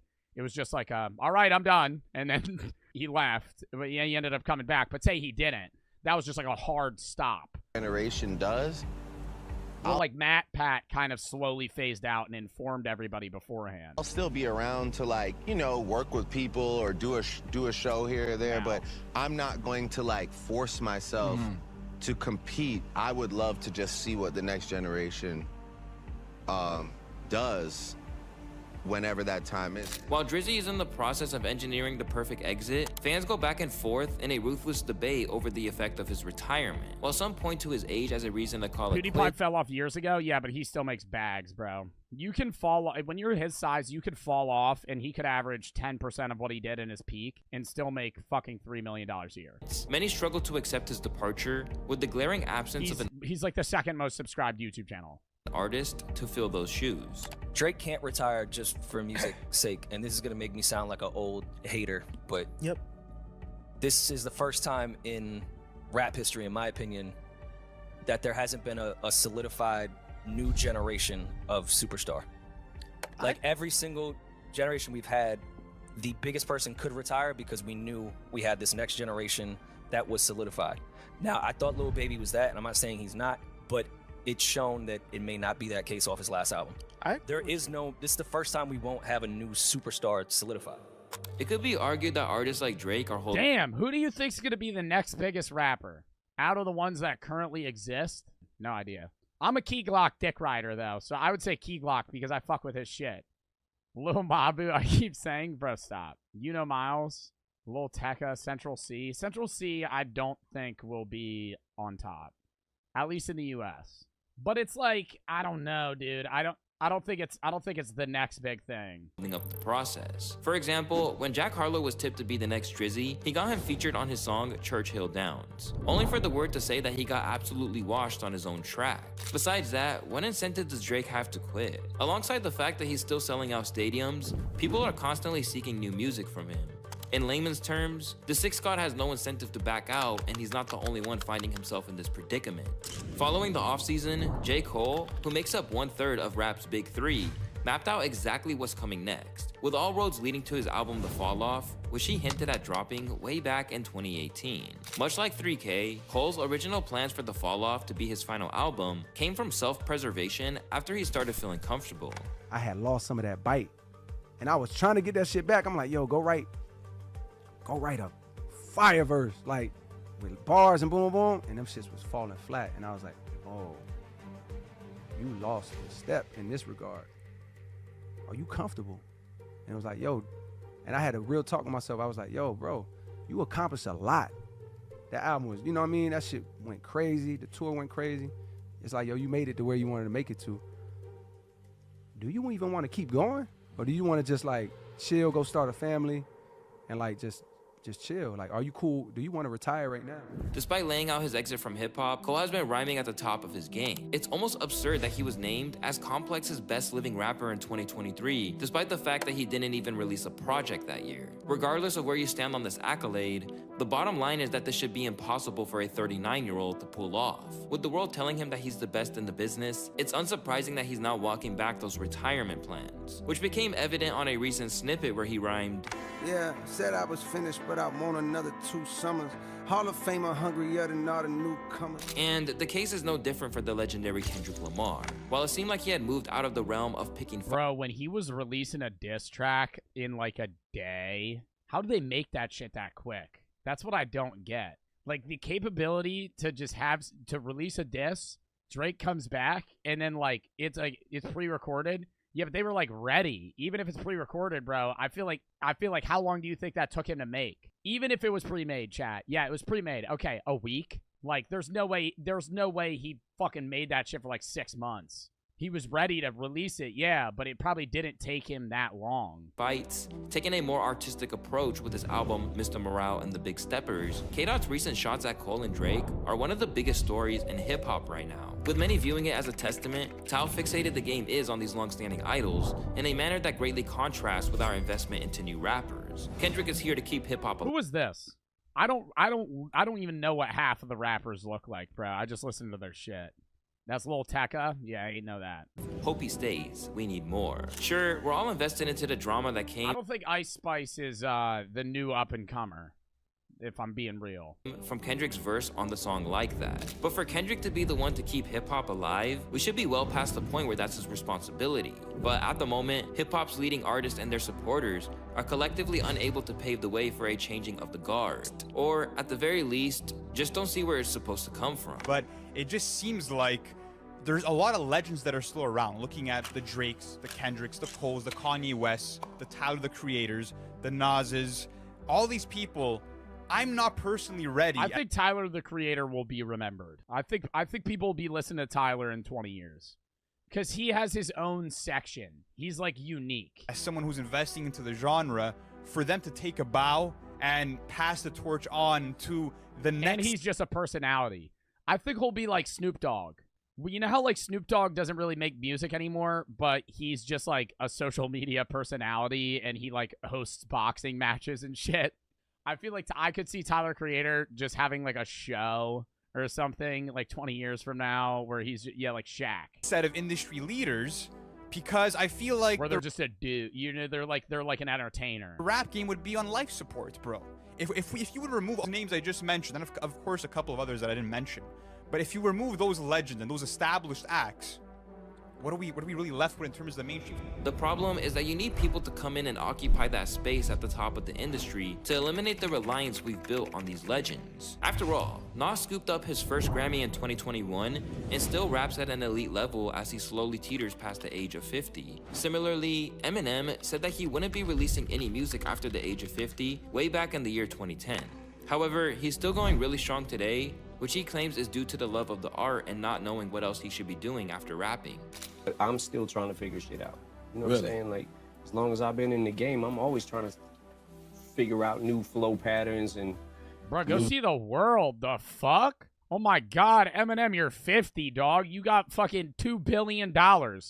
I'm going to every country for... I'm literally just going to go to a different country every week for like fucking however many years that takes. You know what I'm saying? Like new cadences and shit. I'm still trying to always get it right. You know? $2 billion? I don't know, but he's definitely one of the richest rappers.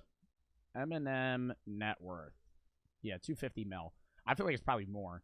But you can't, like, if you look up somebody's net worth, bro, it's just motherfuckers guessing. Like, you literally can't determine if that's real or not. Even Andre 3000 is caught up in this idea. Despite his recent comments that I discussed earlier in this video, he said that he would love the ultimate challenge of making a rap album at 48. Again, we find ourselves asking the question, where do we go from here? This issue has ironically surfaced at the time of hip-hop's middle-age milestone of 50 years. This feat exceeded expectations on its own, as rap's lifespan was supposed to be cut short a long time ago.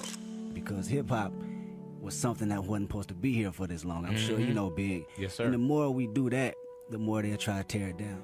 Now a serious multi-million-dollar business, rather than a trend meant to fade out of the mainstream, the infancy of hip-hop has always suggested that it's a field of creativity and development. But with Cole, Kendrick, and Drake still on top, that process has slowed to a halt without I modern... really think if Juice WRLD was alive, he would probably be as big as...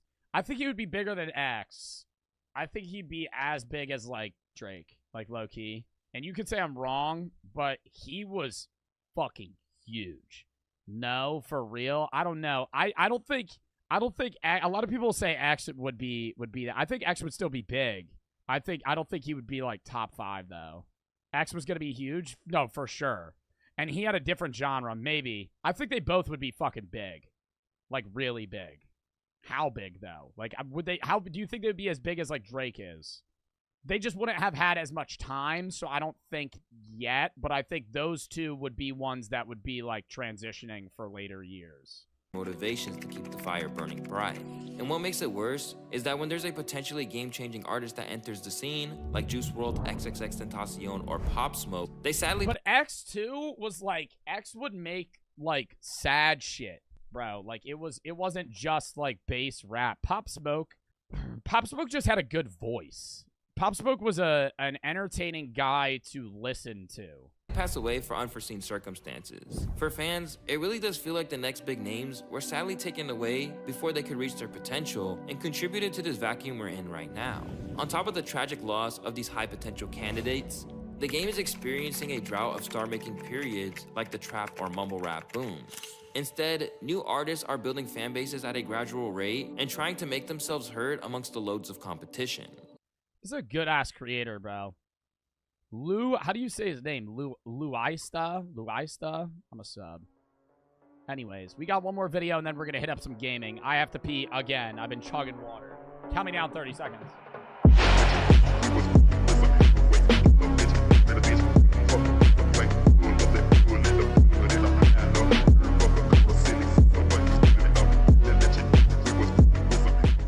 Visiting the closest sound to space. Life with 50% less oxygen. La Rinconada, the closest inhabited place to the sky on Earth, where people are living above the clouds. At this extreme altitude of 5,100 meters or 16,700 feet, the atmosphere significantly thins, and the locals are living with only 50% of the usual oxygen level. Bro, they're probably crazy athletes, though. Like, actually. Because if you're somebody that's just constantly used to that amount of oxygen and you can perform like your regular athletic level. I mean, it's the same thing with like people that practice for like the NFL games. What's the NFL stadium that's like a mile high? Is it in Denver? I think it's the Broncos, right? They usually would do better, or I don't know if they do better at lower ones, but other teams do worse with them. Like, if you're somebody that's going to regularly practice at a high altitude, you'll be at a better performance at a lower one, and people that have to verse you at your higher altitude will do worse, and you'll just do how you normally do. Levels. Their bodies have evolved to produce 2 times more blood cells than ours. Wow. On this barren land, not even a single tree can survive because of the low air pressure. This town in the Peru... I always wonder how the they got here, you know? Like, where regular towns are settled in, like, historic cities and stuff, they're always near bodies of water or places that are useful. It's like, what motivated people to move and live here? Like, why? What's the resource benefit? Maybe, like, mining certain things, but outside of that, like, why the do you want to live on top of this mountain? Peruvian Andes is even 300... They probably just spawned there. Like a mine... Oh, dude, Minecraft spawn. Well, I guess we'll run it, dude. You know, let's try something new. The highest peak in the Alps of Europe. Dude, this is literally on the top of a mountain. On just rocks. Far from the modern world, it is... This is fucking massive. I thought it would be, like, maybe this big. Yo, it's covering the mountain. Like, it's behind my face. It's covering the mountain. There are fucking thousands of people up here. It is a place where crime and danger are always nearby. People come to these harsh lands for only one reason: gold. About 50,000... I told you, there's always a reason, you know? There's no way they're up there and they're just like, yeah, I thought it'd be a great place to settle. Money. All dreaming of wealth. We are on the road to explore life in the world's highest settlement. Also, I love this guy as a YouTuber. I gotta fucking watch more of his shit. Pull over. Yeah, Do you think... I don't want to say he over-exaggerating it. I feel like I could tank that bitch. Sitting down? Maybe on a hike I'd pass out. 50% oxygen, I'm sitting in a car. I don't think I'm gonna pass out. Give me 2, please. 2 oxygens. Yeah. Climbing above... Wow, maybe he is actually gonna pass out. 2,000 meters in a day can trigger altitude sickness for someone used to sea level. But as of now, we have already doubled that elevation level. Very deep. Headache, dizziness, and nausea are the first symptoms. Followed by coughing, it may cause shortness of breath. Immediate help is crucial when rapidly... How long do you think it takes to get used to it? Because your body probably starts producing more blood, or like thicker blood cells and shit. This leads to fluid accumulation in the lungs. At high altitudes, the body loses about twice as much water through breathing, so it's important to keep hydrated. Look at the elevation here, friends. So that mountain is as high as that cloud. So we're gonna... They're going up there? Gonna go above the clouds. Don't worry about it. He about to faint, and they ain't even halfway up there. Don't worry, guys. We got oxygen here. It's actually nitrous oxide. I switched his oxygen tank with galaxy gas. God, I'm a little lightheaded. Let me... To this situation, atmosphere layer gets thinner, and it makes it harder to inhale the oxygen.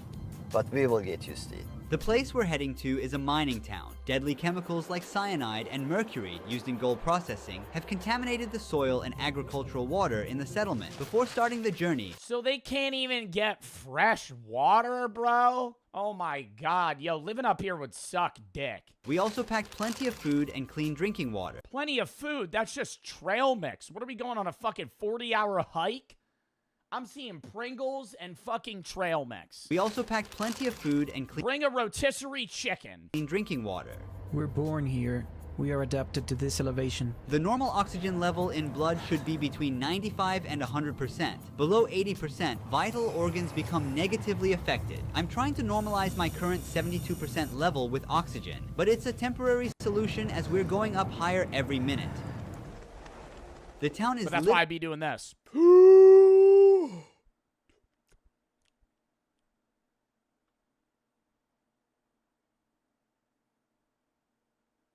Hold that shit in. Literally surrounded by tons of waste stretching for miles. Nature has given place to piles of garbage. The moment we arrived, a sickening odor hit me suddenly. We are at our hotel. Yeah, bro, it's just fucking, it's just a trash land, dude. God, it smelled terrible. As we were driving past the 10 million trash bags in fucking poop. La Rinconada, our guide is setting up the oxygen tank for us. What is the name of this hotel? Cielo means sky. You use the oxygen tank for 5 minutes first, and after a little break, and another 5 minutes. You need time. Rest a little bit to adapt your body to this elevation. When I got out of the car, I felt dizzy. I was like going to fall. Very normal. Crimes, especially When I got out of the car, I shit myself. It was really bad. I haven't changed yet. He goes, oh, that's normal. Oh, wait, oh, that's not normal. Are quite common here, cause locals typically keep their cash and gold with them as there are no banks available. Bro, they just have their gold on them? We're teaming up with 2 police officers to keep us safe while we're filming. They are undercover police and they will follow us everywhere. Undercover police? Undercover police wearing a bulletproof vest that says Policia? Marco directs us to coca leaves, as he thinks it's a remedy to avoid getting altitude sickness, a traditional habit here. Also coca leaves there. Coca leaves. I think they're consuming this for cocaine's material? 3 or 4 leaves on one side of their mouth. These leaves, which are illegal in most countries, produce a kind of numbing effect that helps users relax. It's good for almost everything. Maybe one of the police officers. Yeah, because it has the shit that cocaine has. We leave a busy and tiring day behind, and we will explore the town the next day. We are in the center of La Rinconada at sunrise. The police officers are by our side. The surroundings are full of... Yeah, what happens if I just start eating that bag, though? What happens if I just go... local cafes, markets, and people. Even though I just woke up, my body feels dead tired, like it hasn't rested in days. Walking is hard with the dizziness and nausea. The dry air gives me a sore throat and chapped lips. As the night gave way to daylight, piles of garbage in the side streets became more visible. Even though it's summer and we are close to the tropics, the ground is frozen. In this place where the nighttime temperatures drop to -10 degrees Celsius, people are living in metal shacks without electricity or heating. No kitchens or bathrooms in these houses, and thousands of people... It's just getting worse. It just keeps getting worse. It's never gotten better. It has not... There's not been one redeemable value of this place outside of it having gold. Like, it smells like shit. There's trash everywhere. They don't have drinkable water. There's barely any food. There's no electricity. Almost no electricity or heating. And they live in metal shacks when it's 14 degrees outside. Where do I... Sign me up. Oh, let me cancel that. Let me cancel that vacation to the Bahamas. and baths for their personal needs. Like a web over the town, these hoses carry water from the glaciers above to the center. Almost nobody we meet here is originally from this place. Most have come from other regions of Peru with the dream of finding wealth through mining. The gold prices multiplied 6-fold between 2001 and 2012 and led to a population boom in the area. However, the conditions are extremely harsh for the 50,000 people living here. There are no services from the government to pick up this trash. People are on their own. The most terrifying problem is the lack of a sewage system. Wastewater flows openly through the streets as it is. This sucks. That's fucking disgusting. That's actually fucking disgusting. So like poop water, like poop and shit just kind of flow through the streets. Soccer field does not consist of real grass. It's all artificial because trees and other plants cannot Yeah, and there's trash in the fucking goalposts. Survive at this altitude. The town is located around the mountain called La Bella Durmiente, meaning sleeping beauty. Can you see here the face and the body? It's a lady. She's sleeping here. The shape of the mountain. The town blends into the sky with its chaotic gray structures. Every morning, workers walk for kilometers uphill. You're like what? You're like a kid walking to class. Oh nope, that one's me. Just pointing at a turd. Oh, I can tell. I think that one's Jeffrey's. I saw him eat that corned beef hash at lunch last night. To reach the mines. Filled with dangerous gases, the working conditions inside these tunnels are extremely tough. La Rinconada is also called the Devil's Paradise. This is because it's a town ruled by illegal companies that control the mines. There are signs near the tunnels that order to shoot those who enter without permission. No matter the warnings, we are determined to get inside these mining tunnels. Well, we'll try to see how... Bitch, they gonna try and sneak in after there's a sign that says we're gonna shoot you if you walk in? They work. Our friends, they said, probably we can get very close. Can you see the lady there? The lady? Yeah, she's a lady up there. They collect the leftovers. Yes. Women are forbidden to work in the mines. According to local beliefs, the leftovers from the rocks. Sleeping Beauty I becomes thought they meant leftovers from food. jealous and brings disasters like earthquakes if a woman touches its gold. They earn their living by searching for gold in waste rocks thrown outside the mines. Children searching for gold on the mountain can be easily identified by the frostbite marks on their cheeks. Being foreigners with cameras, we attract a lot of attention. After this point, I handed Marco my phone to capture footage inside the tunnels. These figures near the mining... I mean, do you think anybody's gotten rich from being at this place, though? Like, is there a substantial amount of gold to the point where it would be, like, life-changing money? I feel like probably not. Like, there's, like...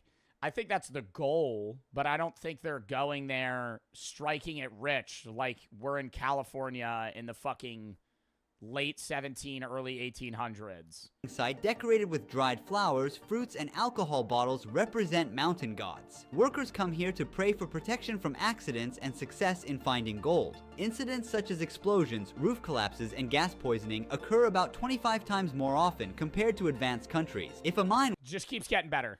It just keeps getting better. Worker dies, a company pays approximately $600 as compensation. The concept of a regular... Oh, $600 if you die is given to your family? Wow. Yeah, sorry your husband died and now you're raising 3 children on your own. Here's a little over half of $1,000. Salary doesn't exist in La Rinconada. Miners work under an outdated and illegal labor system called cachorreo. They work for the company without pay for the whole month and then get 1 day to work only for themselves, taking home the gold they find as their salary on that day. Wow, dude, so they could find fucking nothing! Yo, I'm gonna be lazy as shit, though, those first days. I gotta work for them for no pay.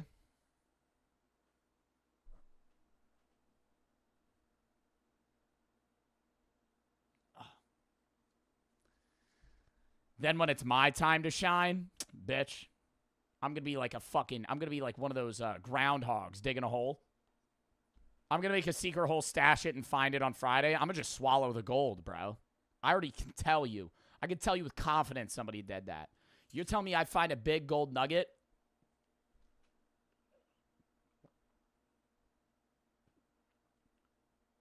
Oh, better idea. Garbage Devil says I shove it up my butt. Okay.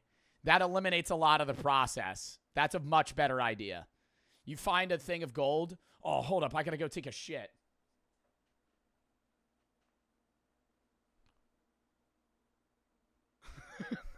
You do a big axe swing, it pops out. You hear an audible luck. However, the miners try to minimize this uncertainty by sometimes pocketing good-looking stones or hiding them in some secret spot for the cachorreo day. My oxygen level Oh is my now god, they literally do it. They literally do it. They hide the gold or they hide the gold or keep it somewhere stashed away. Pocketing good-looking stones or hiding them in some secret spot for the cachorreo day. My oxygen level is Yeah, I doubt they're that regulatory. now at 65%, way below the normal 95 to 100%. So I breathe super fast. My heart rate is like over 120, while it should be between 80 to 100. Right now, a local is checking his oxygen level. His results are way better than mine. 82% oxygen and a pulse of 97. I can no longer stand. I'm oxygen. I'm keeping my coat on to stay warm as there's no heating. Now we're gonna wait a few hours to explore the city's dangerous nightlife and talk with some mine workers. While I'm resting, you should know the true cost of the gold. Each ring containing 8 grams of gold generates approximately 20 tons of waste during production. At the top of the mountain, an 20 tons for 1 gold ring? Acid mine lake was formed because of the rocks which are extracted with gold. These rocks, high in iron sulfate, undergo oxidation when they come into contact with water and air, resulting in this deep red color. People living by the So what would happen if I swam in that? Like, would I die? The stream grow their crops and raise their animals with water contaminated by mercury and cyanide. The average lifespan of the locals living here is only 35 years, but chemical 35? What? of the locals living here is only 35 years, but chemicals aren't the only reason. At this altitude, yeah, I haven't seen an old person yet. Each breath contains about 50% less oxygen compared to sea level. Therefore, the blood of a Larinconada resident is twice as dense as that of an average person, leading to potential blockages in blood vessels and fatal outcome. Oh, yeah, dude, they could have like fucking heart attacks easier or like brain hemorrhages. After a tough day, miners are rushing to the town center. Electricity is only available on a few streets here, leaving the rest of the town in darkness. All the mine workers are here. They're shopping and socializing between each other. Stalls and little shops all around, selling everything. Street food, clothes, household stuff, you name it. Kids are playing outside with endless energy until late at night. Oh, los argentinos. Yeah, do they have like a school here and shit, or is this like just genuinely a work town? Is there only primary or also secondary school? Yes, there is. How big is the school? Not very big. Is there higher education? No, there is not. After that, you need to move to Puno or Juliaca to study. What if they don't move? Do they start working in the mine? Yes. As you see, people come here to exchange their gold pieces for solis. We are in an exchange office now. To keep out the robbers and attacks, they've placed iron. But like, how much money do you think they make in gold a week, chat? Like, per their mining trip. Bars in front of the counter. Now we're gonna see how they convert gold. Let me catch my breath, man. The ore you see is the result of a worker's hard labor spent through. I mean, that looks like a big chunk of gold. Throughout the month. Right now, the gold is in an amalgam with mercury. And wait, he said for a month's of work. Workers' hard labor spent throughout the month. Right now, the gold is in an amalgam with mercury, and heat treatment will be applied with a blowtorch to separate the two metals. For every gram of gold, about 2 grams of mercury evaporate and mix into the atmosphere. What is the hardest part of doing this job? Transporting the material. Because remember, there are many bad people or robbers, and it's not really safe to transport. What does she like about Larinconada? Mostly there's nothing good, because as you can see, everywhere... Bro, there's dead-ass no old people, because at some point they hit an age where their blood's so thick they just have a heart attack and die. ...is contaminated. Well, you can earn a good income. Above the national average. That's why people come here. Different herbal tea mixtures are also consumed to reduce symptoms like headaches and fatigue. We call emoliente. What is this made of? Water, different herbs, and syrup. It's really good. Try a little bit. That looks good as fuck. I'm not even a cat. It's heavy. Yo, he always looks like he's about to throw up, shit himself, and pass out at the same time right now. Yo, that low oxygen is hitting this man right now. He dead ass looks like he's about to faint. It's too hard to drink. We can't go more far. To there is no more electricity. I gotta stop looking at him. Yeah, I swear to God, he looks like he's gonna pass out. No more lights. And it's better to stop here. Most miners spend their hard-earned money on alcohol and nightlife on these streets. If the living and working conditions nightlife, they got nightclubs in this bitch. Do not kill a person, then a knife or AIDS does. Nightclubs are the most dangerous spots in Larinconada. HIV? In this street there are bars, nightclubs. My God, they gotta worry about all this other shit. Now they gotta worry about having AIDS. Clubs and some companionship options for mine workers. We are at the center of human trafficking, robbery, and murder in Larinconada. Bro, am I crazy, or does he look like he's actually about to pass out? Mine workers. We are at the center of human trafficking. Yo, he's dead. Like the 1,000-yard stare, just looking around, like trying to breathe. Robbery and murder in Larinconada. Yeah, he wants to get the fuck out of here. There, you can see the lady. There are many people trying to buy a rose for the ladies here. According to Puno police, approximately 2,500 underage girls are being exploited in these places we just walked by. The town has only one police station, and the Peruvian government isn't putting in any effort to Oh my God! combat these at the night, like they're like getting employed for this shit. Is there a jail here? No. We call Calabozo. There is like a place, a very Yeah, then what do the police do? small place. There's no hospital in the city, right? There is a tiny, very tiny clinic. Maybe 2, 3, 4 rooms max. We're now meeting with a miner who has spent 12 years working in Larinconada. He also owns the only gym in the town. After a day of intense physical labor, miners continue sweating out. Ramiro is one of the few lucky miners. What is the largest amount of gold ore you ever found in grams? 200 grams. 200 grams? Yo, that's a bag. That's probably like I'm a guess 50K. Oh wow, he found 800 grams in one piece. That's probably more. A lot of gold. Are you married? Yes. How much is 7 ounces of gold? $2,000. How many did he find? 7 ounces. So you found 14 grand of gold in one day. We have 3 children. They're in university. Do you advise your children to work in the mines? No, because it is very, very dangerous. They rob It when would the actually be like 18K because it was like 2,800. miners Yeah, collect you're gold. right. How does elevation affect your body? Even though I'm from Puno, I have that problem. Puno is at 3,800 meters above sea level, so coming here at 5,000 meters above sea level, it starts to be challenging. Digestive issues at first, 3 days of suffering. How much money do mine workers? Yo, so he can't shit right now either. Yo, this man going through it for the video. Respect. Respect. Goes up, down, down, and up. One would earn more or less around 2,000 Peruvian soles and a little more. Your hands are so affected by working in the mines. I accidentally hit myself with a rock while trying to separate the mineral from the gold. So you're using a stone to crush, and then suddenly, bam, injuries, injuries, injuries, especially on this side when you're crushing. Are there any passed away mine workers? It's quite constant. The mine, many say, is for strong men. They don't mean strength in muscle size. Primarily, it's more about mental strength, about resilience, about mastering and considering the altitude. It's not so simple. We're 5,000 meters above sea level. Although the dream of coming to La Rinconada and finding a large gold ore may seem attractive from the outside, most miners and their families never achieve the financial comfort they desire. The Peruvian government has— It's wild to think that, like, humans moved here and were able to set up, like, a genuine society this high up. Like, it wouldn't have been surprising to me if there was, like, a few people that lived up here or, like, a small village. Dude, this is a fucking city of, like, thousands of people. Has been silent for years about the illegal operations in gold mines and the abuse of workers. Despite all these conditions, people continue to seek the opportunity of a better life in the world's highest settlement. Thanks for watching. Don't forget to subscribe so you don't miss new W fucking vid.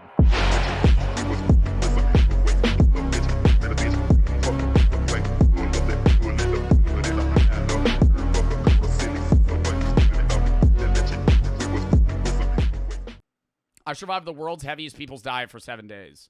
We watched one of his videos where he ate, like, the he's dead now, but the world's heaviest man's diet for a day, but now he's doing 7 world's heaviest people's diets. So he's eating 7 different people's diets 7 days in a row. He's gonna die. For the next 7 days, I'm attempting to finish the diets of the world's heaviest people. Dude, I always say they pick the least flattering angles, bro. They literally go, how do we make this woman look as fat as possible? In TLC. How do we make this person look, where do they have the most rolls? Let's just go, let's get an up angle shot of their fucking neck and the roll on their thigh right there. Oh my God. Starting with Barry Austin, who ate a stag 920 pounds. I feel like he's not 920 in this photo though, right? I feel like looking at this, he probably looks like he's like 550. bring 26,000 calories per day. I'm hungry now, but by the end of this week, I don't even know if I could eat what he has in his hands in a day. Feeling I won't be. Bro, that is a whole turkey. Does he have to eat that is a whole turkey and 2 things of ham. Bro, nobody eats this. You think that, I feel like people that are really fat, like morbidly obese, yeah, they have big stomachs, but a lot of it's just calorically dense foods. There's no way they're just eating an entire turkey, 3 chickens, and 2 hams in a sitting.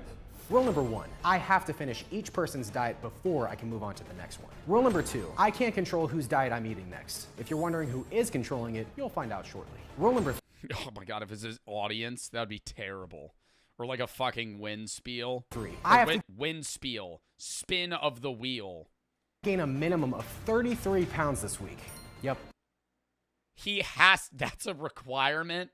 He has to gain 33 pounds in a week. Dude, that's actually disgusting levels of bulking. People will spend months trying to gain 10 pounds in muscle. 33 pounds, I mean, mainly that's fat, but I'm going all in, and my stomach is about to hate me. Kicking off with the first part of Barry's breakfast, I'm eating 10 eggs and a full 4 liters of Coke for breakfast. Oh, yo, I just gotta say, if you're drinking soda for breakfast, that's immediately a red flag, okay? Regardless of whether or not you're obese, if you are waking up and you're cracking open like a fucking Dr. Pepper, that's a problem. loaf of toast. Obviously, it was tasting great, but what I didn't know was that this delicious carbonated... Am I crazy or does that bacon look dead raw? That shit does not look cooked. Tasting great, but what... Bro, that shit looks like it was put in the microwave for like 10 seconds. What I didn't know was that this delicious carbonated drink was going to be the bane of my existence. Because Barry drank 12 liters of Coke per day. If the food itself wasn't a tough enough challenge already... 33 cans of Coke in a day. I think that alone is a challenge. You know? Don't you think that would be I feel like I would fall asleep. That's enough sugar to make me pass out. This was going to be the icing on the cake. Or should I say the syrup on the hash brown. After finishing... That's already what people eat in a day. He hasn't even finished breakfast. He's already at what most people would consume less than this in a day. Half the platter, I'd already made it to my second 2-liter. But this was only the beginning. It's like I'm painting a picture of... God, he can't pivot to diet. Do you think that would make it any better? I feel like the carbonation would be worse. Call me Pablo Picasso, baby. After finishing off the last of the bacon and the sausage, I took down the rest of the hash browns and the bread. Oh, and the last of the Coke. Well, for this meal at least. That was Barry Austin's breakfast, and it's only gonna get crazier. Since Barry was Britain's heaviest man, I had to run over to the local pub to get the next meal for the challenge. Love fish and chips. Do you think he actually did this 7 days back to back? I don't understand how this would be possible. Because most competitive eaters allot calorie count for a given week instead of day. They don't do day-to-day calorie counts. They go, I can consume this many calories in a week. Maybe Eric does it in a month. But even then, like, after he finishes this, there's no way he could wake up the next day and consume another, like, you know, 700-800 pound man's diet in a day. Like, do you think he's throwing up? I started off with the fries, or I would have to. Chips, as they're called in the UK, along with my... He completes the Iron Man? Bro, that doesn't mean that he could eat fucking 40,000 calories in 2 days. Next 2-liter of Coke. So far, the meal was off to a pretty good start. But I decided it was time to bring a little bit more flavor to the party. I know what kind of sauces. Like, I would be getting the worst meat sweats of my life. Have you ever gotten that? Not meat sweats or just food sweats in general? Where it's like your stomach, you're really bloated, you start sweating, and you kind of feel like you're oozing is the best way that I could describe it. You feel like, oh, like you're just in a hot car, just, But I'm gonna find out. It's ranch, and it's good ranch. So far, things were going great. Well, for now at least. All right, fish and chips number 1 is down. I'll pick that up later. I got back to work and started on the next order of fish and chips. I dedicate this meal to all my British subscribers. And only how is he drinking this much Coke? Like, how is he consuming this much Coca-Cola? 33 liters, or 33 cans, 12 liters. A few minutes later, meal 2 was complete. Fish and chips number 2 is complete. I am kind of coked out right now. I feel like that's probably not the most family-friendly thing to say on this channel, but you know what I mean. I have a second 2-liter in here that I was supposed to finish, so I'm gonna have to figure out what to do with that. For the next few minutes, I chugged this Coke like I was trying to set a record for fastest time to destroy a pancreas. Number 4. And bro, like, what if he got a kidney stone mid-video?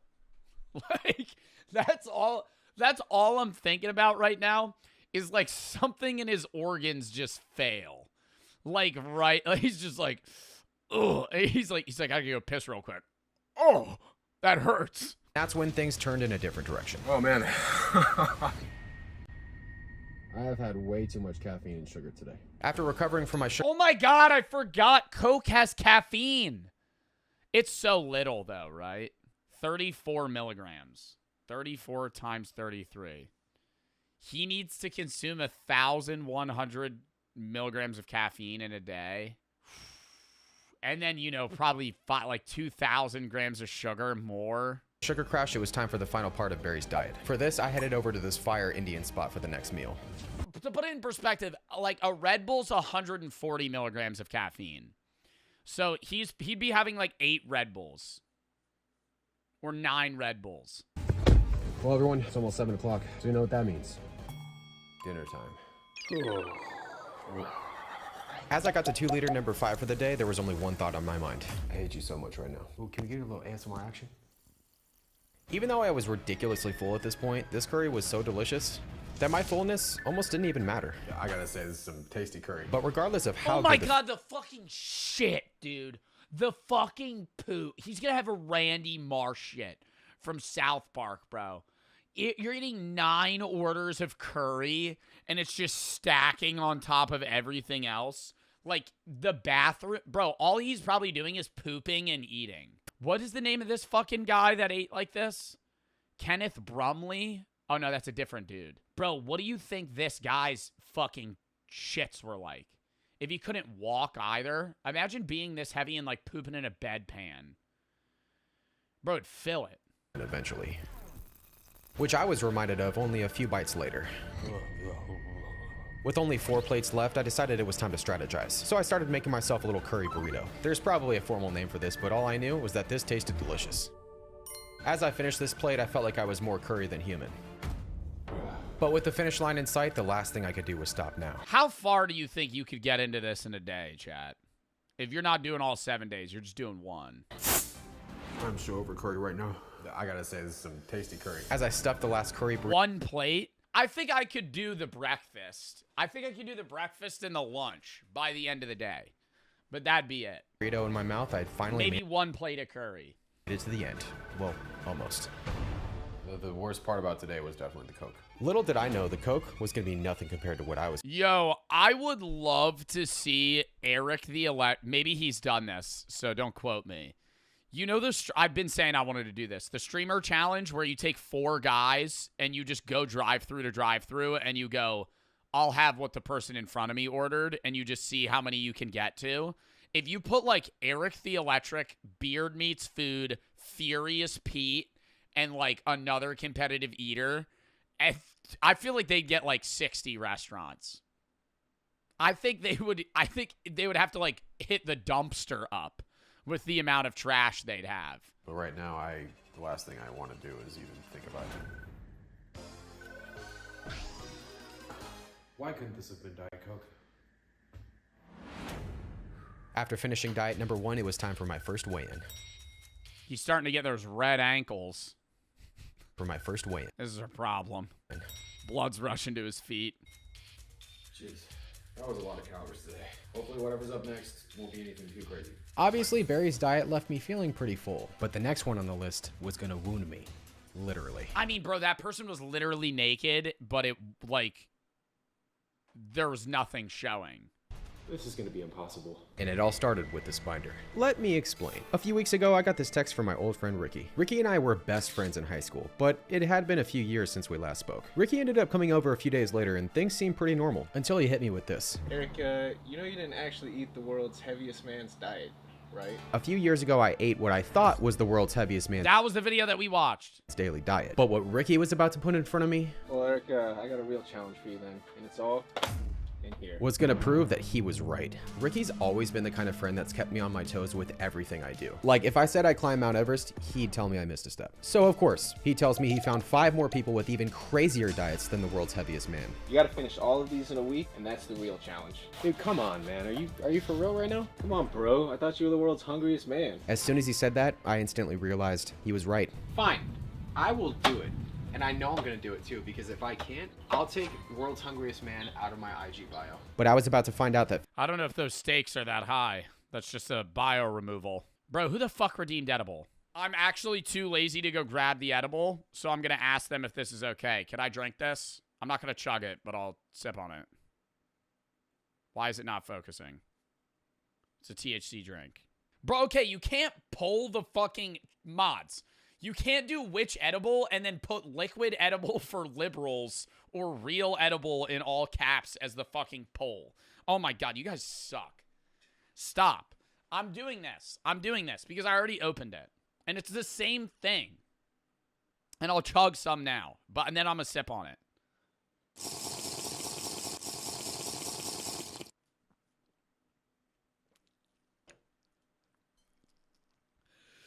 It still tastes like weed. Oh, no. They don't really cover it very well. And that I had to finish each diet in the exact order. Right, that can he we put stop them in, showing? which was probably showing that fucking one image? Probably because he sprinkled in a few surprises that I didn't know about. I hate you, Ricky. But Ricky wasn't quite done yet. I want to see you as thick and bloated as you were when you were a kid. Yeah, that's when Ricky decided to throw in a little side mission for me on this crazy challenge. I was going to try and gain the most weight I've ever gained in a food challenge before. Ricky then told me that he had gotten a job in Central America, and he wanted to see me do this before he leaves. So right then and there, I knew what needed to be done. This sounds pretty ridiculous, dude. But hey, what's the worst that can happen?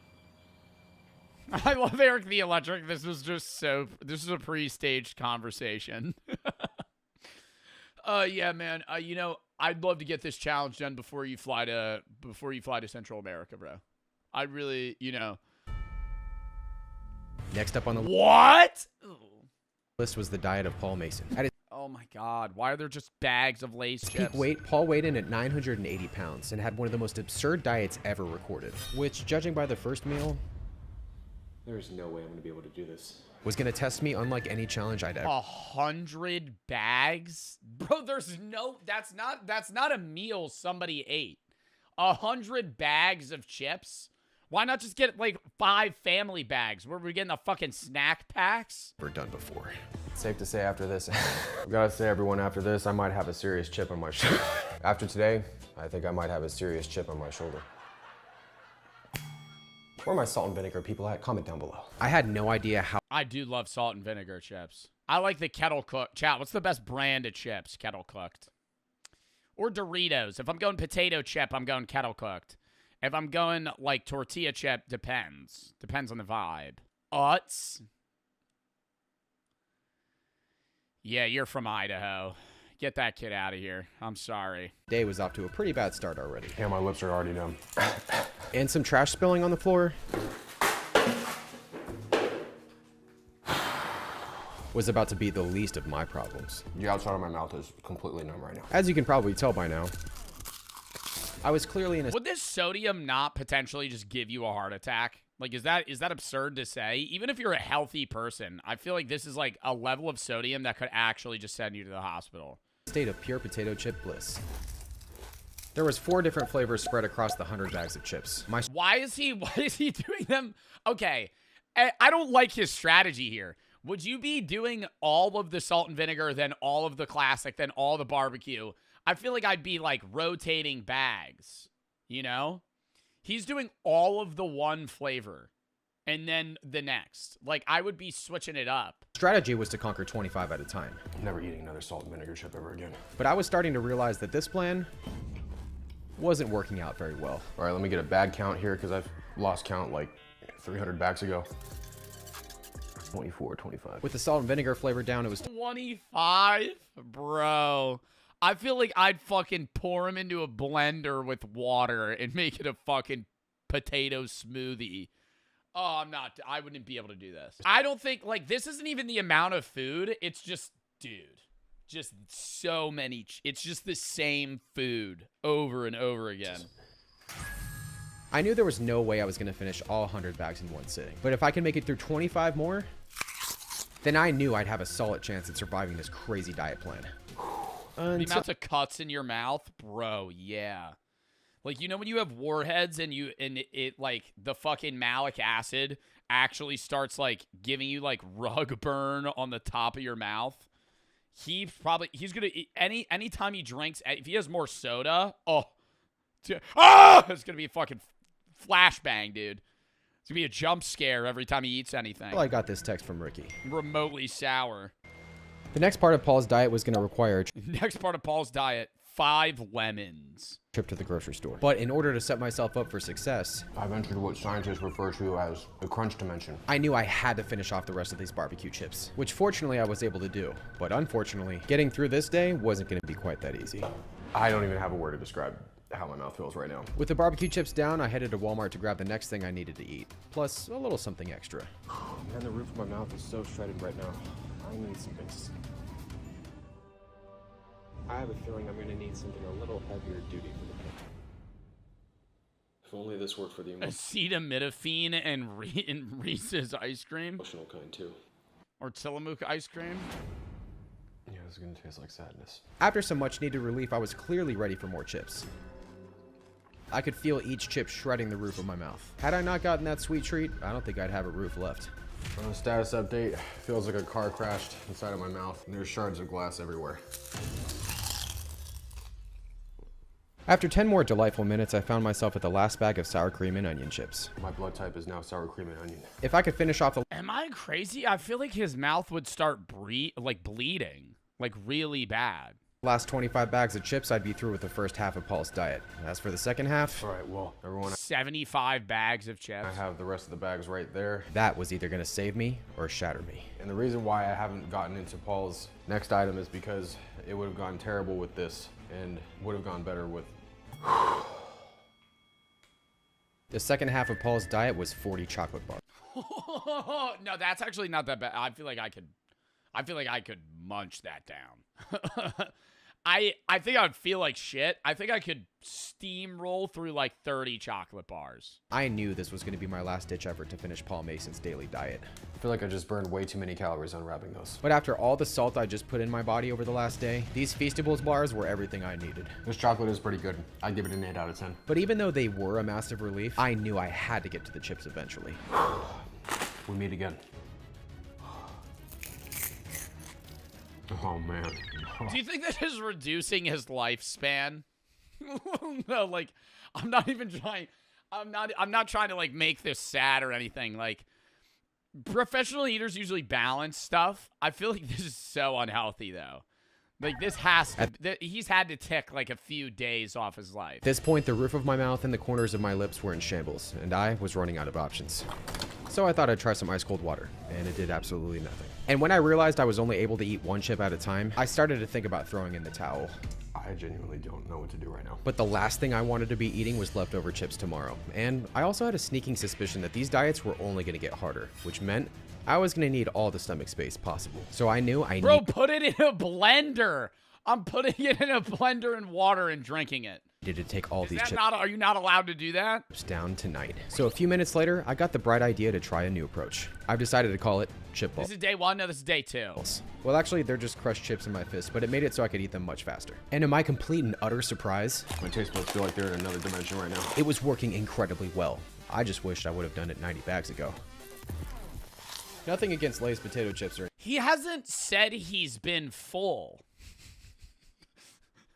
Can we talk about that? This is a food challenge, and all of the complaints are my mouth hurts.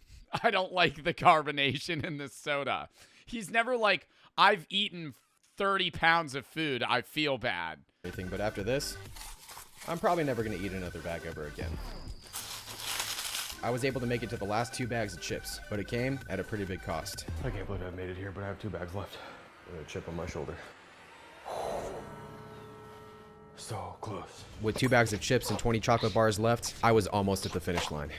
Oh, hey, he's got almonds in him. Good thing I'm getting my healthy fats in. I shoved back the rest of the chocolate bars like I was trying to set another world record. Ladies and gentlemen, this is what rock bottom tastes like.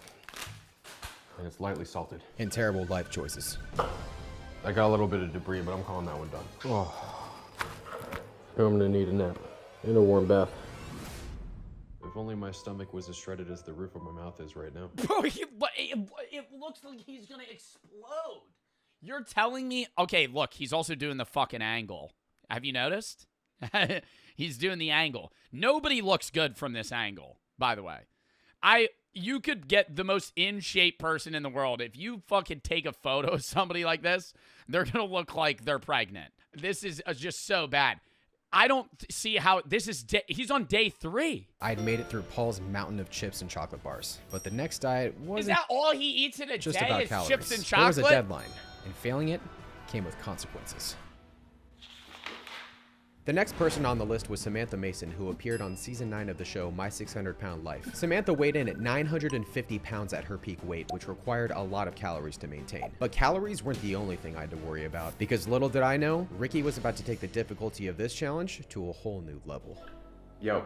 Hey, yeah, so I found this person. Hey, it's me, Ricky, from previously in the video. The guy that was moving to Central America, but wanted you to finish the challenge first?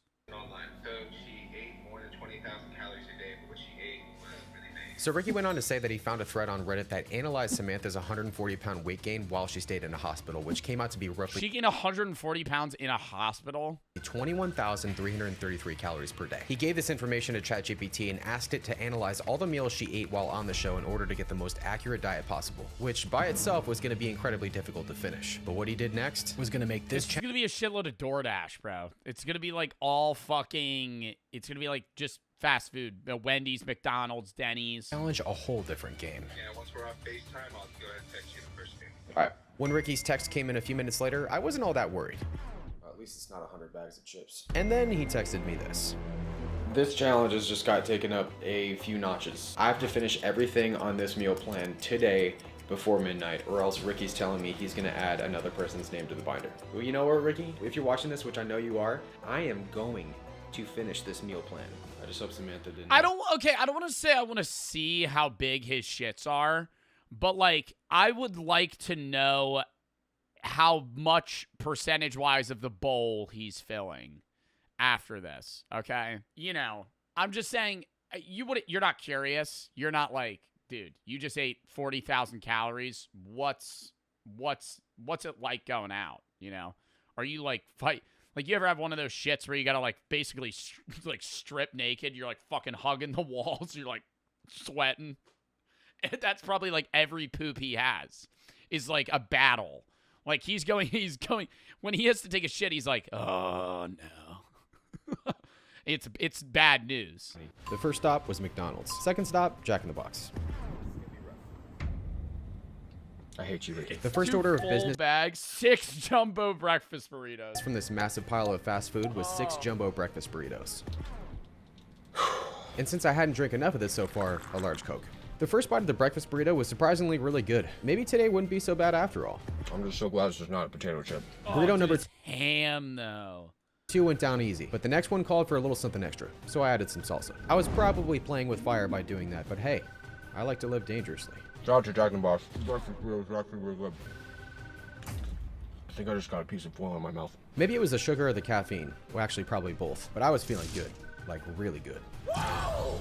Wow, why is that so good? We're back in business, baby. Woo! Obviously, the sugar rush was coming in at full force. But with time ticking away, I knew I was going to hit my wall eventually. So I decided to throw something else in that would give me a little bit more motivation to keep eating. I'm going to issue a little challenge within the challenge. If I'm able to finish everything on this diet plan by midnight tonight, then you got to subscribe if you're not subscribed already. But if I can't, then you can unsubscribe. Even though that would make me very sad. With the stakes high and the challenge set, I moved on to the crispy McNuggets. That had some sort of weird... Do you think there's ever anybody that sees that and they're like, you better finish before, Eric. I'm going to unsubscribe. sauce, but I was able to finish off the box. Unfortunately, the crispiness of these nuggets brought back yeah, me. some pretty bad flashbacks. All right, these McNuggets are a little too crispy. Even though the roof of my mouth wasn't too happy, I continued on anyways. And I'm glad I did. Just take a moment of silence for the cookie. Because the sweetness of this cookie was everything I needed. Dun, dun, dun.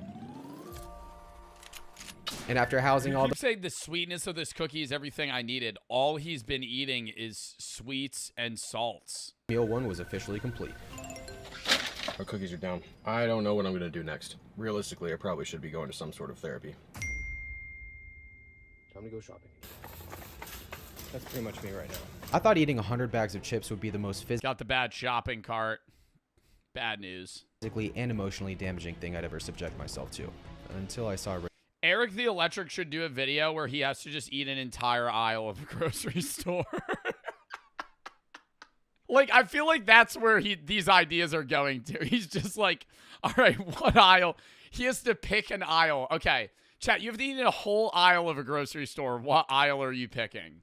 I'm probably going to pick, like, cereal. Cereal's probably, like, the easiest. Or condiments. Condiments would be the most disgusting. I feel like you would actually get it down the quickest. Fruits, that's not an aisle. That's the produce section. You could pick like, oh, dude, canned vegetables would be a bad aisle. because you'd hit that wall of just cranberry sauce. It would just be like 100 cans of cranberry sauce, and then like lima beans, and you'd just be fighting for your life. Yeah, beverage aisle. Yeah, but that'd be so much liquid. The makeup aisle, you're just eating the lipstick. The fucking minimum wage Walmart worker not getting paid enough goes, "What are you doing?" "Oh, it's a full YouTube video idea. I saw Eric the Electric do it." As someone that's eaten a wide variety of food over my lifetime, there's not a lot of things out there I won't eat. Unless it's this.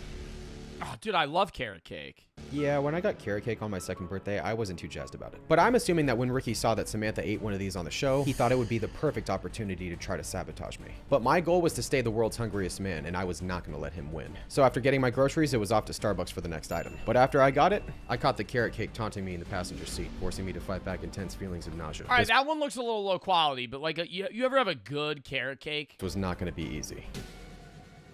I have nothing to say. Okay, Another not as good as the frappe frappuccino. earlier, but that is tasty. After a bit of the frappe, it was time for some Ben & Jerry's. First actual item. The first bite of this flavor was a good one. Mainly because it was 90% caramel and like 10% ice cream. Oh, caramel. Goodness. That alone's already like 2,000 calories. Ben & Jerry's ice cream is so unhealthy.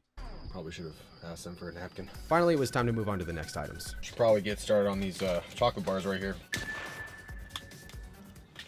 Cookies and cream bars are classics, but in my opinion, nothing beats a Reese's chocolate bar. No, nothing beats a Reese's fast break.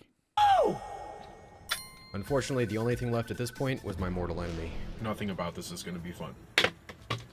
If I could barely stand to smell this carrot cake, I had no idea how I was going to be able to eat it. I figured maybe if I just... How many carrots do you think are in a carrot cake? Probably not many, because you don't really taste the carrots. The amount of carrots in a carrot cake depends on the recipe, averagely 5 to 8 medium carrots. That's like nothing in an entire cake. Start with the frosting, the whole thing would be a lot easier to stomach. But when I took the first actual bite of cake, I realized I... So like 6 or 7. I feel like I'm becoming fucking Mr. Krabs from SpongeBob, where it's like every day he's like, day 53, and it's the same fucking shit joke over and over again. Chat, it's not funny. It's not funny. Can we please give it up? Oh, I wonder how many slices on that cake are. Maybe 6 or 7. Carrot cake is just a vegetable bread pretending to be dessert, and no one can convince me otherwise. Okay, no, it's not vegetable bread pretending to be... That's like... Cornbread is something that's pretending to be healthy. As down as I could, but with each bite of carrot cake, the task seemed more and more impossible. Dude, how could anybody eat this, like, willingly?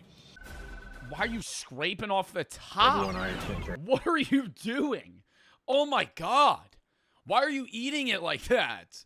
On anymore. This is a travesty. I don't know how I'm gonna be able to do this. Fortunately, Ricky texted me again with the next meal, so I went shopping to distract myself. But even as I looked at these tasty donuts, I just couldn't shake the carrot taste in my mouth. The way I saw it, there was only one thing left to do. Oh, could have been anything else besides carrot cake. Anything else. Why am I back here? Can I get one caramel? Didn't we just see you and you got 6 burritos and a frappuccino? Frappe, please. Gotcha. Anything else today? That's gonna be it. How much would you need to order from a fast food worker for them to question you? It would be absurd amounts. They get so many orders from so many people and like a lot of fucking unhealthy shit. I feel like you would have to go, if you showed up to like the same fast food place like 5 times and ordered, you know, meals worth of shit, then they'd question you. Why are you asking me like I have experience? Why are you getting defensive?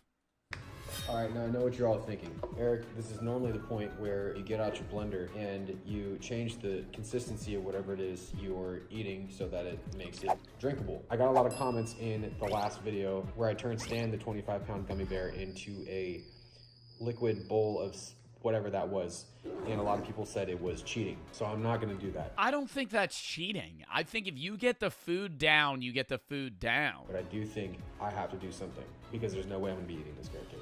As it is. This is the moment I got a crazy idea that I just hoped would work.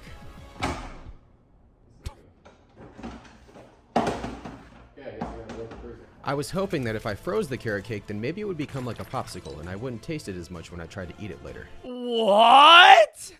Now I just gotta eat the other stuff. What? I'm gonna freeze the cake so it's easier. Wouldn't that make it? You would have to chew it more. With midnight fast approaching, I moved on to the donuts. It does taste like sugar at this point. As I was starting to get fuller and fuller, Hot Pocket time. I knew I had to keep eating. I really don't feel like that. I feel like the person that ate this that he's like emulating wouldn't enjoy it at this point. Even if you are a food addict and you're, you know, morbidly obese and you eat a lot of food, at some point, wouldn't you be like, this just tastes like gray matter? Like, this isn't even... Cold. I'm not even eating food. As I ate my uncooked Hot Pockets, I continued to spiral downward. Oh man, it's bringing back flashbacks.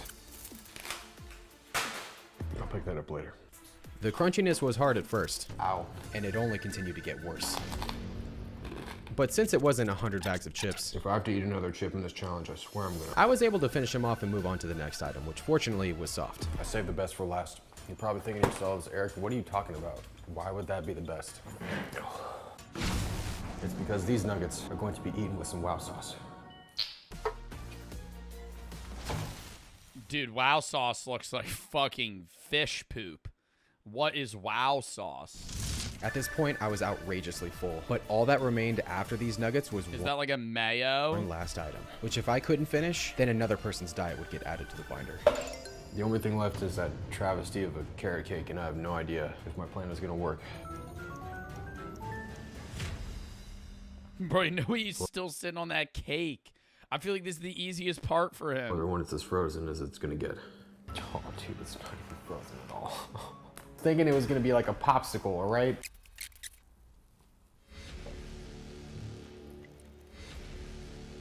Each bite of this carrot cake was insufferable. Oh. Gotta say, everybody, people have things they really don't like, and they have things they really do like. This is not one of the things. Yeah, but I feel like, bro, it'd be easier for you to be like, yeah, I don't really want to eat raw carrots. That'd be terrible. If he got like 100 raw carrots that he just had to mac down.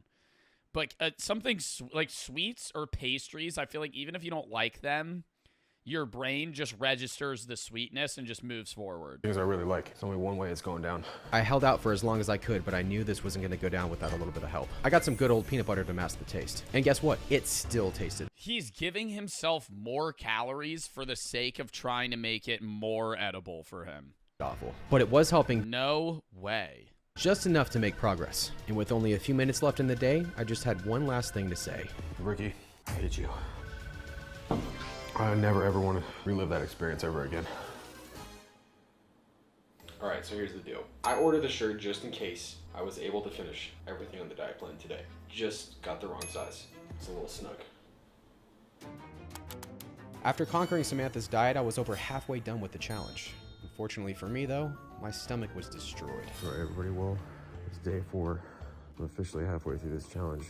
I'm ashamed to admit that I had nightmares last night about carrot cake. Imagine being a grown man and having nightmares about carrot cake. With how horrible... Okay, the one thing I want to say is, like, if he cheated this video and did one of these challenges a week, I wouldn't even be mad. I don't care if he says they're day to day, you know? I don't know if they are, but, like, that wouldn't bother me. Well, day 3 went, I was pretty afraid to open the binder. And with all the calories, sugar, and fat I had just put into my body, I felt like I was starting to go crazy. Even though my goal was to gain weight for this challenge, I was massively bloated. So I called in some backup.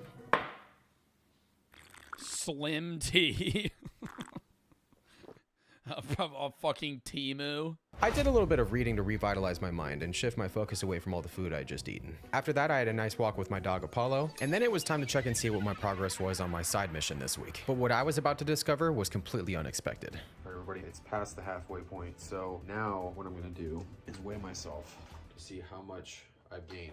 As I was about to weigh in, something in the corner caught my eye. At first, You think he's weighing in pre or post poop? I didn't think much of it when Ricky presented me with the binder, but him choosing to include this specific photo of us had a much deeper meaning than I originally thought. You may not know this about me, but I've had my fair share of weight struggles throughout my life. A few weeks after this photo was taken, I found myself at the doctor's office for what I thought would be a routine checkup, but what actually happened would dramatically change the rest of my teenage years. I stepped on the scale and saw 215 pounds staring back at me, and at first, it was just a number. But when my doctor told me that my weight put me in the obese category for kids my age, it hit me harder than any insult any bully had ever thrown at me. For my entire life up until that point, I just wanted to be seen as someone other than the overweight kid. So with that 215-pound number etched in my mind, I walked out of that doctor's office that day with a mission to lose as much weight as possible. And roughly wow, when he started doing the progress photos. 11 months later, I had lost about 90 pounds. But even after the weight loss, that number never really left me. It became more than a number. Like subconsciously, I would think if I ever found myself back at that number, I would be that overweight kid again. But now in this very moment, as I saw myself creeping back towards that number, I was starting to wonder, what if after all this time, it was just a number after all? But this moment of reflection didn't last very long. Okay, but now he's like mainly muscle, and it's also like 25 pounds of that food. Like whatever he gains, he'll probably lose it fairly quickly. Because he's just going to revert back to what he was normally doing. He's not going to keep gaining weight. He'll just immediately start losing it. Because not only was the next diet the biggest so far, failing it meant losing the entire challenge. All right, you guys, it is day 5. I'm actually feeling pretty rejuvenated today. So it's time to get back to the challenge and see who's next. I didn't know it yet, but what was going to appear on the page after this one was going to turn the next 24 hours of my life into total chaos. What is in my stomach right now? Today's a beast. Finish or pay, because if food's left by the end of the day, 2 more names are on their way. With 2 more names potentially getting added to the binder if I couldn't finish the next meal plan, Ricky was clearly pushing me to my limits. Especially because the next person up on the list was Kenneth Brumley. Kenneth was featured in the documentary Half Ton Dad. At his peak weight, Kenneth weighed in at an estimated 1,035 pounds. Ricky's challenge was quite the surprise, but he was about— How do your bones not collapse under that weight?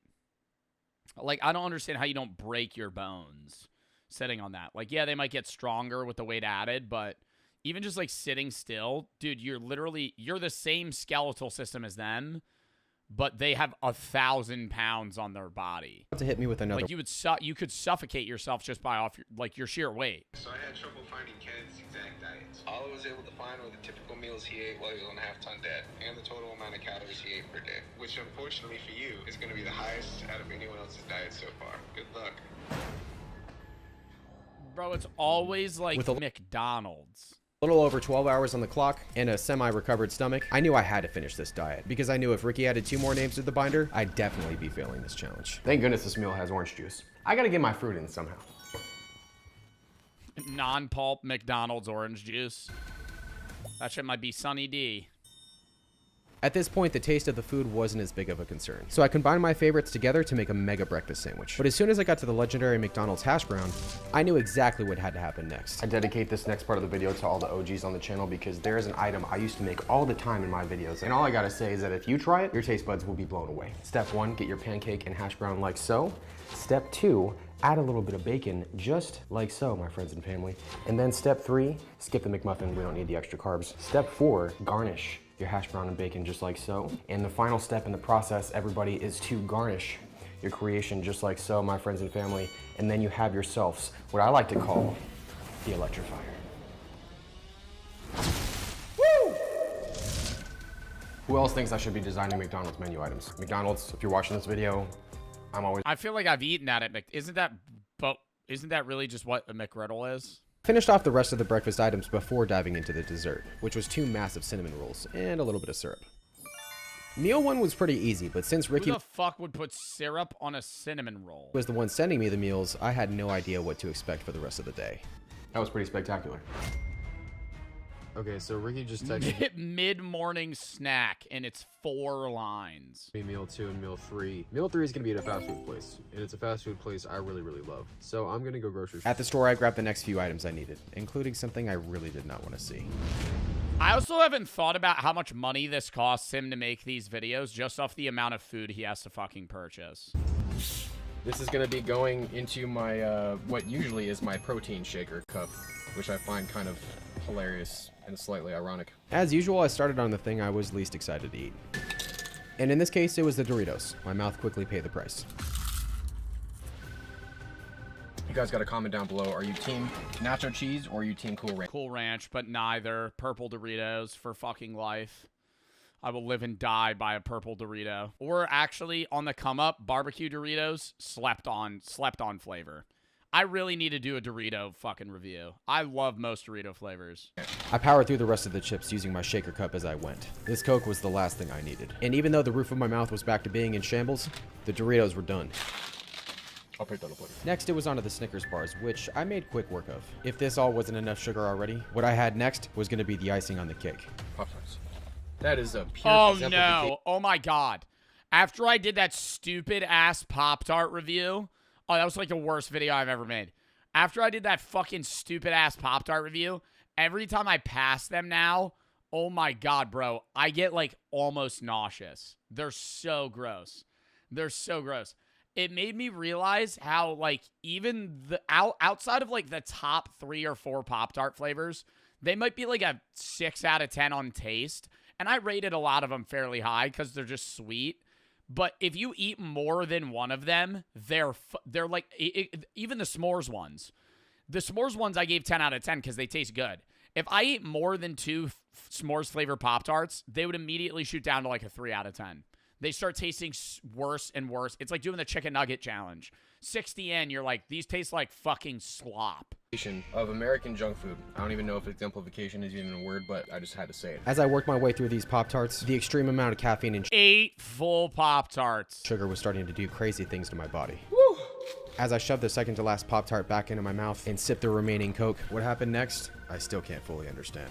Woo! Oh my goodness. I don't know what about that meal was incredible, but your boy is officially locked in. I'm introducing a new segment to the videos, everyone. When I get officially dialed in, my pancreas has been seasoned, my organs, my stomach, everything inside of my body is saying, Eric, please, for the love of God, stop eating. That is when I get locked in. Side note, I really have always wanted to get a Burger King crown, so I was really excited when... You do not want a Burger King crown. The Burger King crown has been tainted ever since that fateful day. First bite of Burger King was delicious, but with this much in front of me, I need to make some adjustments to my setup I got going on here because it's just not working. I had a feeling things were going to go downhill fast. After applying an unnecessary amount of ranch to this burger, I finished it off and made my way to the nuggets next. My sauce of choice was the legendary sweet and sour. It was good, but flavor fatigue was starting to hit. And when that happens, it's never a good thing. What you guys gotta do when you're in moments like this where flavor fatigue is hitting, you gotta go bam, and then boom, and then back to bam. Sweet and sour and ranch, obviously a goated combo. After spending the next few minutes eating those, it was finally time for the fries. Exercise. I thought you meant extra fries. Do you think those products that are like those mom joke extra fries or extra thighs? I thought you said extra fries or whatever the fuck. Extra size, that stupid shit, those Minion jokes. Do you think any of those actually make money? I think any Amazon product that's like just some stupid dad joke or like a Minion joke that's like related to Despicable Me in any sort, I think maybe they get like 5 sales. They're made on order, on demand. They don't have back roll of these. They're not pre-making these. They just get, they commission them and they probably make like fucking $5 per one. We Drinks hitting, it is. I'm stuttering. Ladies and gentlemen, it is a work of art. The legendary Hershey's pie from Burger King. Woo! The Burger King meal was finished, and with that much food in me, the only thing I could think of doing next was... afternoon snack and dinner. Ugh. Time to go grocery shopping. Right about now is when I started feeling all those calories catch up with me. Even these smaller items... Never had a zebra cake? They're fucking fire frozen. If you ever buy any like Hostess flavored things like Twinkies or zebra cakes, when you freeze them and then just eat them straight out of the freezer is when they're the best. I finished off the M&Ms, but the next item for sure wasn't going to be good for my digestive system. An entire cheesecake. Peanut M&Ms. I feel like this would be comical at this point, dude. I feel like his vibes have gotten better because now this is just his life.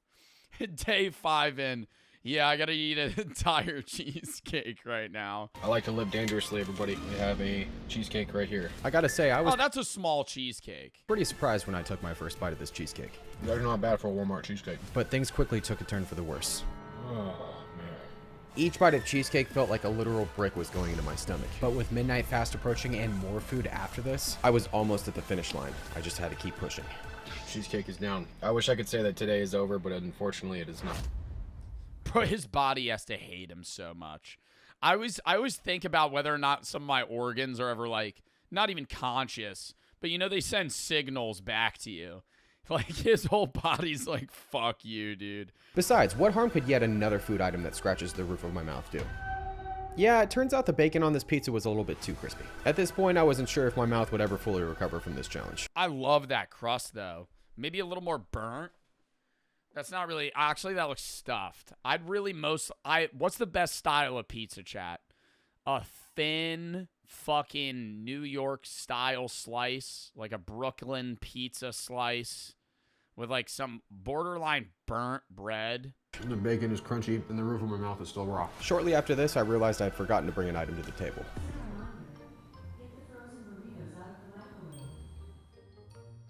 Get the frozen burritos out of the microwave. This is the last thing my body Ew, needs was that right wet? now. It was a bean and cheese burrito. I'm just telling you all right now. After happily eating the first burrito, and eventually the second, it was time for a little taste test. It's time for an official Pizza Hut Ranch taste test.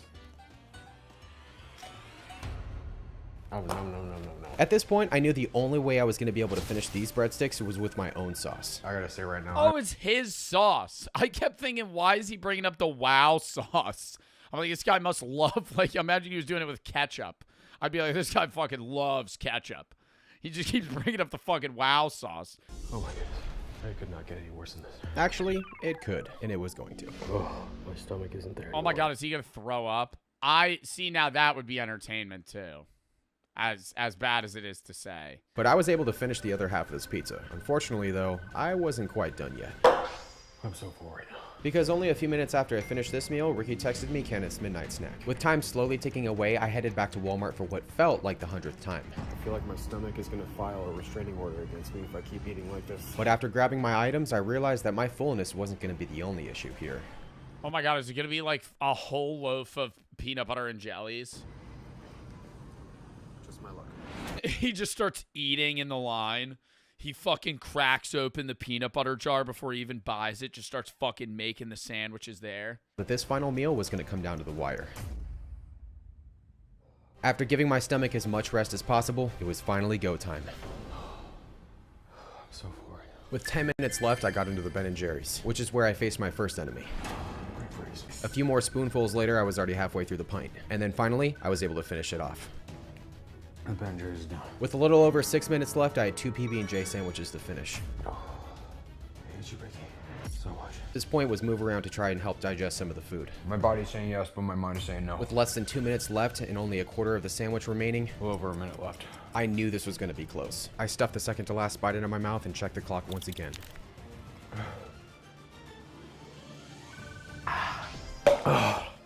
Woo! Mouth is clean. I'm gonna need to lay down for a little bit. I felt confident I was going to end this challenge with a W. Little did I know, I was going to need every second I could get. Oh, we've made it to day 6. Since Ricky said there's 5 diets, that means I have 1 more to go. Oh, I'm gonna go find out who's up next, unfortunately. The next name in the binder, Donna Simpson, someone who actually set out to become the world's heaviest woman. Donna's meal plan was so outrageous that it not only made national headlines, it made all the meal plans I'd eaten this week look like appetizers. And unfortunately for me, 5 pounds of mashed potatoes. Yep, it's over. What does that even look like? He has to make 3 full boxes of mashed potatoes. Dude, that's gonna make me ton of potatoes. Really? Hey, at least this is like the softest meal of the week. Not only were the potatoes super soft, but so bland, dude. They were This would be worse than anything. Perfect food to start the day off with. Actually, I don't know. Would you rather eat like this 5-pound bowl of like unseasoned mashed potatoes or just 7 fucking bean burritos jumbo from Taco Bell? Like, say they're the equivalent amount of food.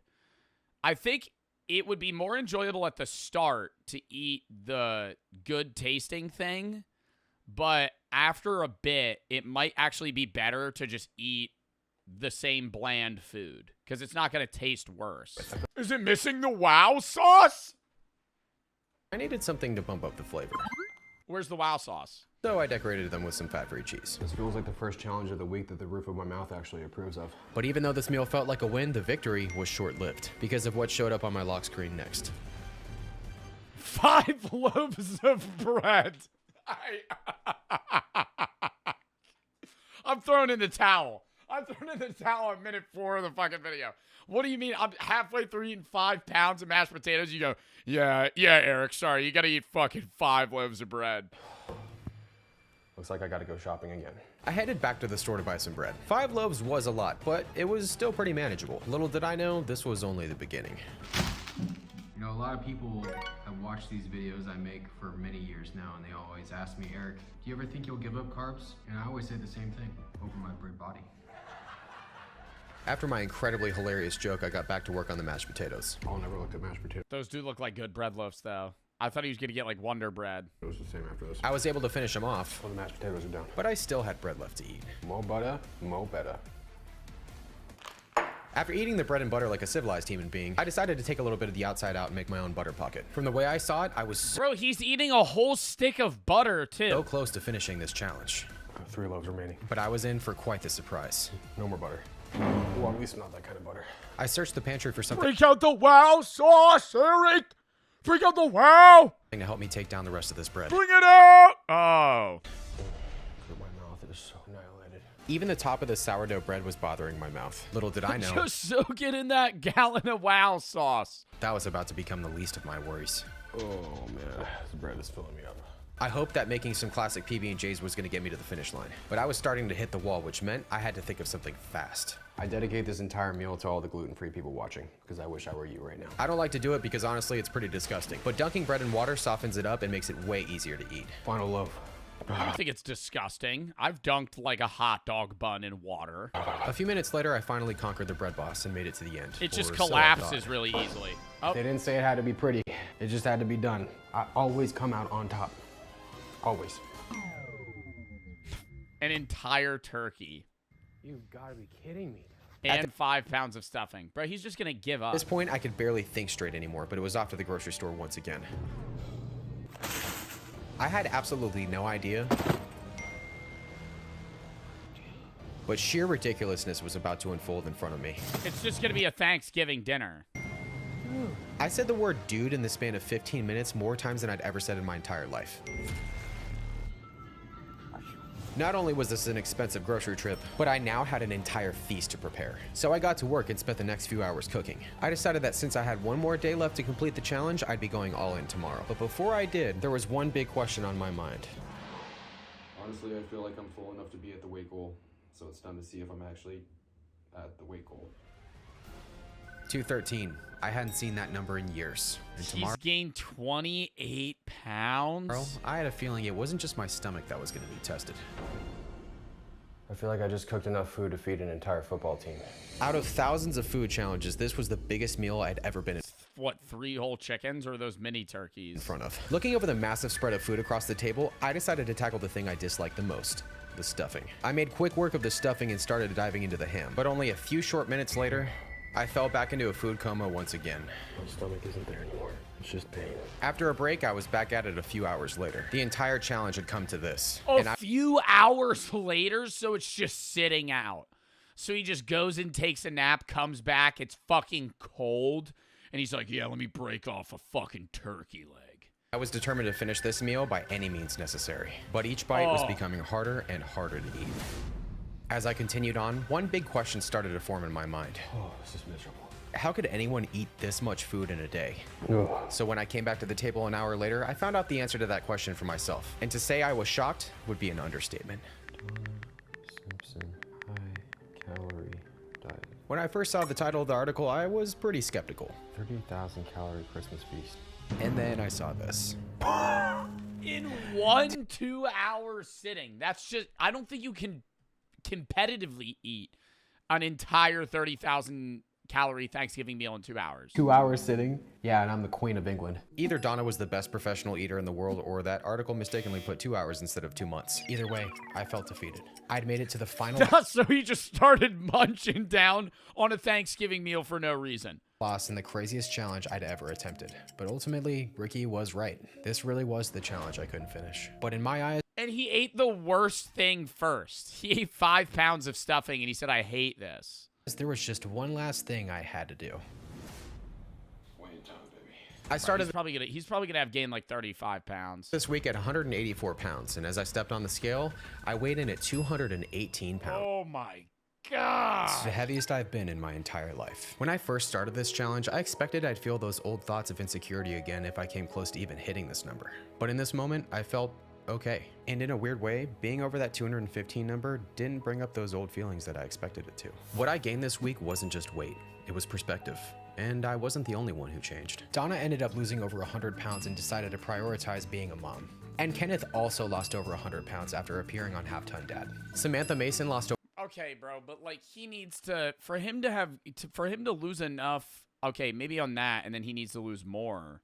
But that guy weighed 1,000 pounds. over 320 pounds and continues to share aspects of I'm not shitting on the progress, right? I think losing any amount of weight if you're overweight is great. But I'm saying, like, there's a level that you would need to lose to become, like, functional. Weight loss journey on social media. Paul, he lost over 650 pounds and had one of the most dramatic weight loss transformations ever recorded. And Barry Austin, the man once called Britain's heaviest, eventually lost over 300 pounds. They lost weight, but they found something greater: power over their own stories. And while I may not have finished the challenge, ultimately I gained something much more meaningful: peace with who I've become. And if 15-year-old me could— Just a hungry guy, smiley face. Wow.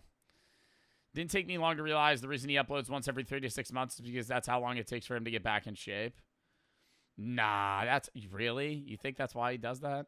I think he preps, and it's also just a lot of... Like, that's a long video, man. Even if he did do that in 7 days. Next.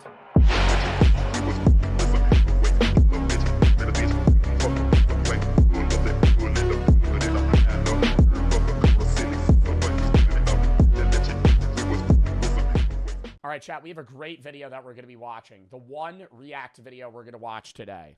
Hawk Tua, this 176 days she'll regret forever. Haley Welch initially seemed to be a genius, turning her meme into a career that made hundreds of... Was Hawk Tua really only 176 days ago?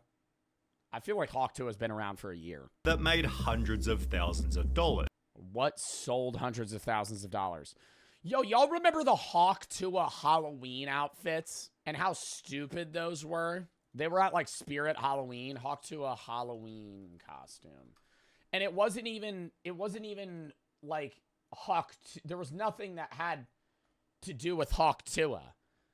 It was just a pink jumpsuit. Yeah, dude, this was it. I remember passing fucking Spirit Halloween, and they had a whole section.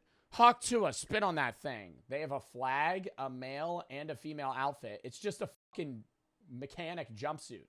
Is that the joke? Is you look like a very low-grade corn video? Hawk Tua, spit on that thing. Does that say a decal? Yeah, I'm really pulling up to get a Hawk Tua decal. That's a waste of money. To dress up as that, nobody would even know.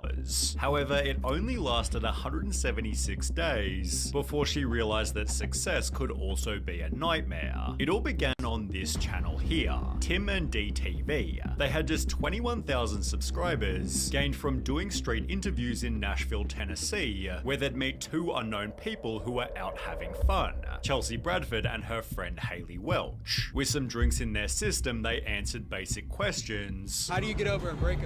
Only way to get over one is get under another. Until the interviewer asked 12 words that changed the course of history. What's one move in bed that makes a man go crazy every time? Oh, you gotta give him that Hawk Tua and spit on that thing. You get me?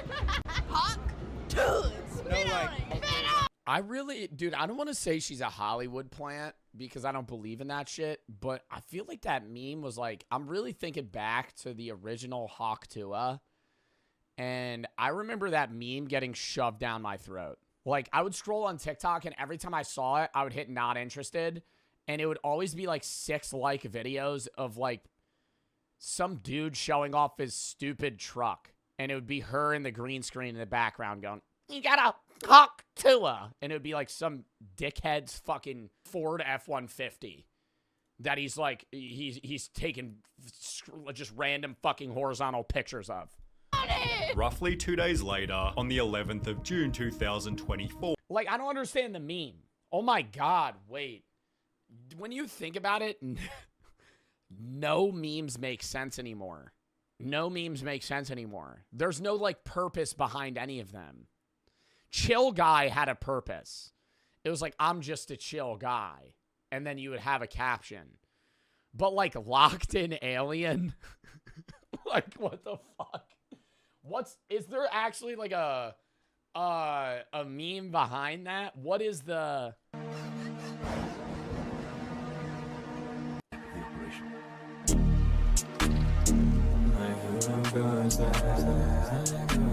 What's the joke? I like videos that have this, but now that I'm thinking back on it, what's the fucking meme? What's the meme? What's the joke? I don't understand. Why is this funny? Because it's random? Who made this?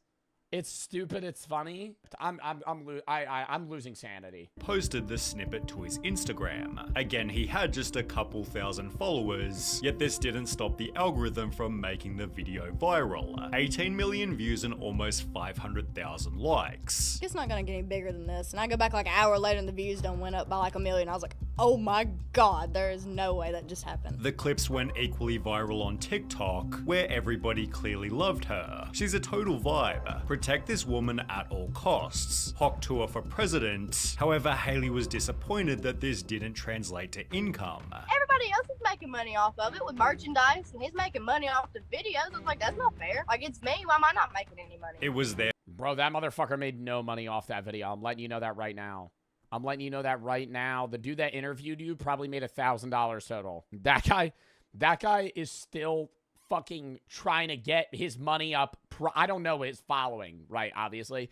But I'm assuming that guy's still trying to get his money up on social media. Him having one viral reel, it's still money though? Yeah, bro, but she's acting like he made like 40 grand off her. It was therefore announced Hawk Tour official. We are selling authorized merchandise representing the Hawk Tour girl, so she is getting part of the proceeds. Get all of you. Who's buying that? Who's buying that? I remember when I was on the boardwalk, I showed y'all a fucking picture of that shit. They had Hawk Tour shirts. Who's buying a Hawk Tour spit on that thing shirt, bro? What? And you're gonna wear that? You're gonna rep that? You're gonna rep Hawk Tour. What? Where's my cam? You're gonna rep Hawk Tour. Bro, yeah, no, this is millennial hat. Bro, oh my God, Haley Welch signed it. Oh, yo, this is gonna revive lids. Oh, chat. Praise the Hawk Tour 24 spit on that thing, fucking flat brim. Oh my God. Lids is no longer a money laundering business. Lids is no longer a front for some Walter White meth scheme, because I'm telling you that company doesn't sell enough hats to stay in business. Your entire store is selling flat brims. How many people are buying flat brim hats at a fucking mall anymore?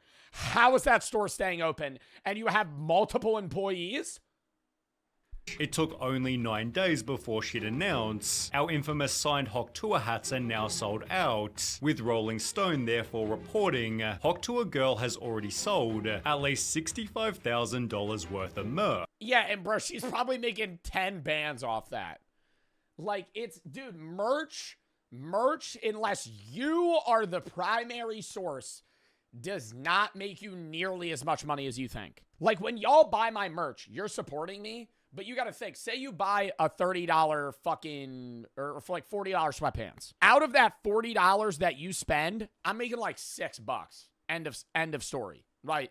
Because the product costs most of it, but then you're also paying the company that's designing and sourcing this, that's shipping it out and boxing it. If you're not doing that work yourself and you have another off company doing it, post-tax fees and how much it costs to actually make and sell the product, you're getting a very low return. So if she's selling $65,000 worth of hats, I'm guessing Haley Welch probably took home $15K, which is still good, right, for selling fucking Hawk Tour hats. But it's passive income for you, though? Oh, yeah, no, for sure. I'm not saying that it's not, like, a lucrative thing. You're still able to make money for it or on it. But, like, most influencers that run merch, whether it be through U2s or any of these other brands, they're mainly doing it for fun more than money, because you could just make more money doing an ad. To buy a shirt. Yeah. Look at her. She's signing fucking hats. Only in America. Only in America. Showing Haley she was able to commercialize the meme. There was just one problem. Nobody knew who she even was. The only information given was that her name was Haley Welch, which wasn't all that useful as she had no social media. I was sitting there, I was giggling. I was like, they're like, where? She didn't have social media. except Danny Duncan. Danny Duncan's a fucking bajillionaire. But that's also because his shit's in stores. Danny Duncan isn't merch anymore. Danny Duncan's, like, Virgin merch and all that other stuff is more just a clothing brand. Because he sells that at, what stores does he sell that shit at? Oh my God, Zoomies. I'm like, right here, but you don't know it. Finding the Hawk Tour girl became a search for millions, with people stating on Instagram, Osama bin Laden had less people looking for him. Some believe she was a preschool teacher, while others were certain she worked in a bar. However, both of these rumors were smashed when... And why do they care? There's people that are like writing paragraph fucking speculations on what Haley Welch's job is, bro. I saw the Hawk Tua meme and went, that shit's a little funny. Scroll. But there's somebody that went, oh, I bet she's a bartender. I guarantee you she's a preschool teacher and she probably, oh my God, dude, she probably, I don't know, maybe vacations in Malibu at least once every year or so. She probably is a very loving family. Who cares? Haley addressed the public in her first podcast appearance. I worked in a spring factory. I'm not a school teacher. That was my next question, because Or a everyone said that bartender. you were a teacher and got fired from your job. No, I'm not even old enough to be a teacher. Can you guys stop spamming balls, for the love of God? Why do my mods start this shit? Please. Haley further revealed she'd been offered some It's on brand for the Hawk Tua video. I'll let it slide. crazy money. $600 like 3 days ago for me to spit in a jar and sell it. That is revolting. And as a result, she'd... Wait, how much? How much? $600 like 3 days ago for me to spit in a jar and sell it. That is Chat, you selling your spit for $600? $600? I just got spit in a jar? Yeah. What the fuck? revolting. And as a result, she'd hired herself a social media crew. You have a full management team. You have a manager now. Oh, you have yeah. a shooter. She comes in with like this big ass camera. Like she's the real deal. Already, this happened like a week ago. Yes, ma'am. That's overpriced. $600 for somebody's spit? Bruh. What's so special about Haley Welch's spit? You could probably ask a random person on the street and be like, I'll give you $20 if you spit in this jar. And I guarantee you 98% of the people would be like, yeah, sure.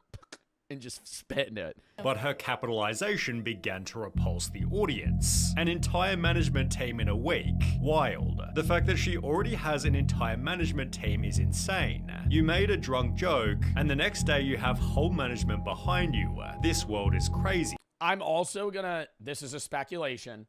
This is no definitive fact or proof. The fact that Haley Welch blew up and immediately had a management team behind her, I'm assuming she signed a fucking terrible contract. A terrible contract. Because the management companies that are like trying to get her off rip are just vultures. They're not actual good management companies that are seeing her analytics grow and her potential as an individual. They just want to make quick money off of her and basically ruin her potential to profitize herself because they're going to take such a high percentage from her. I would go out on a limb and say that she didn't get like a non-exclusive 20% ads brought into you contract. She probably got like 25% of your overall revenue. You can't leave this contract. If you do, there's a kill fee, all this other shit. She probably got something that was terrible. That help her appear. Then again, I have no idea. I don't know who manages her. The Zach Bryan concert. While she and the crowd fucking goes crazy, dude. Ah! Ah! That's me in the crowds. The fucking Zach Bryan concert. Hawk Tua! Oh! Began to sell merch on a much larger scale. No fucking way! You already have a deal with Spencer's? That's awesome. Like every Spencer's everywhere? What can I go buy at Spencer's a year? Hat, shirts. Hats and shirts, yeah. She'd be Hawk Tua themed dildos. Hawk Tua themed blunt casings. Or not blunt casings. Cones, joint papers. Even Eminem used the phrase to promote his new album, whilst more than one person got a hug. Bro, nah, this is the highlight of the video. This is the highlight of the video. That's insane. That's insane. That's insane. You're telling me you fucking see a meme and you get like a 7-inch tattoo of Haley Welch spitting? Bro, they always say, like, this shit's gonna be on you for the rest of your life. And most of the time when people say that, I go like, shut up. If it's something that you enjoy and it's an art piece, it doesn't really matter if it looks gross when you're older or you don't really like it, blah, blah, blah, all that, right? But this is just meaningless. To a tattoo. She passed 1 million Instagram followers in less than 30 days and was being paid $30,000 just to appear at clubs. However, if you're given success without first going through hell, you'll find that the hell creates itself later. Her Instagram comments began to change rapidly. Whilst they once read "she's a national treasure, keep this woman safe," they quickly transformed into "this has to stop. This is pathetic. Isn't this embarrassing? Disappointing ass world we live in." And you're helping her analytics, though, bro. This is what I don't understand. People fucking hate watch. If you want somebody to fall off because you don't like them, just stop interacting with their shit. If you're commenting on a video and you're like, bro, Make It Clowns Famous Part 1,062,000, like, that's giving the videos boost and fucking traction. And people, I don't know. The whole thing with the crypto is a different story. But her getting big and people getting mad at her that she got big for a meme, like, I agree. I don't think that she... I think the fame that she got from one meme is very confusing. But at the end of the day, it's the people that made her famous, right? It's the people that made her gain traction. So I don't see why they can be mad at her for that. She had actual problems to deal with. I have to convince my pawpaw not to shoot the paparazzi outside of our house every day because they've been camped out here for like 2 weeks. Creating paranoia on a day-to-day basis. Wow, that would have been a headline. Haley Welch's dad guns down TMZ worker for knocking on her door. Holy shit. That would have been crazy because Haley Welch's father murders 3 people that tried to knock on her door. It's really strange. I can't really go in public by myself anymore. I'm paranoid of getting kidnapped or something. Because there was a video of you with 5 security guards. Is that because you're paranoid about that? Yes. 5 security guards, though? 5? I get, bro, especially her being a woman, I understand the fear of that. But, like, I get more like 1 or 2. 5 guys. And I'm little too, so I mean, I can't really defend myself. It seems Haley had realized that fame kinda sucks. What's the worst part about being famous? Everybody looking at you when you walk into a room. You don't like that? No. Does that feel unsafe a little bit? Yeah, it's a little. I agree with that. I actually agree with that. It does. I'm not saying that I don't like interacting with people that follow me, but if I'm out with my friends and we're like bowling or something, and we're just having a conversation, and then I turn and I just see 3 people like this, it immediately ruins the privacy of the experience. I know I'm not famous. I never said I was famous. But I'm saying the idea of somebody recognizing you and then staring at you, it gives you like a sense of, obviously you're in public, but you're in your own little group, but people are just staring at you. So it's just weird. It's not just me either. Like, I know creators that will avoid specific businesses and places because of the likelihood of them getting recognized. Not because they don't like their followers, but just because they can't have fun at those institutions if they just get swarmed. Are you okay with people saying hi to you? Yeah, no, that doesn't bother me. I've never been upset with somebody that walks up to me and is just like, hey, Joe, are you Joe? Blah, blah, blah. Have a conversation real quick and leave. Or take a picture or something. The one thing that annoys me is people that trail you from like 50 yards away and just follow me around because they're like, I guess they don't know if it's me or they're too scared to say something. And then they take like videos from me from afar. That's weird. That annoys me. And then those people I'm usually not as nice to. Because it's like, you got to recognize that you're just like filming me. She'd also launch an AI dating app named Pookie Tools, which received amazing reviews such as disgusting. Haley wasn't lying when she answered, like, what's on the horizon, basically? I mean, any and everything, I guess. Essentially doing anything that offered her a paycheck. This was further proven by the Talk to Her podcast, launched as a vehicle to promote Jake Paul's gambling company. The podcast was Jake Paul has a gambling company? So terrible even Jake Paul himself roasted it. Why did you decide to start Talk to Her? It's just stuff that has never been taught. Wait, Jake Paul made the Talk to a podcast? This is news to me. I thought that she just wanted to do it. Jake Paul, like, streamlined her podcast for his company. Revolutionary wisdom. It's just an honor to be pushing humanity forward in that type of way. However, the Talk to Her comments were absolutely golden. My phone was at 1% when this was posted. I unplugged my grandma's life support to charge it. This podcast truly changed my life. Currently fighting on the front lines in Ukraine, and everyone has called truce to watch Ep 1 of the Talk to Her podcast. Amen. I have stayed clean from drugs for over 30 years. Thank you, Talk to Her, for making me start again. These same trolls have given it an almost perfect IMDb score, calling the podcast a genre-defining. Where should I start? Ever since Haley made an impact with the legendary phrase Hawk Tua, things were never the same. As soon as she announced her podcast Talk Tua, I was looking everywhere for news. I couldn't wait for it to come out. Almost had a heart attack when it did. The world stopped. It was something else. A masterpiece. Many comedic phrases and moments that have plenty of philosophy and thoughts woven into them that you actually need an intellectual kind of brain to understand. Yeah, like how you need an above average IQ to understand Rick and Morty. Yeah, just like the Hawk Tua podcast shirtussy reference, where your shirt gets caught in your vagina. The meaning of it all. Haley and Whitney Cummings make an inseparable duo that at times it reminds me of the famous painting of Raphael Sanzio, the School of Athens, seeing them sit down and analyze things. Masterpiece, yet the show's quality is better summarized by its crazy amount of dislikes. Haley's reputation clearly wasn't great, so when she'd host an episode with Mark Cuban, she probably should have avoided the following touchy subject. Do you do anything with crypto? Yeah, I do a lot with crypto, actually. I've got a shit ton of Bitcoin and Ethereum. Going back to the point of doing anything for money, it's Mark Cuban. Maybe Mark Cuban rug pulled the Tua coin. That would be so fucked up, but it'd be so funny.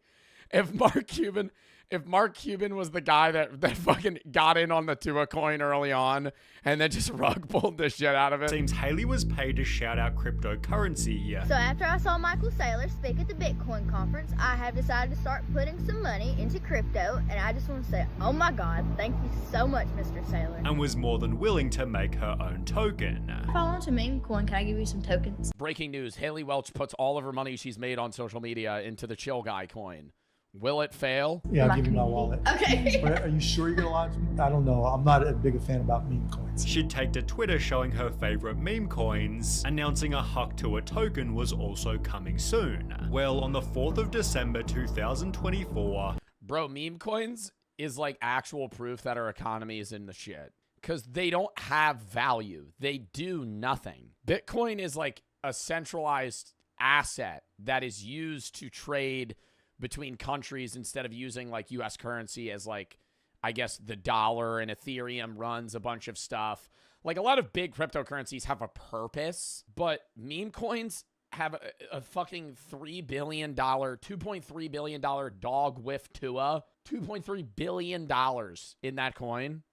Or is that the market cap? Either way, that's crazy that people are investing in that when it does nothing. Was also coming soon. Well, on the 4th of December 2024, 176 days after she first went viral, Haley officially launched it. My Hawk meme coin is live! Despite calling it the Hawk Tua meme coin, its website reassured the audience, Hawk isn't just a meme coin, it's part of the culture. Haley is using her meme to unite her entire... That's what a fucking meme coin is.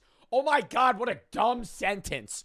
Hawk Tua isn't just a meme coin. It's a part of the culture. Oh, so it does nothing. It's just a part of society. It's just, it's the culture to invest in fucking Hawk Tua coin. Okay. However, community notes instantly clarified. 96% of the Hawk coin supply is in 10 connected addresses before the launch, essentially meaning just 10 people controlled the coin's price. When a user suggested the coin was likely a scam, Haley responded by stating fake news, but appreciate you trying to protect the community. However, it didn't take long before... Bro, I really want to talk to a motherfucker that lost like $2 grand on the Hawk Tua coin though. Yo, how pressed they probably were. When that shit, they just put like they put their life savings into the Tua coin. Like riding it all on Haley Welch. And then it just got rug pulled. Tweets started appearing. Lost 85% of an 1,100 pound in... Why would you put 1,100 pounds in the fucking Hawk Tua coin? Why would you put fucking $1,000? Bro, I'm not even promoting like you just blowing your money at a casino, but like you have a higher chance of winning money at a casino, which is built off losers, than putting $1,000 into the Hawk Tua coin. Investment. I lost 10K, bro. I got rugged. Just lost 200. Bro, okay, no. Bro did not put a $250,000. 86K on this. Don't trust MetaMask wallets. Haley's co-creator called these people. Bro did not put a $250,000 into the Tua coin. I know that's a lie. Mentally ill. There's a lot of negativity. Oh, the funniest shit though was when she's like, all right, I'm going to bed. In the space, I think crypto brings the mentally ill into this thing. If you guys are in crypto, you're most likely mentally ill. It's just a bunch of miserable people trying to farm engagement and hate. With Haley herself blaming the losses on something they couldn't control. We got sniped. If they knew though, if like whoever this co-host is basically saying like, oh, well, the crypto space is full of people that are toxic and angry. We were just trying to do something nice. Well, then why did you even do crypto to begin with? Is kind of the argument there. Bought it today, but we didn't sell a single token. But I just want to say, screw the sniper bots, and I'm not going anywhere. CoffeeZilla joined and called the project. This is one of the most miserable, horrible launches I've ever seen in my life. Okay, then why the fuck are you on? Questioning how much money each founder made. Someone just made over $1 million on fees. Who made it? The creator. Which is who? That belongs to the project. Who's the project? Who is the project? Haley Welch, right? This is the worst tokenomics I've ever seen. Wait, Haley Welch made $1 million? On fees. Who made it? The creator. Which is who? That belongs to the project. No. Who's the project? Who is the project? Haley Welch, right? This is the worst tokenomics I've ever seen, and it is a scam. It's not a scam. The tokenomics are a scam. You can say whatever you want about it. You can cry defamation. That's my opinion. It's a scam. As the pressure mounted, Haley disappeared. I hate to interrupt you, Nick, but anywho, I'm gonna go to bed, and I'll see you guys tomorrow. Only brought back by a class action lawsuit. Oh shit, she actually got a fucking lawsuit? Launched by a dozen plaintiffs who claim to have collectively lost more than $150,000. To Haley's credit, she took responsibility, stating if you've experienced losses related to this, please contact Berwick Law. Bro, you know how many meme responses Berwick Law probably got? I guarantee you one of you guys in chat right now probably sent a fake message to Berwick Law. And they were like, my family's fucking starving. I put my last $150 into the Tua coin, and then I lost my house. Yeah, I lost my house from the Tua coin. I have nothing. Fucking freaking out. Experience losses related to. I sent one. You fucking contact just an email, just an open email fucking forum on whether or not you got scammed. Yeah, that's not going to get 40,000 fake submissions. This, please contact Berwick Law. Furthermore, 20 million views. Guarantee you 99% of the submissions are fake. It seems she had no idea exactly what she was getting into, although it's still her fault if she put her name on it. Her Instagram hasn't helped either. The only post. Here's the problem. I think Haley Welch has no idea what she's doing. Does that remove everything off of her? No. But she blew up off of a meme. She went 0 to $1 million in 30 days. And a lot of money-hungry, evil people behind the scenes see her as a piggy bank and convince her to do things that ensure that, yes, she will make money, but that they'll make money.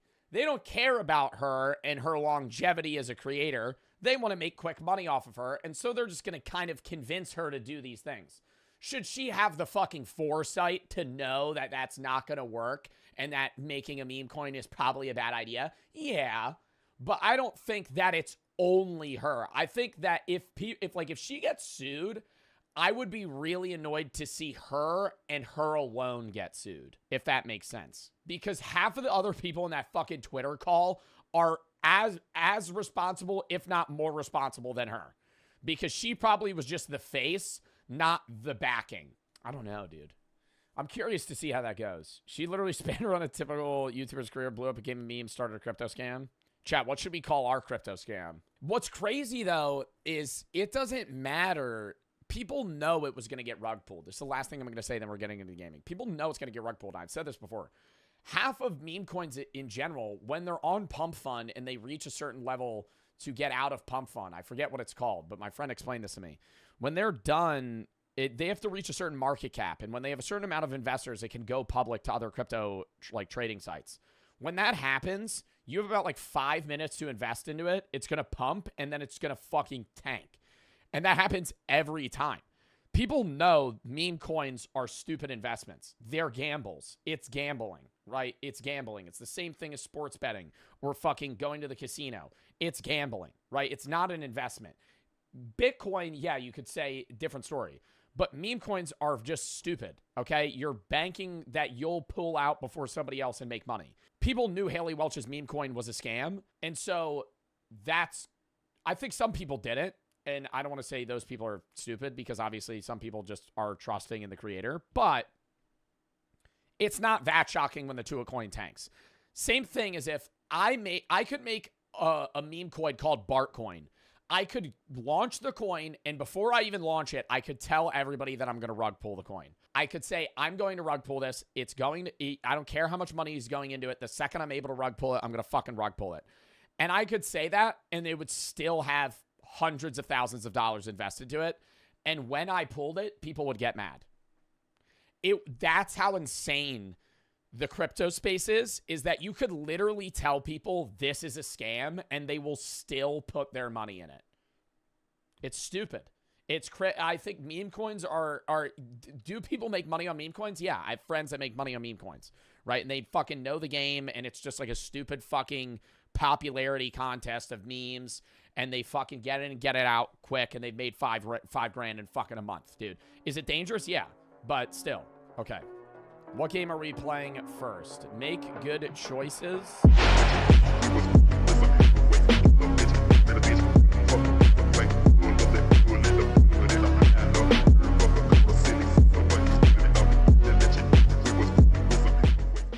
It is time for the horror/Halloween portion of today's stream. We're going to be watching a bunch of short horror films and one Chilling Scares story video. We have 5 short horror films we're going to watch and a Chilling Scares video. I'm very excited. So I would fucking lock in if I were you. We're probably going to turn the lights off. It's going to get real scary, spooky. Do I look like a possum, chat? Be real. I feel like I look like a clown. Does that help? If I had the hood up, but I can't wear the hood with the headset on. Maintenance report, chat. Lock in.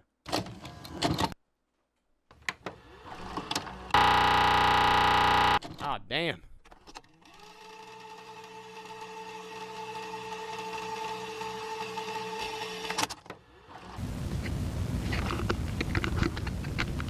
All right.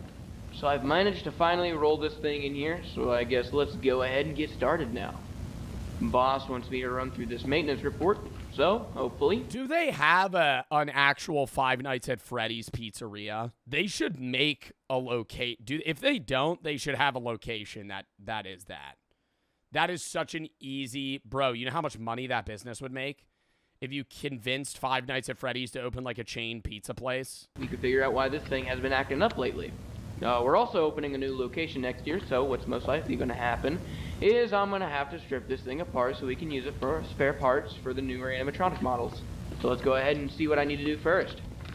Let's see here. Movement test. Alright then. We will need as many parts as we can salvage from our remaining animatronics. These may include servos, wires, circuit boards, or pieces from the endoskeleton. Insert the floppy disk titled Animatronic Movement Test Program into the computer to test each of the animatronic's joint movements.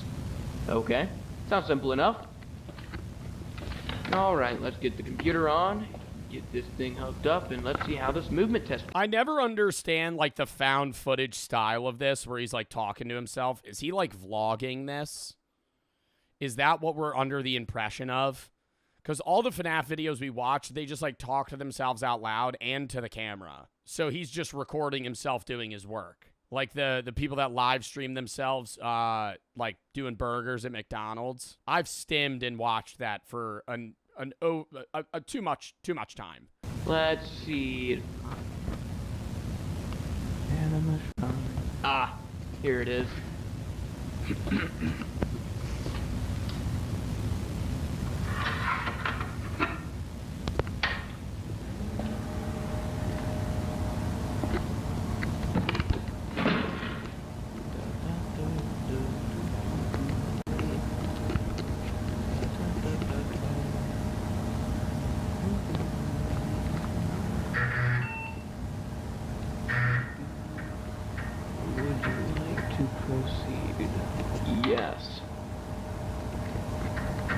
All right, let's see here. Let's go ahead and start with the head movement. I mean, bro, what fucking year is this? Goddamn, dude. What is this, the 1970s? We're at fucking Five Nights at Freddy's Pizzeria. We're opening a new location because the business is so successful, and we got this dinosaur-ass fucking computer screen sitting on the PC. That's how you know this is a piece of shit, when they put the monitor on top of the computer. I think I would actually shrivel like a raisin if I ever saw somebody today put their fucking monitor on top of their computer. I would freak out. That is insane. Why would anyone do that? Let's go ahead and start with the head movements first. H-E-A-D. And then we'll just go down the rest of the... PC on carpet? I had my PC on carpet at my last setup.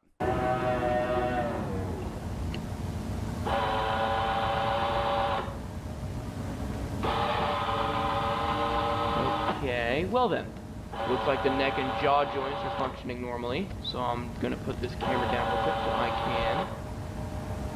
Huh. That's strange. I guess there's some kind. You're not scared. I would be scared of that even if I had no idea what Five Nights at Freddy was. Like, if I'm in the room with an animatronic and I'm trying to fucking test if it's working, and it's just, I'm in a silent, half dimly lit room, and just go,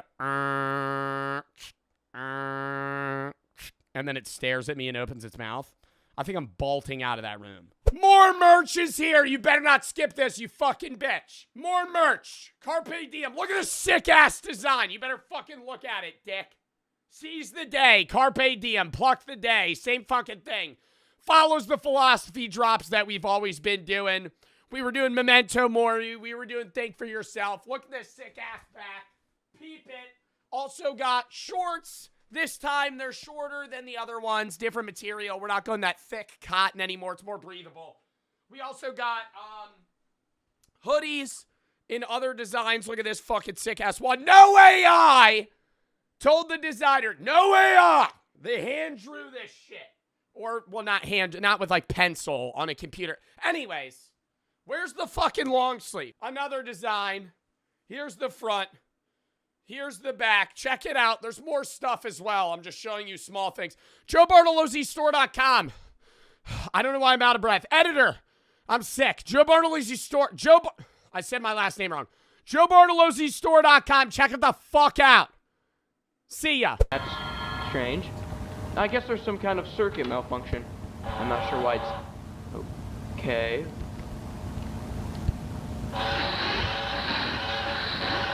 What'll happen if... Alright. Okay, so let me just go ahead and make sure everything is connected right, get it all rebooted, and then we'll pick up where we left off. Okay, so just checking the circuits now on the back of the head here. They might be shorted. These control the neck and jaw servos, and yeah, they seem to have been shorted. So that means the head won't move unless all of the electronics are completely gutted and replaced. Thanks. I hate this guy. I kind of hope that Bonnie fucking kills him, bro. This guy's talking. Yeah, so this servo's fried, which means that the servos are fried. He can't move. And obviously we need to fix that by... Yo, dickhead, you had to read 3 pages of instructions to understand what the fuck you're doing. And now you're trying to explain this to the camera as if you've known this all along and you got a fucking master's degree in fucking Five Nights at Freddy's animatronic support. So obviously these servos are fried, which means the servos are fried. So I guess I'll just leave everything how it is and move on to the next one. Alright, so let's see the ears. E-A-R-S. Huh. Why aren't they moving? E-A-R-S.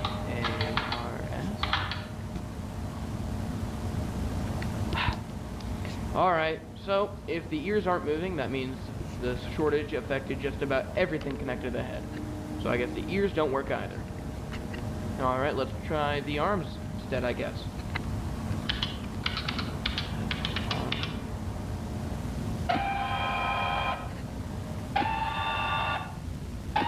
He just hurls the guitar at this guy at fucking lightning speed.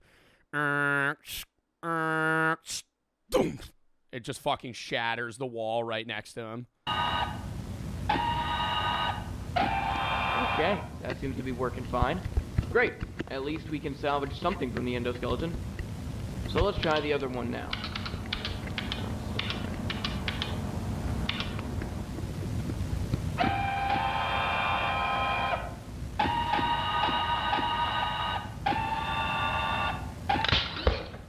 Jesus Christ. Did it just fucking snap?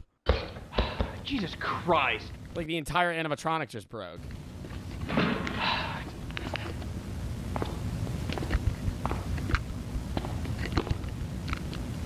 Damn. Okay. Why does that look like human bone? And like, fuck, bro, it's like, that is like creepily looking like a rib cage. Okay. So the entire shoulder joint just completely snapped. All of these parts are so grimy and full of rust that these constant failures don't exactly surprise me. So, I mean, I might be able to salvage the forearm and hand, but I don't know how. Looks like I'll only be able to entirely salvage the left arm, though. Which, I guess, is better than nothing. Damn, this thing stinks. Okay. Oh my god, it's because there's a dead kid in it. Oh my god, I forgot the fucking what. I'm sitting here watching Five Nights at Freddy's. I'm like, oh, why does that look like human bone? Because it is. So let's go ahead and take off this left arm now before something kills it too, so I can at least salvage something from this thing. You didn't know? I did. I forgot.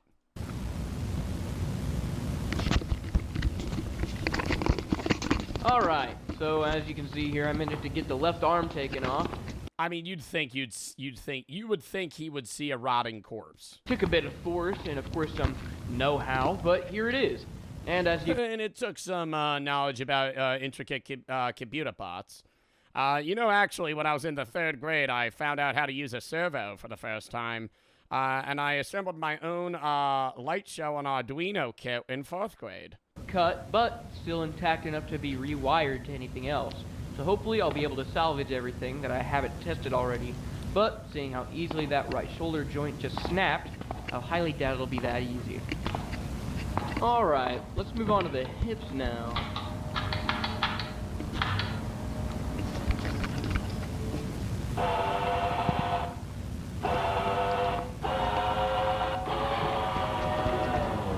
Man, I mean, this thing might as well just collapse right in front of me. I'm surprised they want me to salvage anything from it at all. Alright, let's move on to the legs. Left leg.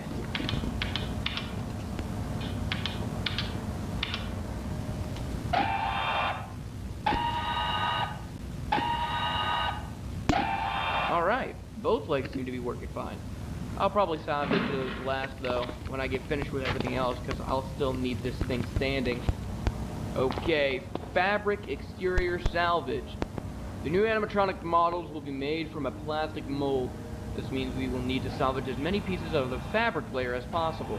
The most important of which are the hard to replicate features such as the head, face, hands. Oh, Jesus!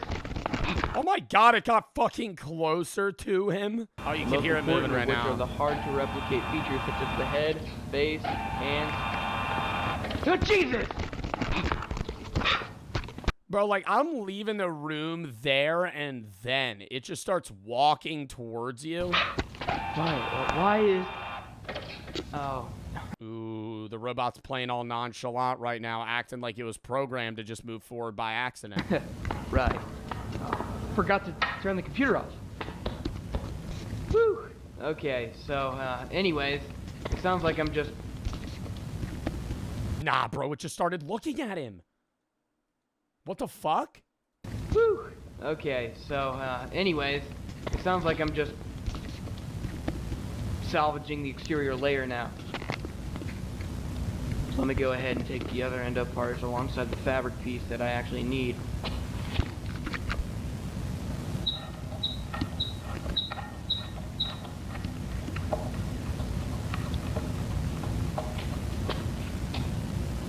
God, this is freaking me the fuck out.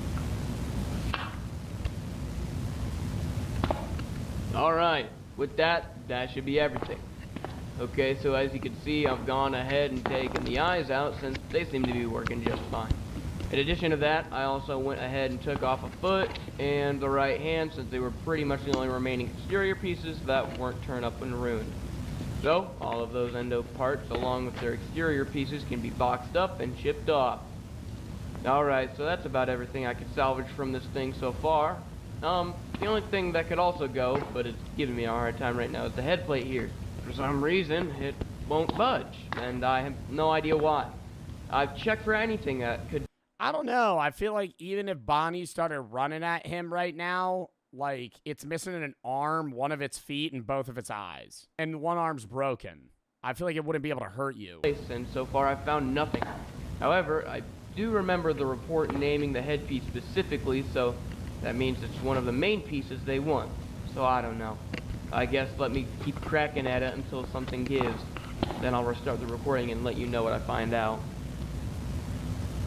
Alright, after a bit of force and a few extra cuts, I managed to tear the face off, as you can see down there. Oh my god, it just clamped. Do you think it's gonna clamp down on his fucking hand? So I figured out that the headpiece still wouldn't budge because it's completely glued to the back of the head, which is very unusual. So if I were to try and force it off, it'll most likely tear in unpredictable directions and make the entire thing unsalvageable. But they did make it sound like they only wanted the actual face of the animatronic, so that's down there along with everything I managed to physically scrap from this thing. So, we are done with that then. Okay, let's see. Odor report. Oh my god, he actually has to do a smell. It's moving. It's moving. Okay then. We've recently been receiving complaints about smells and unpleasant odors emitting from the animatronic. Yeah, no kidding. These odors have been described as rotten. Yep, decomposed, like something died inside it. We suspect that perhaps a rodent or animal had accidentally found its way into the animatronic and became trapped within its chest. Press down both of the shoulders to remove the torso of the animatronic. What the? Oh, fuck off. The power just goes out. You're in the room with that fucking thing. Damn it, not again. Huh. I guess. Dude, he's gonna be like, oh, I gotta go turn the power. Oh, I wonder what that noise is. Him having worked with this shit for the last 8 hours. The power went out. Yeah, I might have tripped a breaker or something with all that computer command. Tripped a breaker with the fucking, oh yeah, with all that computer power. On that 400 GPU. Fucking 4090 my ass. Dude, yeah, we might have tripped the power with that fucking crazy ass beefy computer we had. That is an entire building. Motion. Alright, let's go turn the power back on and hopefully finish up.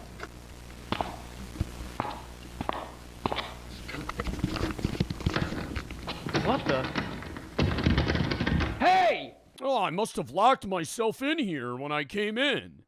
Oh, I don't know how I must have done that. Let me out, guys! This isn't funny! Guess there's other people in there with him. Let me finish up real quick with the dart. Immediately screaming. Immediately screaming. It's just gone. It's just gone. That fat ass thing that weighs like 500 pounds. Where'd it go? Oh, really? Right now? Come on. Come on! Stop. Oh, what? What the fuck? Why is it? Oh, God.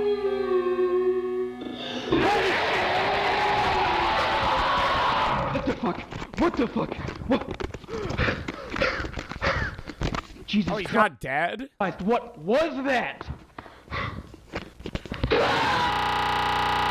Oh, and then he died right there.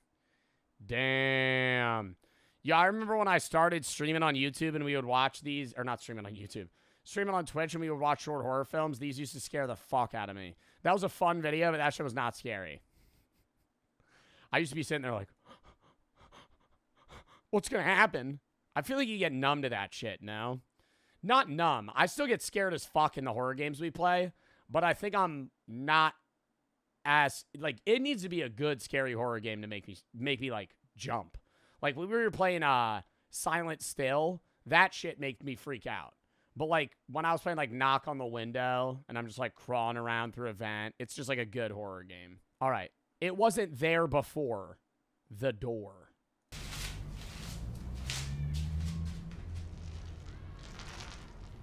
Oh my God, I love painting. I hate painting like art, but I love getting a roller of paint and like, it's so satisfying.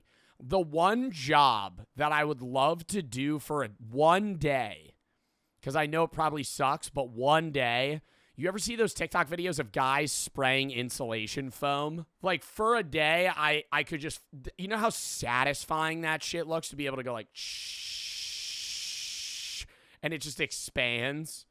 I gotta fucking show a video of that.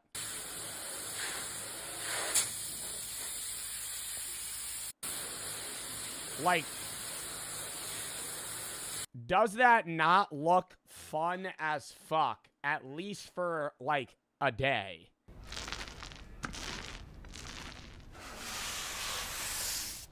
Oh, no, that's not satisfying at all. You have no paint on that brush. I was just in a good mood from that ASMR. Now you ruined it.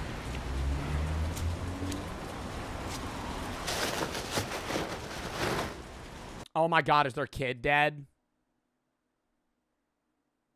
Because she was painting over the height, like the markings. And now she's throwing away their stuff.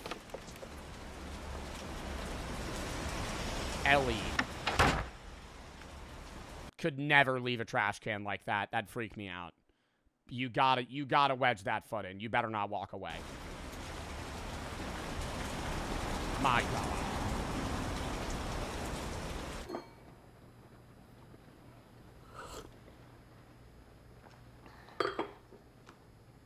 Big wine glass, eh?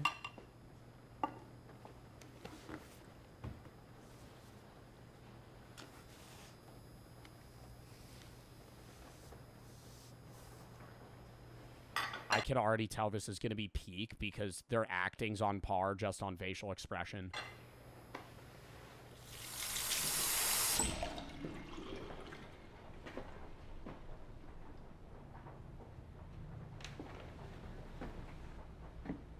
What do you mean, is that Joe? What do you mean it's Joe?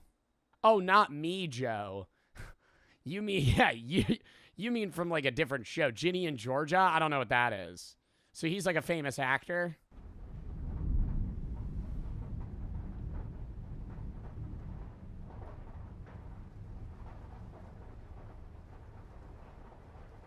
Oh, he's staring at her room.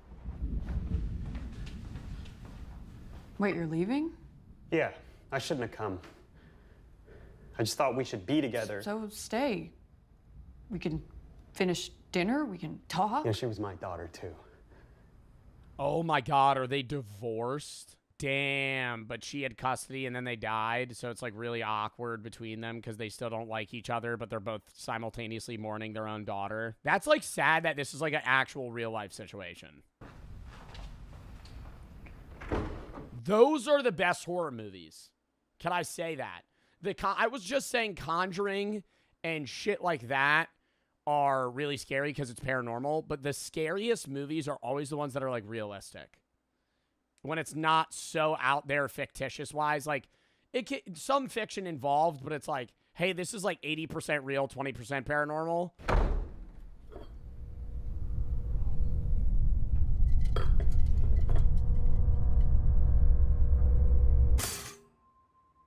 That looks like some good-ass bread.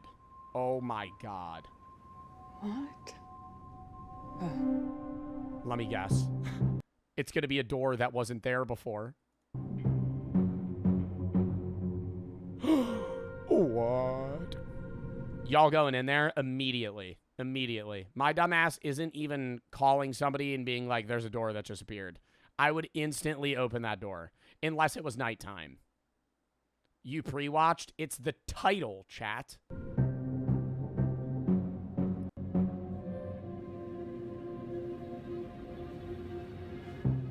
Ew. Ew. Ew. Put your fucking fruit in the refrigerator, you psychopath.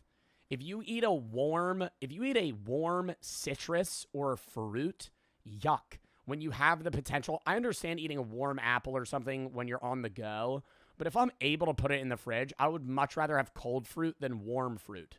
Are you insane?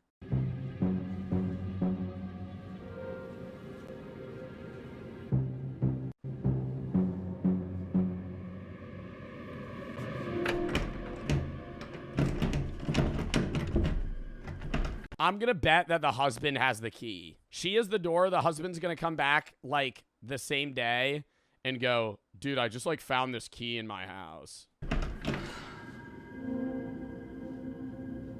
What the actual fuck?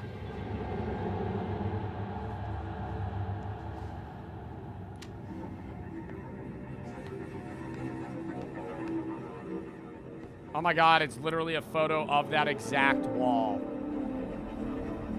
I don't know, man. You would need to check a picture to double check. Wouldn't you think you would know that, like, a house you've been living in or an apartment you've been in for, like, 5 years, you would know if there was a door there? Yeah, it's just, he said, I feel like I know my walls. Yeah.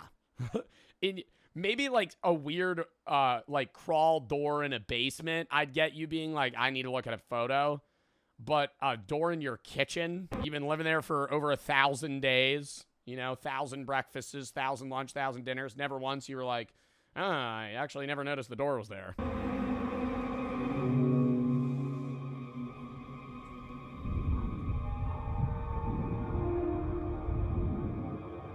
You looking through the keyhole? Uh-huh. It's gonna stab her. What is that? Ah! Oh my God, stop. No, this is scary. I hate this.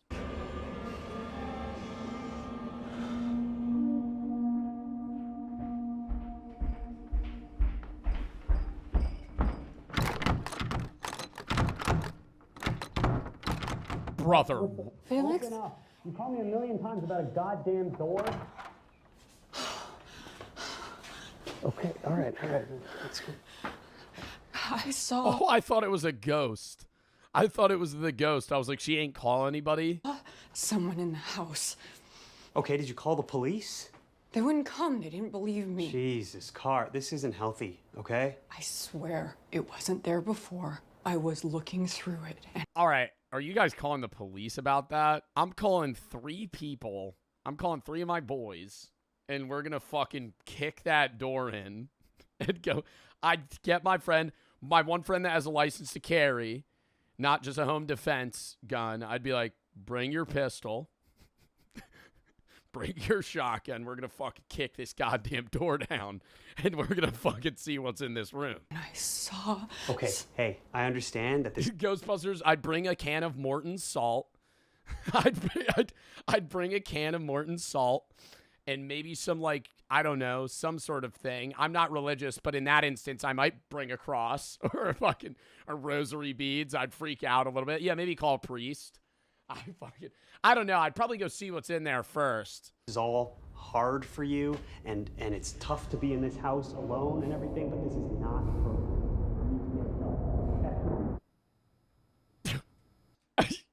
All that for her to just be like, here's the door. What? Huh? The actual fuck. Thank you. And dude, it doesn't make it any better that it's like an old rickety wooden door. Like it doesn't look it doesn't fit the house at all. It looks like straight out of the 1500s.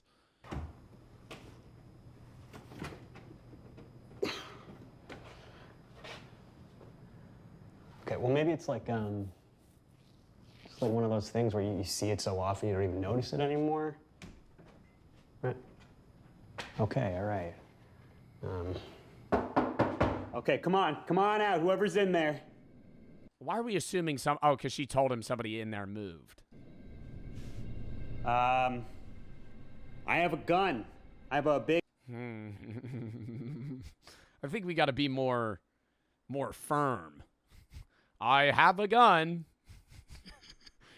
Like he's not even sure if he has a gun. I have a big, scary gun. Listen to me, load the gun. I'm ready to come in at any second now. I'll fire a warning shot. Fuck off, gun. So you come out of there fast and we'll let you live, okay? I'm gonna give you 5 seconds before I start shooting. 5, 4. I mean, what's the strategy here? 3, 2, 1. All right, you stumped me. All right, you called my bluff. Dude, throwing the fucking iPhone flashlight through that Hello? Anything? No, nothing. It's gonna be like just a pantry or something.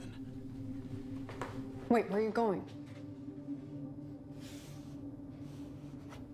It's just a normal wall. Nothing could fit back there. What do you mean nothing could fit back there? Yo, yeah, actually, why are they breaking in through the door? Why don't they just fucking smash the drywall? Oh, to keep it good. It's probably shut? just a built-in door. Problem is that's not keeping the door shut if it pulls open. The chair method works for push doors. But if that door opens from the inside, it's a pull, not a push. That chair's doing about fuck all. I think it's a pull. I would bet that it's a push. I'd bet that it's a push from this side, which means that if they want to open the door, they just pull it open. Appear out of nowhere. Okay, what do you want me to do? You want me to get an axe and break the thing down? I want you to believe me.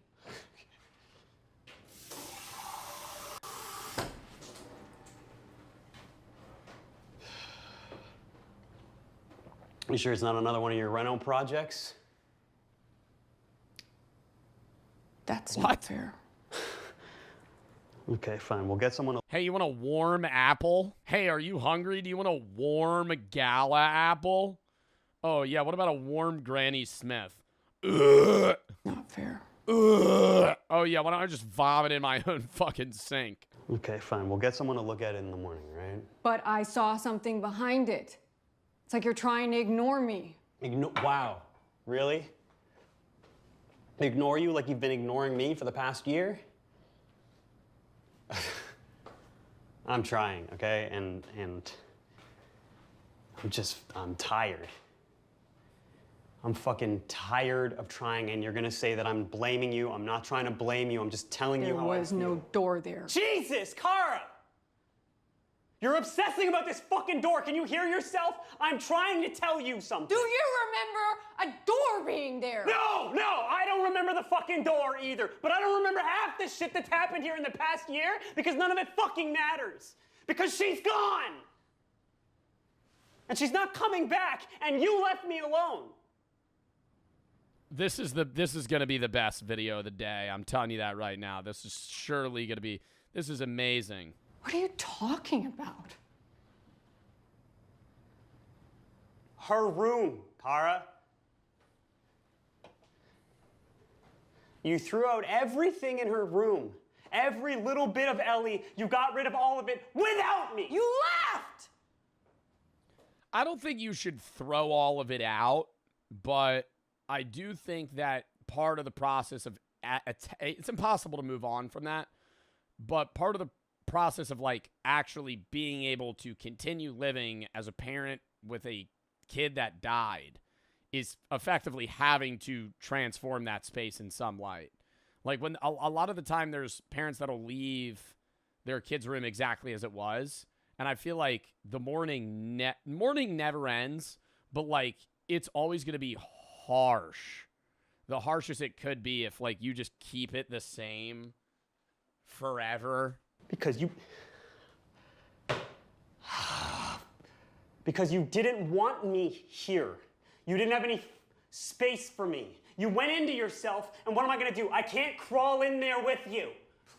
Well, I mean, now there's a bit more square footage in this house, seeing that there's a door on the other, there's a new addition to the home. Maybe this is a new fresh start for the both of you, some sort of way. If you really cared, you could have been there. Hell, maybe once we walk into that door, there's going to be another bath.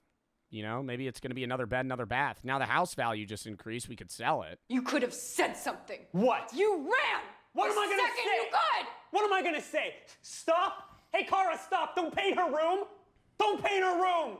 That doesn't fix the aching in my goddamn chest. What do you want? You want to erase her? You want to pretend that this didn't happen?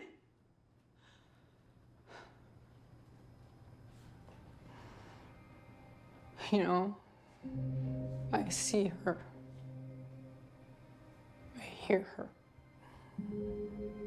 Every time I walk past her room, it's like she's still here. For me, she needs to be just a memory, or else I can't. I can't. It's like I just can't breathe in this house anymore. Then let's leave. Let's leave together, okay? I can't understand their marital. Like, were they together? The kid died, then he moved out. Because it seems like they're not like divorced. It seems like they're kind of just like separated. I can't leave. Yes, you can. I can't leave.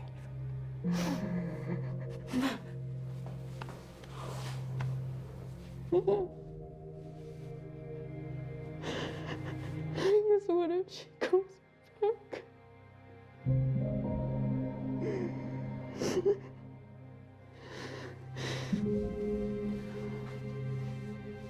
Okay, when was the last time you slept? Okay, I'm gonna stay here tonight, okay? And I'm gonna keep watch of this door. If that'll make you feel better, okay? And we're gonna call someone in to look at it tomorrow. They're gonna take it off the hinges and you're gonna see it's nothing. Okay, please just trust me for once and go get some sleep. And tomorrow we're gonna take care of it. I feel like you could call a motherfucker anytime, any day for enough money to pull that door hinge right off. I think it could be 3 in the goddamn morning and you could find a fucking carpenter or some sort of electrical guy that would be like a handyman that'd just be like, I'll give you $500 if you fucking show up right now. If you come, bring a sledgehammer. Together, okay?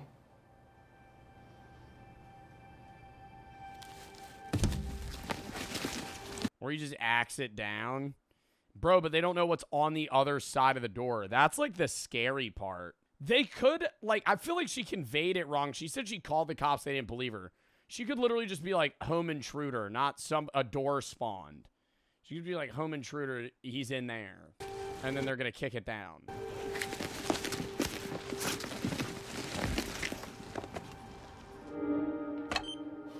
Oh my God, a fucking baby monitor.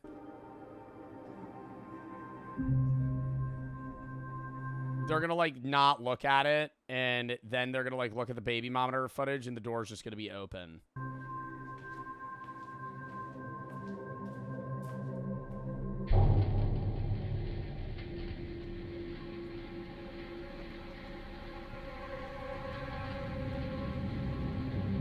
Get the fuck out of here. You're not getting tired that night. I hate that part of short horror movies in general. This shit truly happens to you maybe by night 4. Like, you're stuck somewhere staring at this baby cam. You would be wide the fuck awake. You would not even, no part of you would be able to fall asleep. You're not sleeping. You would just stare right at the door for 8 hours straight, no problem. It would go by, it might take a while, but you would fucking get it done.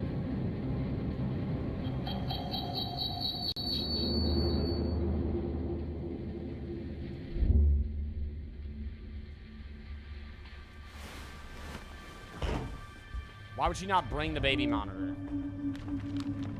Oh my God, is he gonna be gone?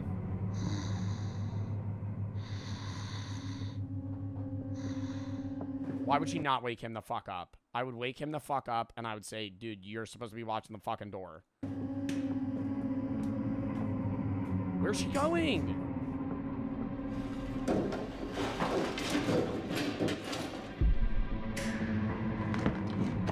Oh my God, is she gonna try and break it down?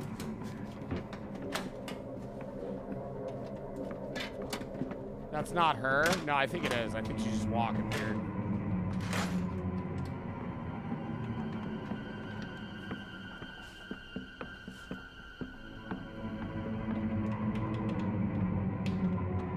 She just knows how to pick a lock with a fucking screwdriver.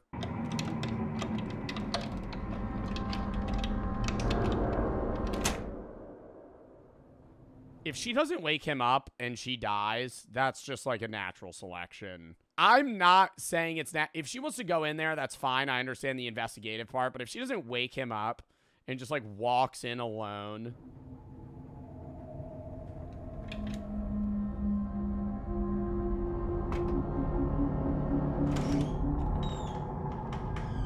What?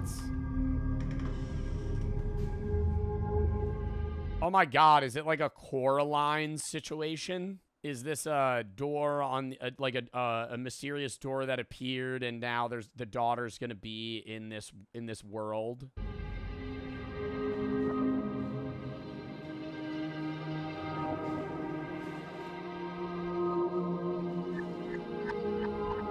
Oh, I thought he was a zombie for a second, bro, the way he was staring. You see that shit?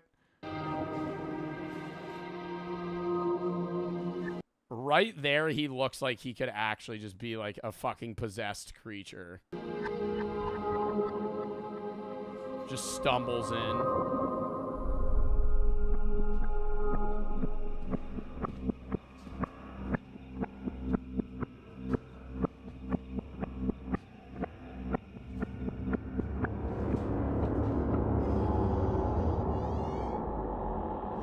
What the fuck?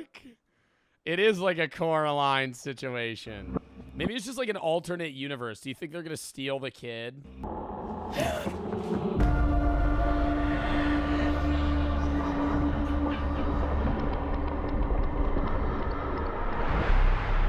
That's so fucking weird if they steal the kid, though. I understand they're mourning parents, but you would so... Bro, all of that would be fully clouded by the fact that you just entered a fucking alternate dimension. Like, if they're like, we gotta take Ellie. We gotta, it's our kid. I'd be like, bro, those are duplicates of you. I feel like let's wake them up and maybe be like, hey, we're the same person. Isn't that a little weird? Why don't we talk about that, you know? Oh, you think it's a time loop? How are you saying it's a fucking loop? But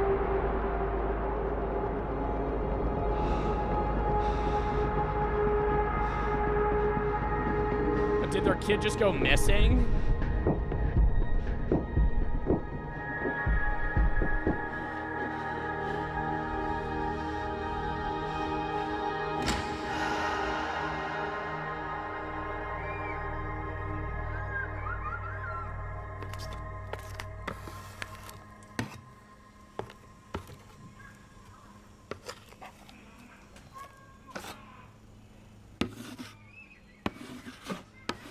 The door's still fucking there. What are we painting? She's painting over the door. She's painting over the door. Yeah, that's really gonna blend in with the fucking wall. They took the kid.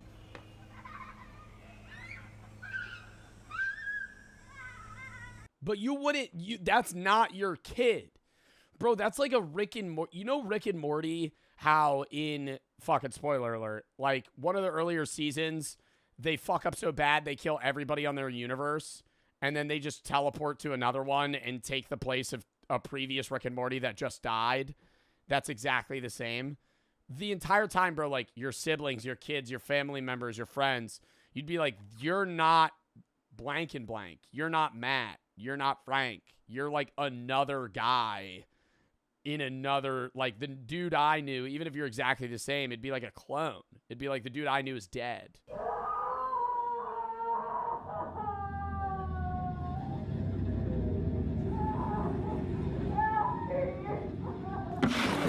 Damn, so then they're gonna find the same shit and they're just gonna like infinitely steal a kid from, or do you think they're gonna take it back? Do you think that it's a loop where it's like, okay, so there's a few options. It's a one-time thing, their kid died or got kidnapped, they find a door, steal another dimension's kid, boom, close, done. It's a loop where infinitely the couple steal another couple's kid and then it'll just go like that forever, or it's a game of cat and mouse, and now this is only 2 dimensions, and like every night they're just gonna bounce between each other's. Because if the door's there for them, it's there for the other people, right? So they're just gonna bounce between each other. That was a good video, bro. I really liked that. Chat next video. Sleep Talker.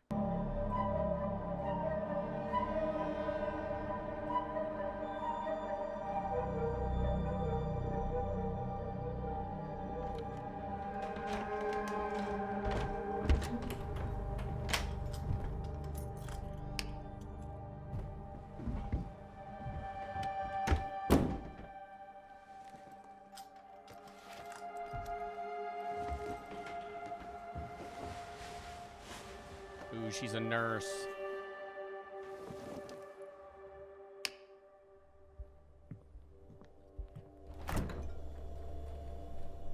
The husband sleep talks, potentially.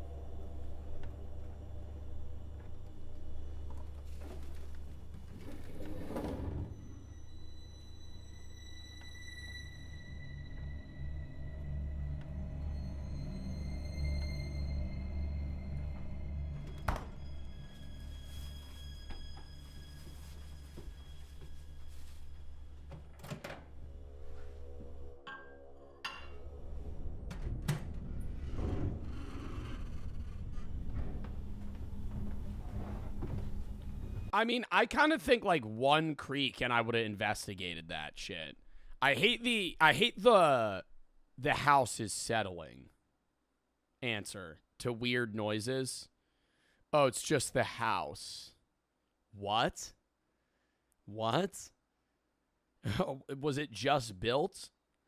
One creak and I would have left. One creak, I'm investigating that shit. The fuck? What? What was that weird noise? Oh, it was just the house.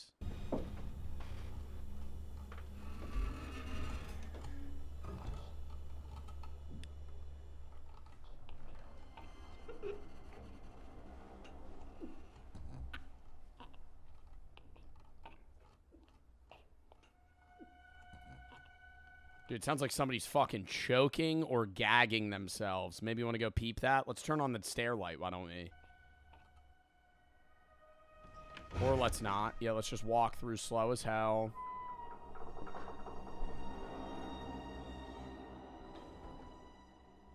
Oh, fuck off. Hey, babe. Is everything okay? You gotta wake his ass up. The fuck you just talking to him? He's asleep. I'm jolting his ass awake. The fuck? I'm gonna go roll him immediately. Wake up! Everything's okay.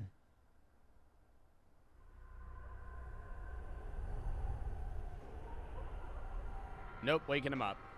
Why is the window open? Why is the window open?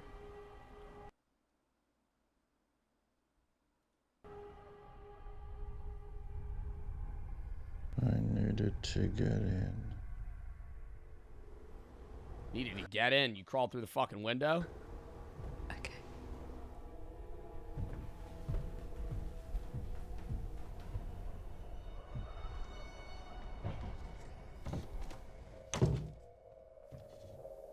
Oh my god, do you think that's something pretending to be him sleep talking and the real him's dead? Like the movie The Thing. You're gonna laugh about this in the morning.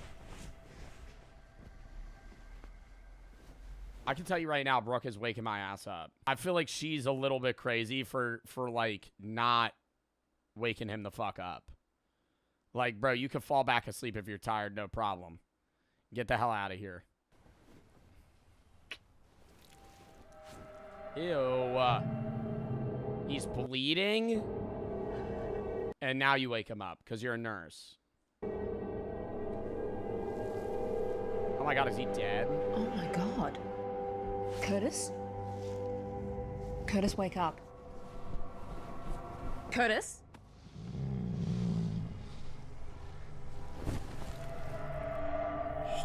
Normal nurse, probably calling an ambulance right about now, but no. Don't touch us. Ew. What?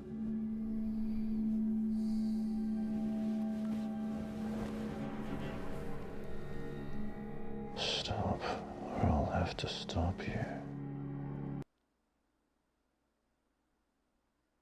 Walking out of the room, shutting the door, calling for help. Like, what? What?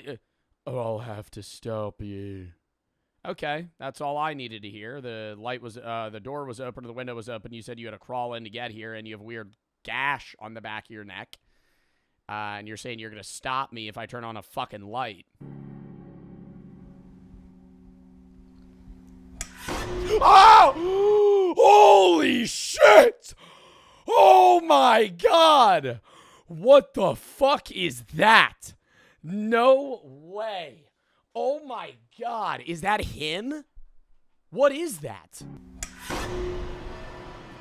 What the fuck? Curtis?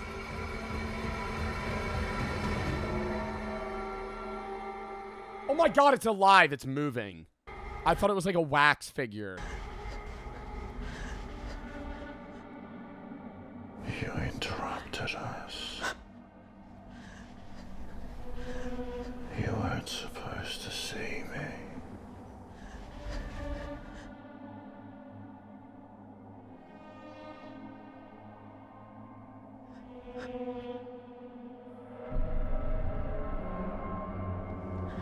What, was he gonna kill and replace him?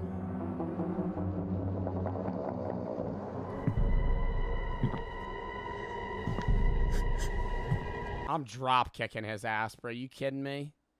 I'm trying. I think I would be slightly frozen in fear, but I think I would do the jump double kick right to the fucking chest. Haul ass out of there. Oh, he's huge. What? Why is he like 8 feet tall? Where's she sitting?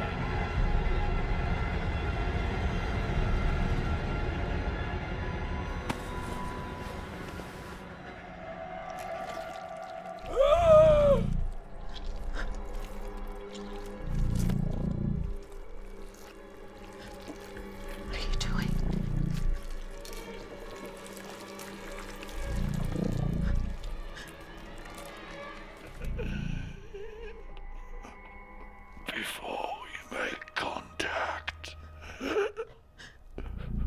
needed to know that we can talk. Oh, is he like puppeteering him? What is that?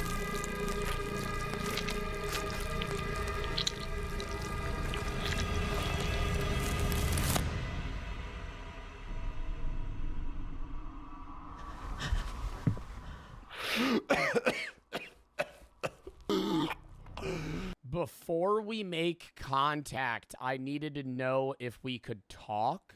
Like he's an alien?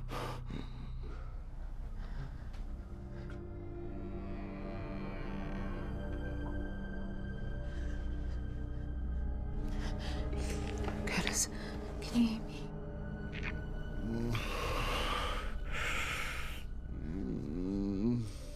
Oh my god, it's gonna be healed. Yo, that would freak me the fuck out. That's why I always say I would rather aliens... I always say it's unlikely that aliens would be human-looking at all, but I would despise if they looked anything like us, because that would just be uncanny. You know how creepy? Even if they were friendly, bro. Like, that seemed like kind of like a weird alien that was friendly in some creepy way. Like, it just left. But it looked so fucking weird.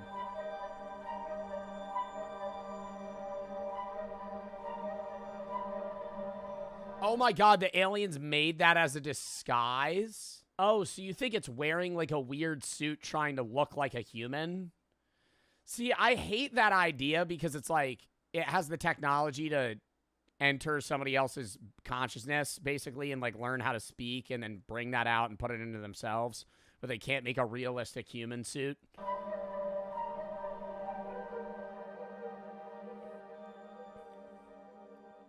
I loved that video. That one was also good. I thought all of these had a potential of being duds. That was a fucking... that got a jump scare out of me, bro. That was fucking weird. The Lookout. Horror short film.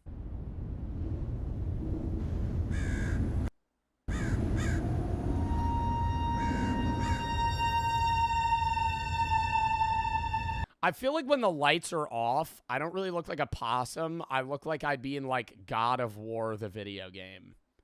Or some sort of show. Like, if you remove,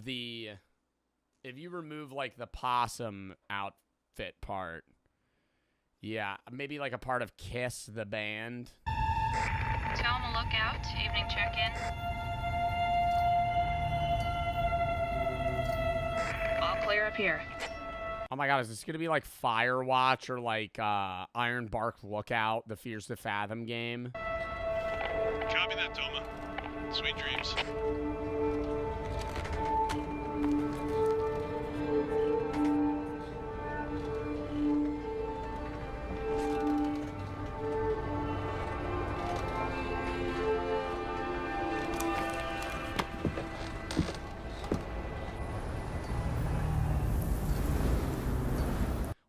periods of time do they have to do these shifts? Because I know these jobs pay like all right, and you get like everything provided for you, but you're alone.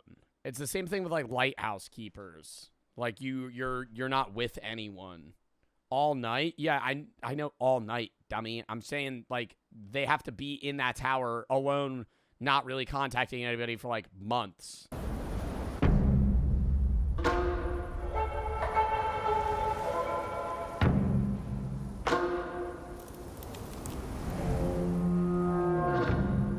That is fucking scary. You're all out there alone, though. You're in the middle of nowhere, so you're probably not really going to interact with people outside of other, like, Firewatch guys or, like, people on FaceTime or some shit. But, like, you're literally just in a box floating in the sky, and you're tens or hundreds of miles away from people.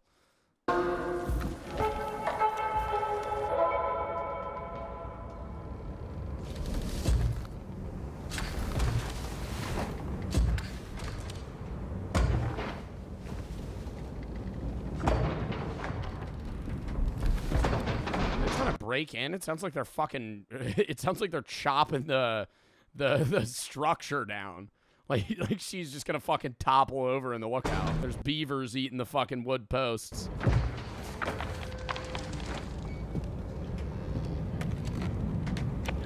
Tell me to base. Did you send someone up here?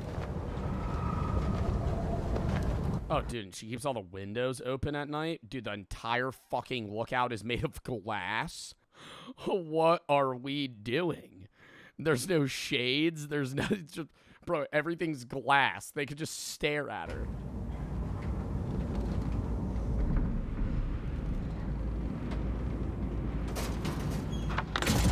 Oh, my God. Oh! Oh, stop. Oh, fuck. Oh, my God. Why did I get scared of her?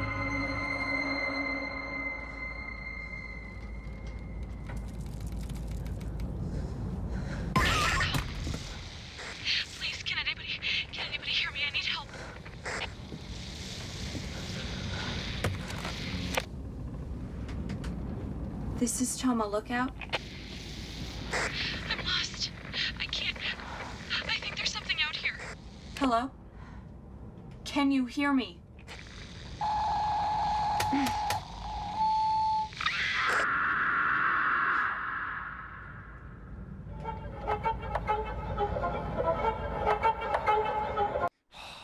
See, dude, this really sucks because you know if you don't investigate, they're dead. But if you do investigate, you probably have a very high chance of dying. Like, you're not gonna, it's a mimic. Do you think it's a mimic? I was gonna say, maybe it's actually not anyone. But it's just, it's like trying to convince her to go outside. Bro, but not leaving would feel so bad. You'd be like, I still might die and I'm not helping them. Would y'all go investigate it if you just heard that on the radio comm?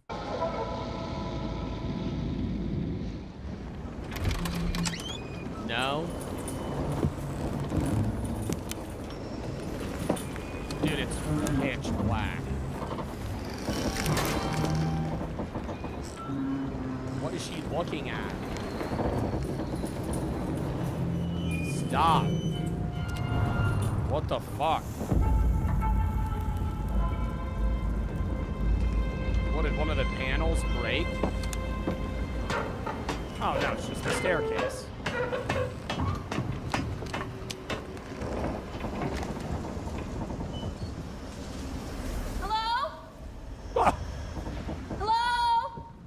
Hello? Is there anybody malicious out there? Does anybody have ill intent? I heard a scream.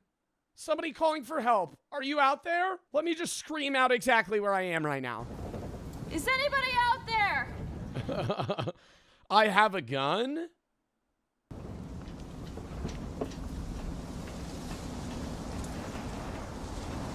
They surely would give these people guns, though, right?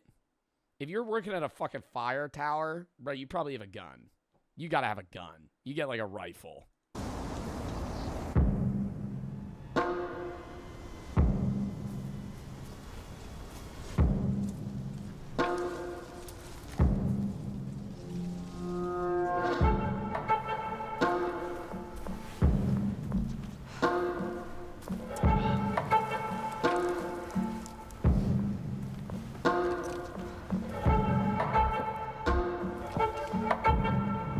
You aren't very intellectual, Joe. Brother, your name is Fent Fairy. Your name is Fent Fairy.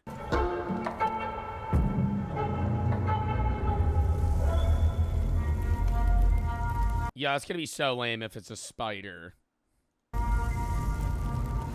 It better be a skinwalker.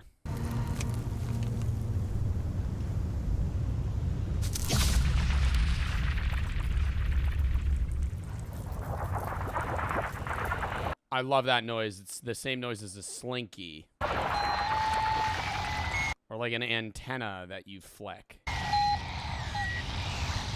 Like a slinky, if you hold it and go, it goes.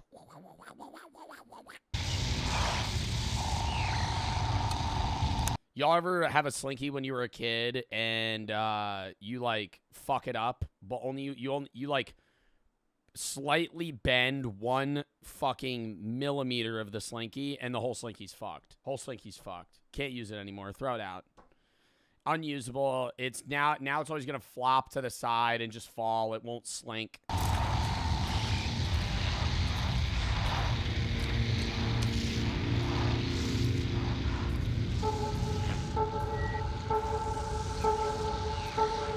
Oh my god, it's like a rope.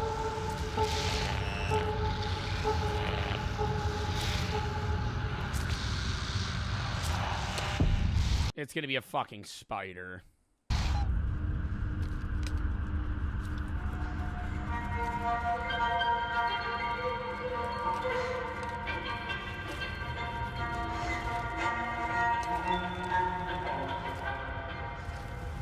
And her friend's gonna be like taped to the wall, like, and it's gonna do a dun, and she'll be like, and then she'll turn, it'll be just like a really bad CGI spider. Hello? Can anybody hear me?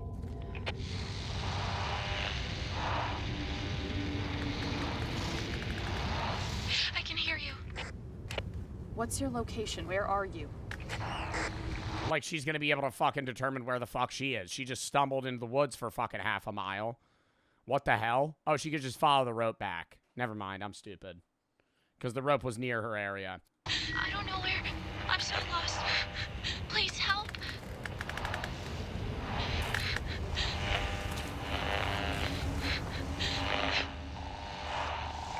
She's gonna be there, dead. It's gonna be the spider that also somehow mimics human speech.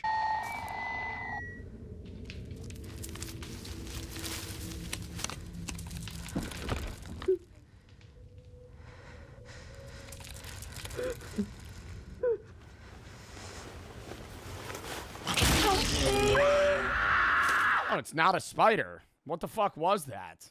A ghoul?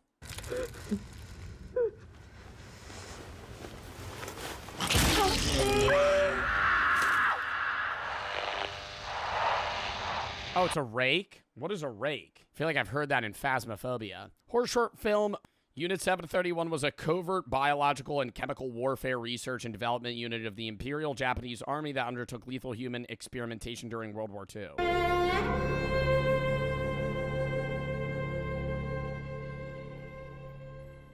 Is that real?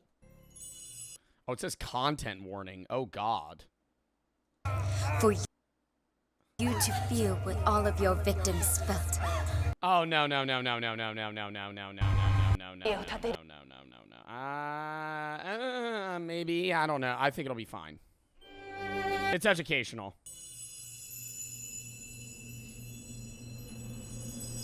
Let me read the description. Wei is a Chinese girl, has no memory of where she is or who she is. She encounters Dr. Ken and a ghostly young woman who both seem to want to help her. Okay, so it's not based off a true story.